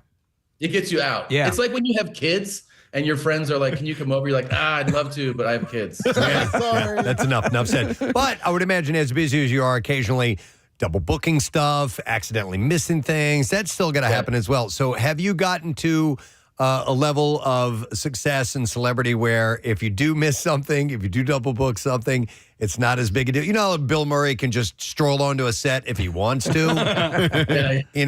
You're probably not quite there because you haven't done it as long as him, but can you get away with some things if you mess up? Maybe if I mess up, it's fun that I am at the point where I have, a fair number of people that work for me. So what I'll do if I mess up is I'll put the blame on them. Yes, good. Yes, that's it. To have underlings you can blame is the key. But let me ask you, because you call out your crappy assistant Reed in the beginning of your series, which I love. It's hilarious. But I was thinking, I'm like, wasn't that the name of Bert's assistant? Did you inherit Bert's crappy assistant?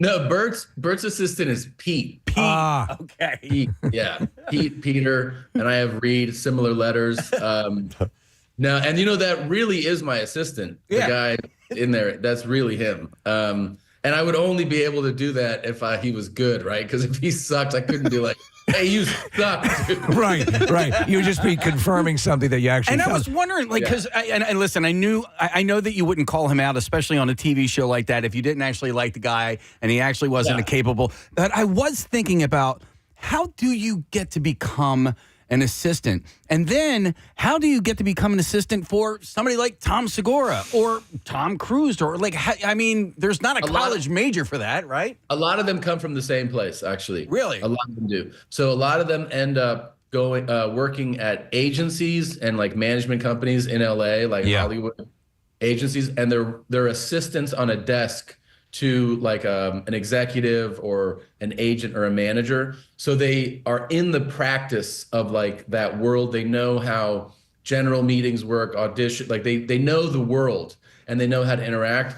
And then when clients go, I need someone, a lot of times the agency will be like, oh, here are some of our best assistants and you can. I assume you listen at a certain level, then I guess you can be confident that they're vetted a bit. And they're not writing a manifesto in their downtime. Oh my God! Yeah, I've hired assistants that didn't work out. Yeah, where they're like, man, there's a lot of emails coming in. I'm like, yeah, it's kind of the job. I wanted to ask you, because I think this is something that I was impressed me as I was watching the series. You make out with a couple of, model-esque women, I would say. Your lovely wife is in this series as well. Was that something you had to broker, or was it just another day at the job, hon?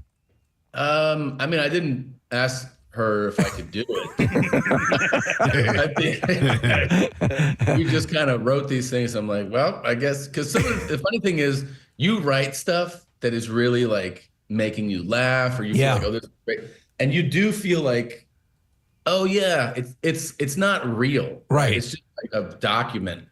And then like you're going through casting and then you're hiring and then you're like oh my, like, a love scene is, you don't realize, you always hear these stories about what it's like, but nothing really prepares you for like being in a room naked and there's 8 people in this tight little room and they're trying to clear it so there's not too many people. Right. And then just like, oh, I guess we're going to pretend to do it right now. Like you're not really prepared for that. You just kind of like, and thank God, I can only imagine how bad that could go if like you have bad energy with the person. You know what I mean? Like, I got lucky that we were all like very like open and supportive. And you have conversations before, like, hey, just want to make sure you're comfortable, and everyone's like very nice. And then you start to relax. But you are like, you're nervous before it, for sure. No, I can certainly understand. And by the way, so people can get an understanding, you have kind of like for Bad Thoughts, there's sort of a Rod Serling-esque narration which you provide, and there are these sort of in and out things. Some segments are connected through to other episodes. So there's Rex Henley, who's a faltering country star. By the way, there's a hilarious little joke, and I'm going to give it away because I thought it was funny. There's a scene where I don't want to give too much away. Suffice to say, a Cybertruck pulls onto the scene and you hear a rumbling combustion engine as it's pulling it. So there's a lot of stuff like that. It's rich with that. Where did you shoot that, by the way? Because it looked like it was, out in the middle of nowhere. Yeah, that was like about 40 miles out northwest from Austin. Okay. Like a ghost town type of ranch. And then we shot the first one with the spy. That was at Troublemaker Studios, which is Robert Rodriguez's studios in Austin. Wow. And then we dressed it to look like Havana.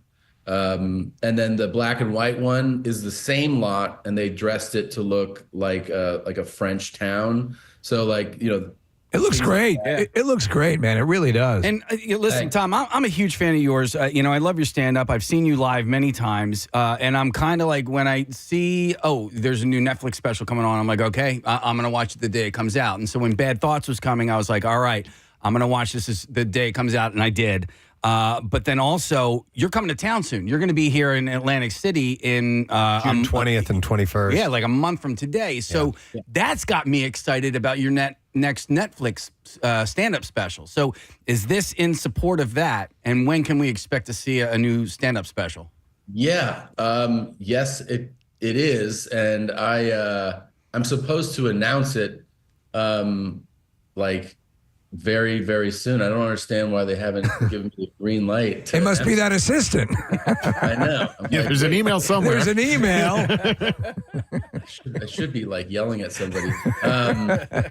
But I am shooting the special later this year. Okay. So this tour that I'm on right now, including the Atlantic City dates, is like that material that I'll shoot in the fall. So I'm so excited to do it. Like this tour has been the most fun tour of my career, just because I figured out that you don't have to do 9 shows a week to have a good time on tour. And so I'm never like burnt out from the hour, and I'm not burnt out from the touring. I'm just like enjoying it. And I actually really love doing that Hard Rock venue. But yeah, this hour will shoot in the fall. Cool. You're saying you're in Chicago and it's in support of your vodka, correct? Is that part of it? Or is that the whole reason you're there?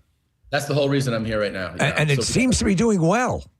It's been growing, which is great. We're in Illinois now. We're in South Carolina. We're in Texas, Florida, Jersey, California, Jersey. Yeah. So it's every month we kind of break into a new place. But today's like a big day here. We have a big bottle signing, and then we have a bar takeover where we go and we just kind of like throw a party at a bar. Nice. Excellent. All right. Well, listen, we're putting the word out for both the show Bad Thoughts. It's out on Netflix. You can watch this as we speak. It's a series, got episodes, and And by the way, I love the name of it, the Come Together Tour at the Hard Rock in Atlantic City, June 20th and 21st. There are tickets available. You can check with the Hard Rock, or you can go to tomsegura.com and follow Tom on social media, on Instagram. You'll have a blast, guaranteed.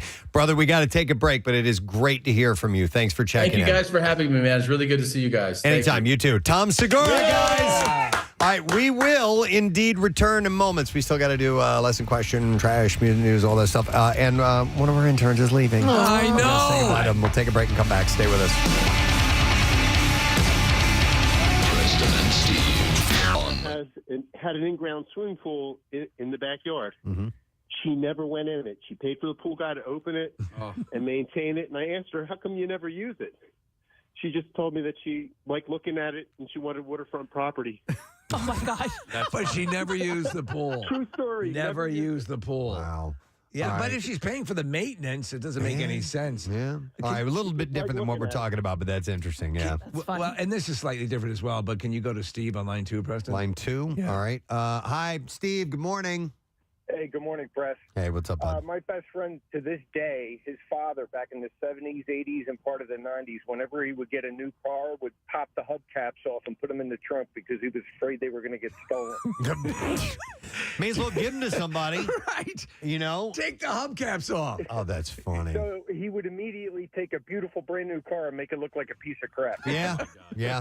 Oh, my God. For fear of them being stolen. Hey, these doors, someone might take them. Let's go to Jennifer. Hi there, Jennifer. Good morning. Good morning to you. What's up, Jennifer? Okay, so I'm a lifelong camper, and with the internet, there are things like social media groups, etc. So I started following a bunch of camping groups on Facebook, and I discovered that there's a whole crew of campers that do not poop in their camper. They don't poop in their camper. They don't poop in the camper. Isn't that what it's for? Yeah, exactly. It's made for that specifically. What is? Did they give their reasons why they don't want to do it? I don't know. I think they're afraid of the black tank. I don't know if they don't want to dump their poop or what, but there's literally a hashtag no poop in the camper. Yeah, I kind of get that. Yeah, I mean, yeah, well, you guys know, like, when you're at Camp Out for Hunger and you have the RV, and, like, it's not that you, if you have to, it's fine. That's what it's there for. But if, like, there's the alternative to go elsewhere, like, for example, Ulta, when we used to do the Plymouth meeting, like, you would prefer Ulta to the RV pooper. And so I understand that mentality. It's there for a reason. If you got to go, you got to go. But, like, if you can find an alternative, find the alternative. I might see that. I don't see refusing to do it, though. Correct. You know what I mean? Listen, push comes to shove, no pun intended. We'll use that camper pooper. Yeah. Here's some text. Says, my dad refused to buy trash bags because you were buying them to throw them away. So what did you do with trash? He would make special trips to the grocery store for small bags and Walmart for even larger bags for the larger trash cans. Even if he couldn't buy something to fill the bag, he would ask the cashier for a wad of those big bags. Oh, my God. So, in essence, a lot of what you buy from the grocery, you're buying it knowing you're going to throw it away. That's funny. He wouldn't buy them because you're purchasing something that you're just going to throw away. Just going to throw it away. That's funny. But it has a purpose. Yeah. Right. You know? Why get a toilet? You're just going to flush that stuff. All right, here we go. What is this, Nick? I'm confused by the details at the end. All right, shall I read the last part first? But just what the grandparents do. My grandparents lived. It says, my grandparents lived until they were in their late 90s, and they used their dishwasher all the time. They even had a little magnet that would say clean or unclean with a little piggy on it that they would rotate to say what condition the dishes were. We had that when I was a kid. You did? Yeah, clean or dirty. And it was a little piggy? Not a piggy, Oh, but all right. we had this thing, and it had it was a magnet. It had it said dishes are, and then it had a little chain to another piece underneath it that you could flip over that would say clean or dirty. That's cool. And that way you wouldn't have to guess when you were standing at the I sink. could have used that yesterday because I loaded dirty dishes into a clean dishwasher. Yeah, it sucks. Hey, how often do you change your bath towel? Like, do you use the same bath towel over and over again? Yeah, I do. Yeah. Like a week. Yeah. Maybe. Oh, dear God. Something January like that. 1st is what I do the same thing only because it's clean. I'm drying myself with clean water on a clean body, and so I don't feel like it's as dirty, and I don't feel like loading the hamper with laundry that is Yeah, I'm unnecessary. that way. Okay. You're not a barbarian. No, Yeah, you're not I am alone. not. You're not alone. Kathy thinks it's disgusting, Yeah. but Not just sometimes you have to be careful of the smell and mildew growing. oh, sure, yeah. Yeah. I mean, well, I hang it up to dry, Yeah. to air dry, so like line dry. Over the after that. TV. Yeah. Are you once a week, Kat? How often you wash them? No, like probably every other day. Oh, man, that's a lot. Yeah. Let's Sorry. see. Let me go to. I use the washer. I have no problem using that. I have Frank on the line. Hey, Frank. Good morning. Gadzooks. Gadzooks. Frank, what's up, man? So my car came with 2 remote starts, and one of them broke. So I have a second one that works perfectly fine, but like I don't want to go through that loss again, so I just don't use it, and I'd rather just walk out to my car, start in the morning, and then go back in the house, being like, "Gosh, I wish I still had 2 remote starts." You don't want to risk it because you're down to just one. What if that breaks? You had a backup. Yeah. Exactly, but yeah, I don't know how to replace the remote start, so we're just not going to go. Like, what would someone do if they wanted to get a new one? You'd have to, I guess, go buy one. Yeah. Oh, my God. I'm not doing that. That right? All right. Thank you for Can't it. play me for a sucker. I appreciate that. Yeah, this all got started because of this email that we got who said that the guy's in-laws garbage disposal, they refuse to use it because they don't want to break it, so they actually keep a trash bag in the sink next to it. It's funny, yeah. To just throw the scraps in. Which, by the way, I did. We had a clog, a drain issue, and we had I called Horizon out, and the tech came and fixed it. And he said he was telling me some stuff about the garbage disposal that I didn't know. As far as using, he's like, yeah, I mean, it's there for the purpose of breaking that stuff up and it going down the tube, but not everything breaks up that well and can eventually cause a clog. And he was telling me some of the things I didn't realize. He said what you shouldn't put in the garbage disposal, eggshells. Yeah. He said they eventually, he described them as a net. There's a membrane on the inside of the shell, and it goes down in there, and it won't fully dissolve, and it will. I have thrown thousands of eggs down the into the disposal over years, and he's like, "Yeah, that's one you need to avoid." I was like, I had no idea. I think potatoes can turn into like a glue. Like, Okay, so like there are a whole bunch of foods that you can't put down there because what's the purpose then? I know, but you got to be selective in what you can and can't put There down you there. go. Nick pulled up this list real quick. I know we have to take a break, Case, but let's see. Oh, clam and oyster shells. Really? Yeah, don't do that. I didn't Rocks. know that. Don't put rocks in there. What about wrenches? No, grease, oil, a large amount of vegetable peels, large number of eggshells, it says here, artichokes in particular, and corn husks are things you should stay away from. Wow. Okay. Anyway, listen, thank you guys for your calls. We appreciate it. And thank you to Brian from Lewis, Delaware, for sending in that suggestion. We have to take a break because we're going to go live on Fox Good Day when we return. We have the bizarre file to get to. We have MMR's concert cash and your first chance at winning $500 and MMR bikini tickets. And you can walk on my team. You can participate and be a part of this if you donate and sign up for Team Preston WMMR. You get a team T-shirt. We will actually get to walk on Lincoln Financial Field. If you've always wanted to be down there on the field, pretty cool. Chance to do that. Swoop will be there, Eagles cheerleaders, and not to brag or anything, but I'm this year's media honored hero. Yay! So I'm getting an award. So thank you, everyone. Please quiet down. No, if and you can hear my call late in the night, whatever it is, I can't make that noise again. And that's me. So anyhow, yeah, it's coming up on the 12th of June, and it's for Crohn's and Colitis Foundation research, education, and patient support services for those suffering from inflammatory bowel diseases, which are insanely painful, gang. So if you could help out, that would be great. And sign up for the team. And just go to WMMR.com and click on events, and you will find the info there, and would love to have you on the team. Preston, I got a text yesterday from Giovanna Pisano. Giovanna won our Isolation Idol contest. Remember that from 2020, right at the beginning of the pandemic? her band, Dinah, is going to be playing at your event. So she's cool. and she saw the information on the website and she's like, oh my God, I get to see Preston. She was on our show via Zoom, but Never got to meet us. Yeah. So Giovanna and her band are going to be there at that event on June 12th, which By is the really way, cool. they always have several bands in different parts of the concourse playing as you're walking along, and there's usually, like superheroes and things. It's really cool. But it's cool also. You've had to do it in a more mitigated way over the past Yes. couple of years, and this is sort of a return to what everyone loved about the event. All these upcoming events are Yes. finally going to be what they once were, Yes. which is great. So participate am them. if you can. We am them. All right, I got this email. It was a little while back, but better late than never. I thought this was an interesting question to pose to people. So I got this email from Brian, who lives in, is it Lewis, Delaware? Is that how you say that? Yeah. Lewis, Delaware, yeah. L-A-W-E-S, Lewis, Delaware.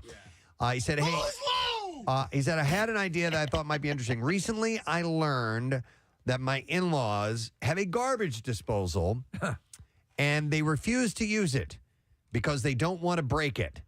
They keep a trash bag in the sink for food scraps instead of allowing them to go into the garbage disposal. So they have a device that they never use for fear of breaking it. Yes. And he said, this is pure insanity to me.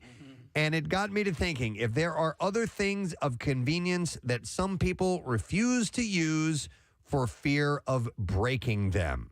So, and he also said, additionally, it's become clear to me that people love to do greetings when they go live on the air. I thought maybe a segment maybe called the Salutation Station would be cool. And it would allow people to get in and get their greeting fixed. Now, we'll worry about that another time.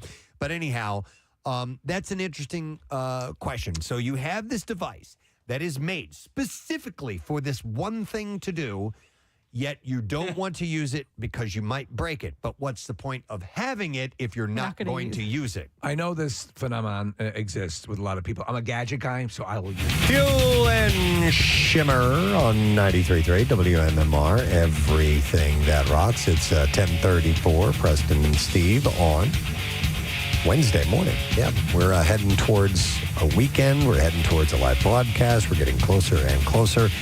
Weather cooperates more when we get Friday. Today and tomorrow, however, expecting some showers. I'm seeing a little bit of rain on our windows, a little bit of spit here in Bella Cynwyd, so it's going to be off and on today. Cooler today as well, high of only about 57 degrees. And then rain again tomorrow, so just be aware of all that. Shipley School is the latest school is chosen for Coolest Teacher of the Year. They're in Bryn Mawr. It's the upper school that we're having asked to vote for the Coolest Teacher of the Year.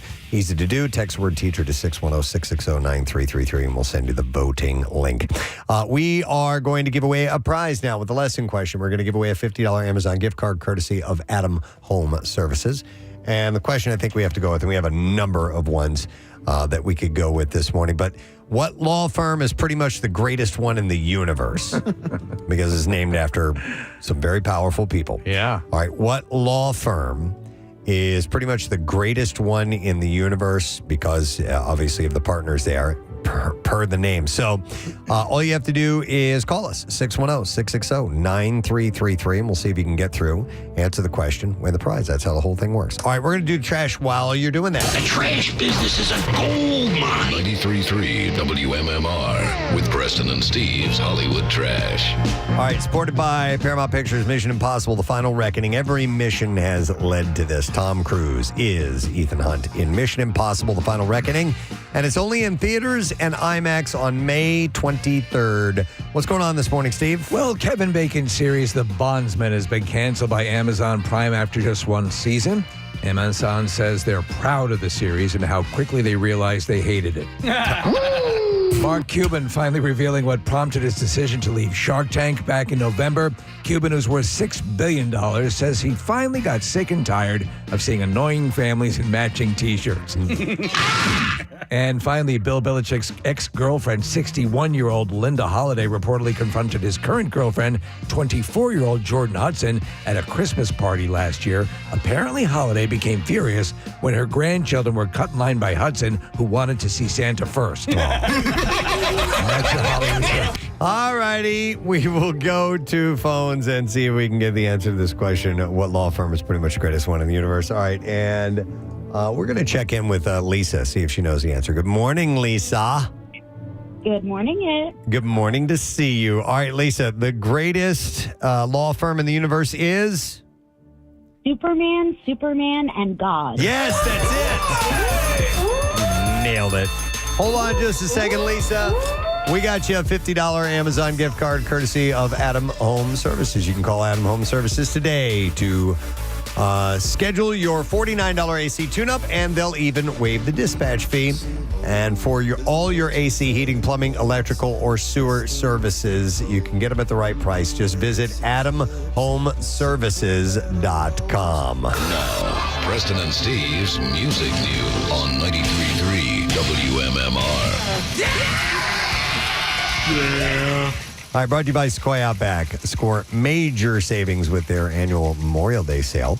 Route 309 in Hatfield. You can check them out at decksupplies.com. Well, we'll start with this. A follow-up on John Freese, Foo Fighters drummer since 2023, suddenly fired last week. And he's obviously taking a lighthearted approach to getting canned. He shared the list of 10 possible reasons why he was fired on Instagram, drawing a lot of admiration from fans. That's pretty funny. In the comment section. So I'll read off some of these. So these were the reasons he was possibly booted. He said, number 10, once whistled My Hero for a week solid on tour. 9, couldn't only name one Fugazi song. Or could only name one Fugazi song. 8, 2 words, polyrhythms. Number 7, metronome like precision behind the kit deemed, quote, soulless. Number 6, demanded starting every rehearsal with a 20-minute cowbell sound bath. Number 5, never once tried growing a beard. Number 4, didn't show up to the studio because Mercury was in retrograde. Number 3, promised Noodles that he could be fourth guitarist. Number 3, refused to perform unless he was guaranteed a Ouija board and nunchucks after every show. And finally, he said the whole poodle thing was getting to be a bit much. So he's just joking around, obviously. He still doesn't know exactly why they let him go. Which sucks, but as you pointed out, he's kind of a gun for hire, so he'll land on his feet. Yeah, Freese, who's played with bands like Guns N' Roses and Weezer, says he's disappointed, but he wishes the band well. Now, speaking of Guns N' Roses, at a recent Guns N' Roses concert in Mumbai, Axl Rose got upset with the band's new drummer, Brian Tichy. Now, Brian Tichy is a great drummer. I follow him on social media. He also seems like the most likable guy. Yeah. He's also a great guitar player, too. But he made a huge mistake. He played the wrong song during the show. No. And Axl, being the pro that he is, stopped the performance, walked off stage, and refused to continue until the set list was fixed. You know, in general, though, the people of Mumbai don't appreciate a drummer where, say, like the people of Abu Dhabi do. They do. So fans were confused as the band took a short break, and then Tichy, who recently replaced longtime drummer Frank Ferrer, had apologized to the crowd, saying he misread the set list. After a quick huddle, Axl returned. The band finished the concert with their classic hits, of course. Sir Rod Stewart will receive a Lifetime Achievement Award at this year's American Music Awards. That guy really melts my butter. That's got to melt somebody's butter. And he will also be performing during the show. And his first performance on the AMAs, it will be, since he first covered Louis Armstrong's What a Wonderful World in 2004. Stewart has a long and storied history, filled with awards and honors, including being inducted into the UK Music Hall of Fame and being inducted twice into the Rock and Roll Hall of Fame as a solo and also with the Faces. So when you're knighted and you do receive, I know, for example, Ben Kingsley, the actor, insists on being introduced or, in credits as Sir Ben Kingsley. Yeah. But I guess you can demur from that if you don't want it. Yeah, I would think so. Other performers this year include Benson Boone, Renee Rapp, Lainey Wilson, Blake Shelton, Gwen Stefani, and Gloria Stefan. Big Night will be hosted by Jennifer Lopez, who will be performing as well. The AMAs kick off on May 26, 8 o'clock Eastern on CBS and Paramount. And then finally, we'll end with this. A long-lost memorial bust of Jim Morrison has been recovered 37 years after it was stolen, according to French police. Crafted in 1981, the Croatian artist Mladen Mikulin, to commemorate the 10th anniversary of Morrison's death, the bust was defaced with graffiti and messages by fans at gravesite in Paris, Père Lachaise Cemetery, which is also the final resting place of people like author and playwright Oscar Wilde and Chopin. Yes. 7 years later, someone took it from the cemetery, which has become a pilgrimage for fans of Morrison.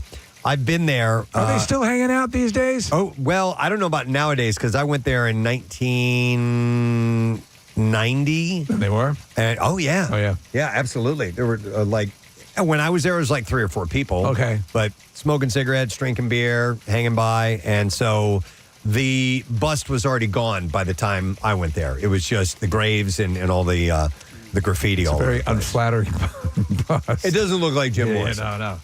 So a representative. Oh, by the way, the sculpture was found during an unrelated search, so I don't know the nature of, the circumstances. They were looking for a Josh Groban bust. Oh, wow. And they came across that. That's too bad.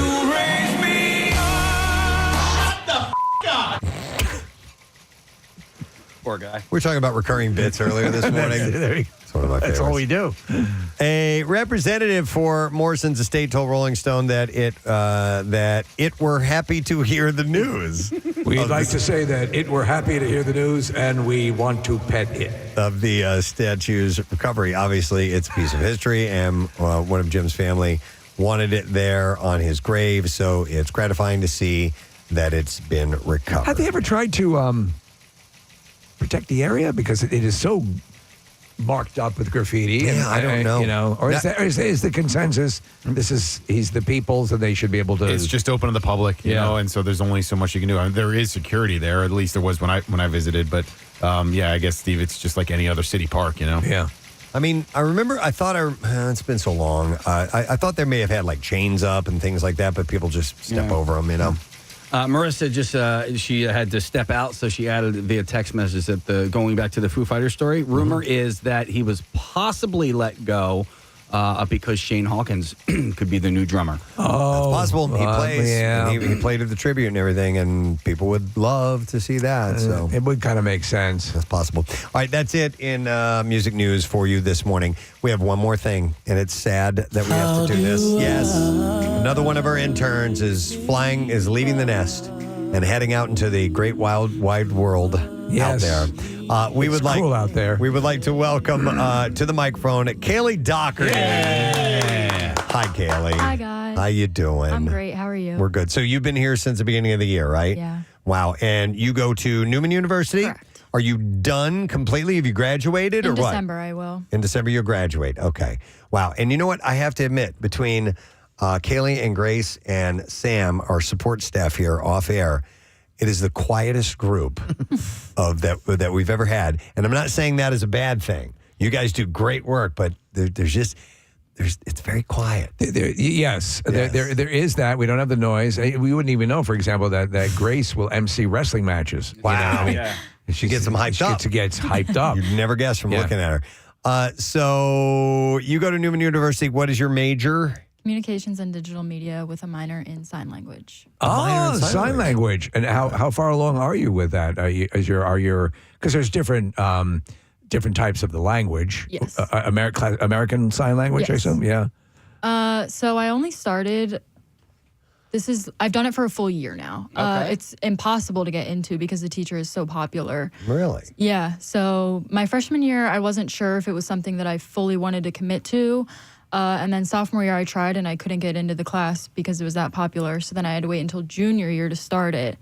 And I had to email the teacher and be like, this is my minor, but I'm not sure if I'm going to be able to finish it if I graduate in December. Yeah. Because I started so late. And she's like, well, here's what we'll do. And she worked with me and she's been great. So That's very cool. I'm still going to be able to have a minor in it and graduate in December. Preston always says he wants to. And I think I would like, I wouldn't get the time to really practice it. But It's so much fun to learn. And I try and teach my family and my sister. And when my sister and I are at work, she knows some signs, so I try and communicate with her, and she'll respond back in sign. Cool. Question about that, because when you take a foreign language, sometimes there will be, days, or sometimes it's the rule of the class where you speak only that language. At some point, I would imagine at an advancement, you do that.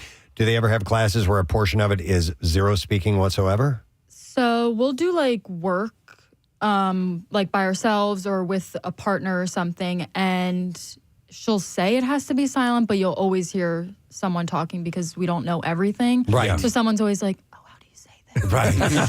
So it's not fully quiet, Yeah. but Yeah. when we are doing work like that, it is. But she does a lot of talking and storytelling because she has a deaf sister. Oh. Okay. So that's where she learned signs. So she not only wants us to learn the language, but she wants us to learn deaf culture as well. I love going to a concert and seeing somebody The signing on, interpreter. on the stage. Is that something you would aspire to do?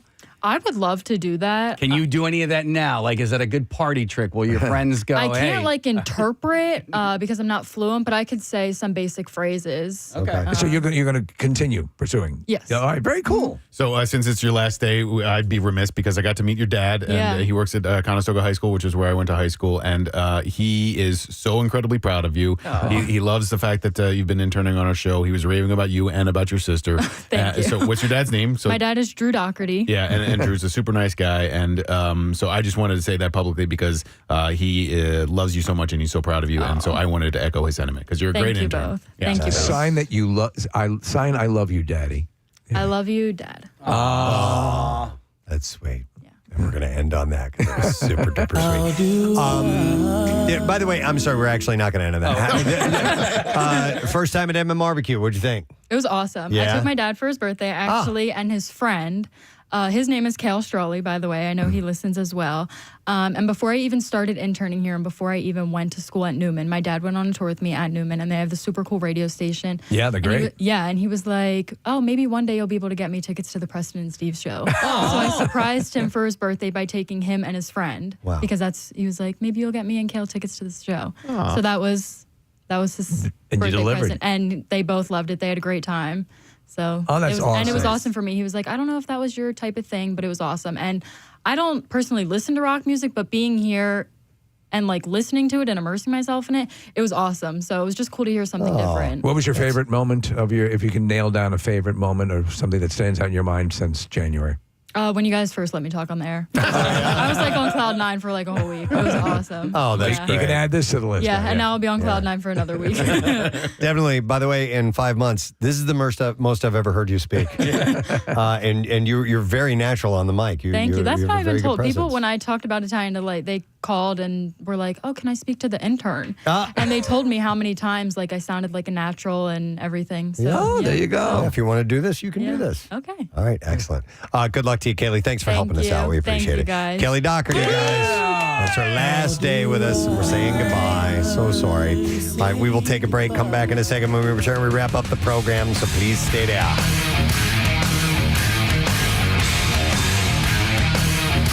Preston and Steve. I immediately adopt something and I'll use whenever I get it. But I am aware of people who will buy things and never use them. I do it all the time. Oh, I do it are you guilty of all this? Yeah. the time. By the way, if you are in this situation, call us. I want to hear it. 215-263-WMMR. All right, what is it? So it's not that I won't use things; it's that I use them. Sparingly? Yes, when absolutely necessary. Like super sparingly? Yes. Will you actually do extra work even though you have something that could get something? Okay. So Casey and I we usually walk into work together, and he noticed it, I guess, a couple of times, and then finally said something to me. So this is just one example. Here at the station, when you walk into the building, there's the door that you can hit for, it's like a handicap, and it'll for somebody walking through, and it'll open the door for them. Yes. Right. Okay. So that's the only door you can get in the morning when we scan our key card because the doors are locked. It's the only one that unlocks. That unlocks, right? Once we get into the vestibule, all of the doors are open. There's several there's like doors. 6 doors you can get through. Yeah. I won't go through the other handicap door. I won't open that handicap door because it's automatic. It's and the door I'm straight using, through, yeah. So I'm using that door opener. It doesn't need to be. So I'll just go over to the one that I pull with my own hand and open. Because you're afraid if you open it too often, it's eventually going to cause this to malfunction. Correct. Okay. I do it with my garage door opener at home. You don't use your automatic garage So door I will opener? go out my front door if more often than not, because if I use the garage door opener so much, eventually it's going to break, right, guys? Oh, wow. Meanwhile, wait, hold on. I had to have it replaced because it did break after 13 years. So 13 years. It's going to happen anyway. 13. Yeah. 13 years. Yeah. I got 13 years out of it, but maybe did I get 13 years out of it because I used the front door? Is this why you're asking about a garage door? Yes. Oh, all right. Yeah. Okay. Yeah. So, the garbage disposal, though, that I will use. Like, I'm not worried about that one. Okay. I know. So my on my wife's side of the family, one of the people, one of the not in-laws, forget who it is. Her side of the Anyway, family. yeah, I'm trying to figure out how you classify this person, but dishwasher doesn't use it.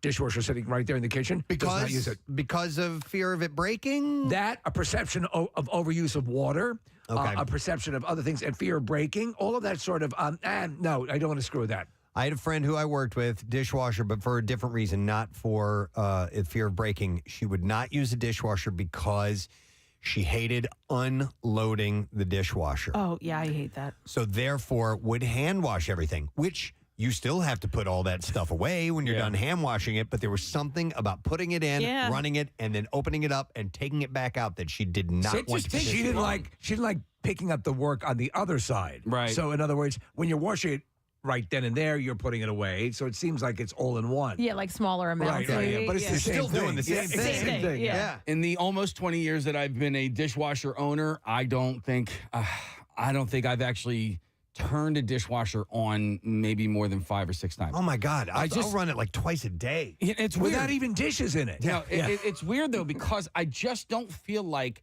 the dishwasher gets the dishes clean enough.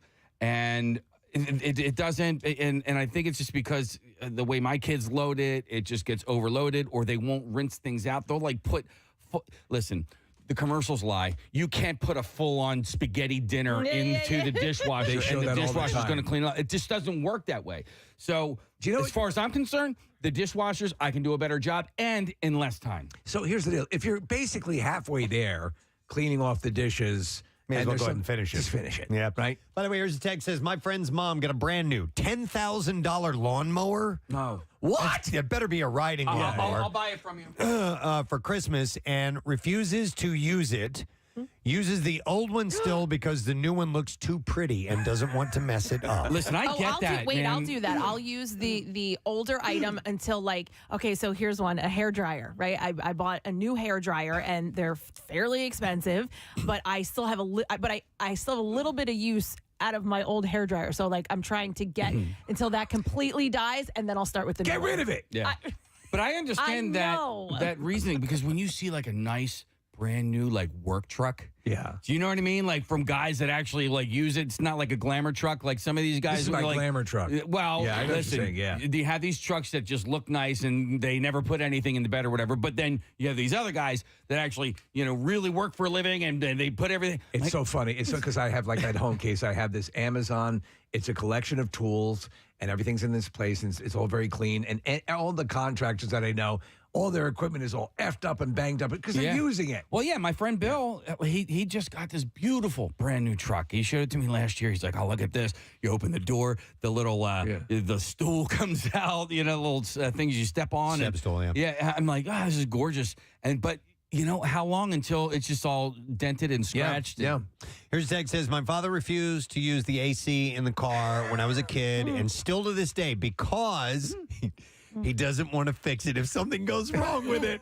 No matter how hot and humid it is outside. But But you're not using it. It may as well not work now if you're never going. I'm at work. Stop calling me. Sorry to bother you, Joanna. What's up? So my mother, they've been going on 15 years maybe, refuses to use our fireplace in the house. Refuses. Is it a gas-operated fireplace? It is not. It's regular, but she's afraid that it's not going to work. That it's not going to. Fireworks. They've had it cleaned when they bought the house. They've had it cleaned since. There's nothing wrong. It's a regular fireplace.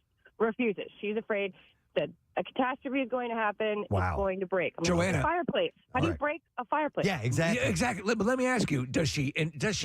If you get her, away from the fireplace and she can talk freely, will she admit to liking a fireplace? Oh yeah, she loves it. It doesn't make any sense. We never used a fireplace in our old home. Thanks, Joanna. Good people. Yep. Have a good one. You too. Well, we lived there for 10 years and never, and it was the first fireplace that I ever owned in my entire life. Did you not use it because you thought it was going to break? I didn't use it because my wife said we can't use it. Did you ever ask her why? What's that in your mouth? Spit it out. Spit it out. Spit it out. What did I tell you about baby birds? Stop it. I think she was worried about burning the house down. And A lot of people are. Yeah. A lot of people are of fireplaces and just in general. It's what it's made for. Yeah. It's made to put a fire. House in can there. set on fire for a multitude of other reasons. Well, we own fireplaces now that we've put fires in. Okay. Yeah. All right. So they're just outside. Let me. I know. You brought those fires home and then you put them in the fire. Yeah. Hi, Terry. You're on the air. Good Fire to morning. go, please. Hey, Hey, what's up, Terry? well, so my husband inherited a really nice and big snowblower from his dad about 7 years ago and refuses to use it. He always has an excuse. There's not enough snow, or the snow might be too heavy, or I can't get it out of the garage. And I just don't understand why he won't use the damn snowblower. And he'll just go out and shovel it instead. Yeah. He'll just go out and shovel it, and I don't understand. Terry, give him the data on how many people have heart attacks shoveling, and try to convince him that way. Because right, I'm trying. yeah. But I know people who will do that with the snow blowers as well. Not enough snow to snow blow. Yeah. But it's what it's made for. All right. Thank you, Terry. Here's one that says, my grandmother would turn off her blinker stuck at traffic lights to save the bulb.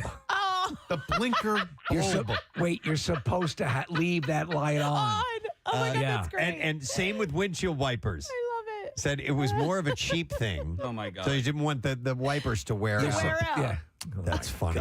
Here's one of the things I noticed way too late in life was that if you have on this Wednesday morning with Preston and Steve show, a little bit on the rainy side today and cooler, high of only about 57 degrees. We get a similar situation tomorrow, and then on Friday, as the Jersey Shore opens for official business, cloudy. It's going to be like partly cloudy and mid 60s, and Steve says it's going to go up in the 70s. I do. Now, obviously, it's been many years since I was working as a weatherman, but I will tell you this: my gut instinct says it's going to be much more sunny than cloudy, and more degrees on the thermometer than we're anticipating right now. I like, which is not bad right now. No, it's good enough. So we're all set for that whole thing. And in fact, well, real quick, let me thank Tom Segura for being on the show. Tom was excellent, and he's a friend of the show. Yeah, and he's got a Netflix show. Speaking of the series.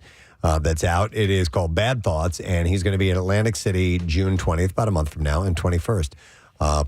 He'll be playing at the Hard Rock. So awesome to speak to him this morning. And speaking of Atlantic City, Pierre, you're going to be there on Friday, right? Correct. So you guys do Keenan's till 10 o'clock.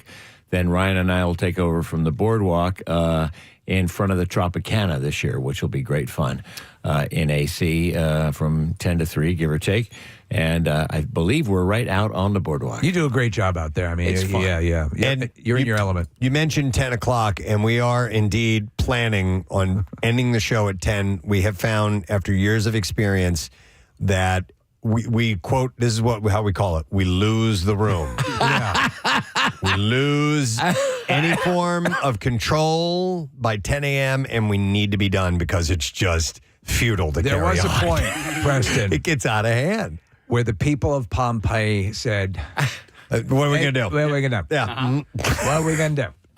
No, it does. You come up with some of the greatest games and things that you put machinations, if you will, that you put listeners through, right? And they willingly do it. But if there are people that are there right from 6 a.m. and are starting imbibing at that time, you can just see the meter ticking down, so to speak, and it ticks. Yeah, and our games are usually it comes from stuff that the Delaware Valley gives us throughout the year, and some of the things that we've received over the last, I don't know, 6 months or so will be reflected in the games on Friday morning. Exactly. Yep. News of our region will make it into a contest or two. So I was hosting something somewhere, and my recollection, this was some time ago, in the first year or two you guys were here, Preston, you said to me, I got a great idea for a contest at your event. Now, this could be inaccurate, so tell me if it is. Does it involve quarters? Quarters in the butt? Yeah. And you said you could have listeners come and put quarters in their butt and then try to waddle across the room or something. Yeah. And I go, what? I think it might have been a Pierre's workforce salute. Yeah. And you may have been like I forgot it. It had to do with change. It had to do with money. People who like work in retail or something like that. Banks or something. Yeah. And I was trying to think of something you could do with that. And I'm going, I think you were still new. So I said, just be nice to him. Yeah, you were like, I'm not doing that. I said, what a great idea. We did it. Yeah. It's like a frat. Isn't it like a cherry or something? No, it's very funny. Yeah. I mean, there've been so many different games at Keenan's. There was one where two guys had to do something, and if they didn't do it right, they had to kiss each other or something. Yeah. I can't. Or is a girl and a guy, or two guys and a girl, or two girls and a guy? I can't remember how it worked, but and it worked out that none of the guys had to kiss each other. But but had they done it wrong, they would have had to. Yes, every permutation of that we've done. Yeah. But your creativity with the games, which will be on display, even if you can't make it to Keenan's in an audio fashion on Friday, is second to none. Thank you, sir. Appreciate fun. that. We're looking forward to it. And I did gift the baptism of beer to you. And yes, that's solely by your generosity that we're able to carry on that legend. You wouldn't need my generosity to do it. Anyone can get on a bar and pour beer on people. It is, but as the person who does it, as well as you know, it's something very satisfying about it. I did it with a broken leg or a broken. I broke these things in my foot one year, and we had a day off on the slopes up in the Poconos. And people said, "How are you going to do the baptism?" I said, "I don't know. Help me up here." And I got up there on one crutch and a microphone and poured. And Paula Decker, who was our salesperson in with that account, was freaked. Pierre, watch out! I go, "We can do this." And I did a whole lap on one leg, and it was quite spectacular. But then Bill Weston said, "They don't want you to do that anymore up there." Right. And I go, "What's the matter?" He goes, "You're spilling beer into the cash registers." Because when I would get up there, they'd start putting all this plastic over the cash register, you know, and I would go through 10, 15, maybe 20 full pitchers of beer. And then a giant bucket at the end of the whole thing. Because all the beer taps have what I call beer sludge. Yep. That comes, stuff that didn't quite work in the tap, and it's sort of been fermenting there. And so my final thing would be, "Who wants the sludge?" And invariably some drunkard would go, "Yes, I do." Yeah. And on it goes from there. We're watching a little video of you now. Yeah, I officially asked permission for Pierre for this because it was perfect for our event as well. So we carry it on. So I think it's a good thing. We carry it on. Now the special someday, outfit. I'm going to come down and join you in the baptism. Oh, that'd be great. Man, I would hand that off to you for that morning. No. Absolutely do that. That would be an honor to We have could that do it done. in stereo. We could do that for sure. All right, well, let's get the letter of the day if you're ready. Yes, please. All right, here we go. Preston and Steve on 93.3 WMMR. Now, the Daily Letter. All right, the Preston and Steve show is brought to you today by The Letter. O as in the offspring. All right, we got 2 more to go, and then we give away our prize, a Rivers Casino overnight prize pack, including a $100 gift card to see the new, to go to the new Sapore restaurant, and 1 night stay for 2 at the River Suites at the Battery. You have to be at least 21 years of age in order to enter. What's happening on the show today? We got the Live Nation ticket to summer this week, so I have an option. We're going to give away a pair of tickets, and the winner will choose either Creed in July on the 12th, Summer of Loud on the 23rd of July, or The Offspring on the 29th of July. That'll be fun. Workforce blocks of all over the map musically, as they often are. Peter Gabriel, Hailstorm, and Iron Maiden. Iron. It's iron. Say it after me. Iron. I say it so much, and it confuses even me. Jackie. He's the best. He is the best. All right. Thank you, Pierre. And I want to thank our sponsors. The President Steve Show is brought to you today by Acme Markets, and it's fresh foods, local flavors. Also brought to you by Duncan. The President Steve Show runs on Duncan. And by Pella Windows and Doors. Right now, save $250 off windows, $700 off doors, 48-month, 0% APR. Visit PellaPhilly.com. Tomorrow on our program, a couple of guests joining us. We're going to talk to Kelsey Grammer tomorrow. Yes. He'll be joining us via Zoom. And then in the studio, I love it when he comes by here. Robert Kelly is in town. He's just hilarious. So we'll spend a fair amount of time chatting with him. That is it. We are done. Rage on. Have yourself a great day. We'll see you tomorrow. Bye.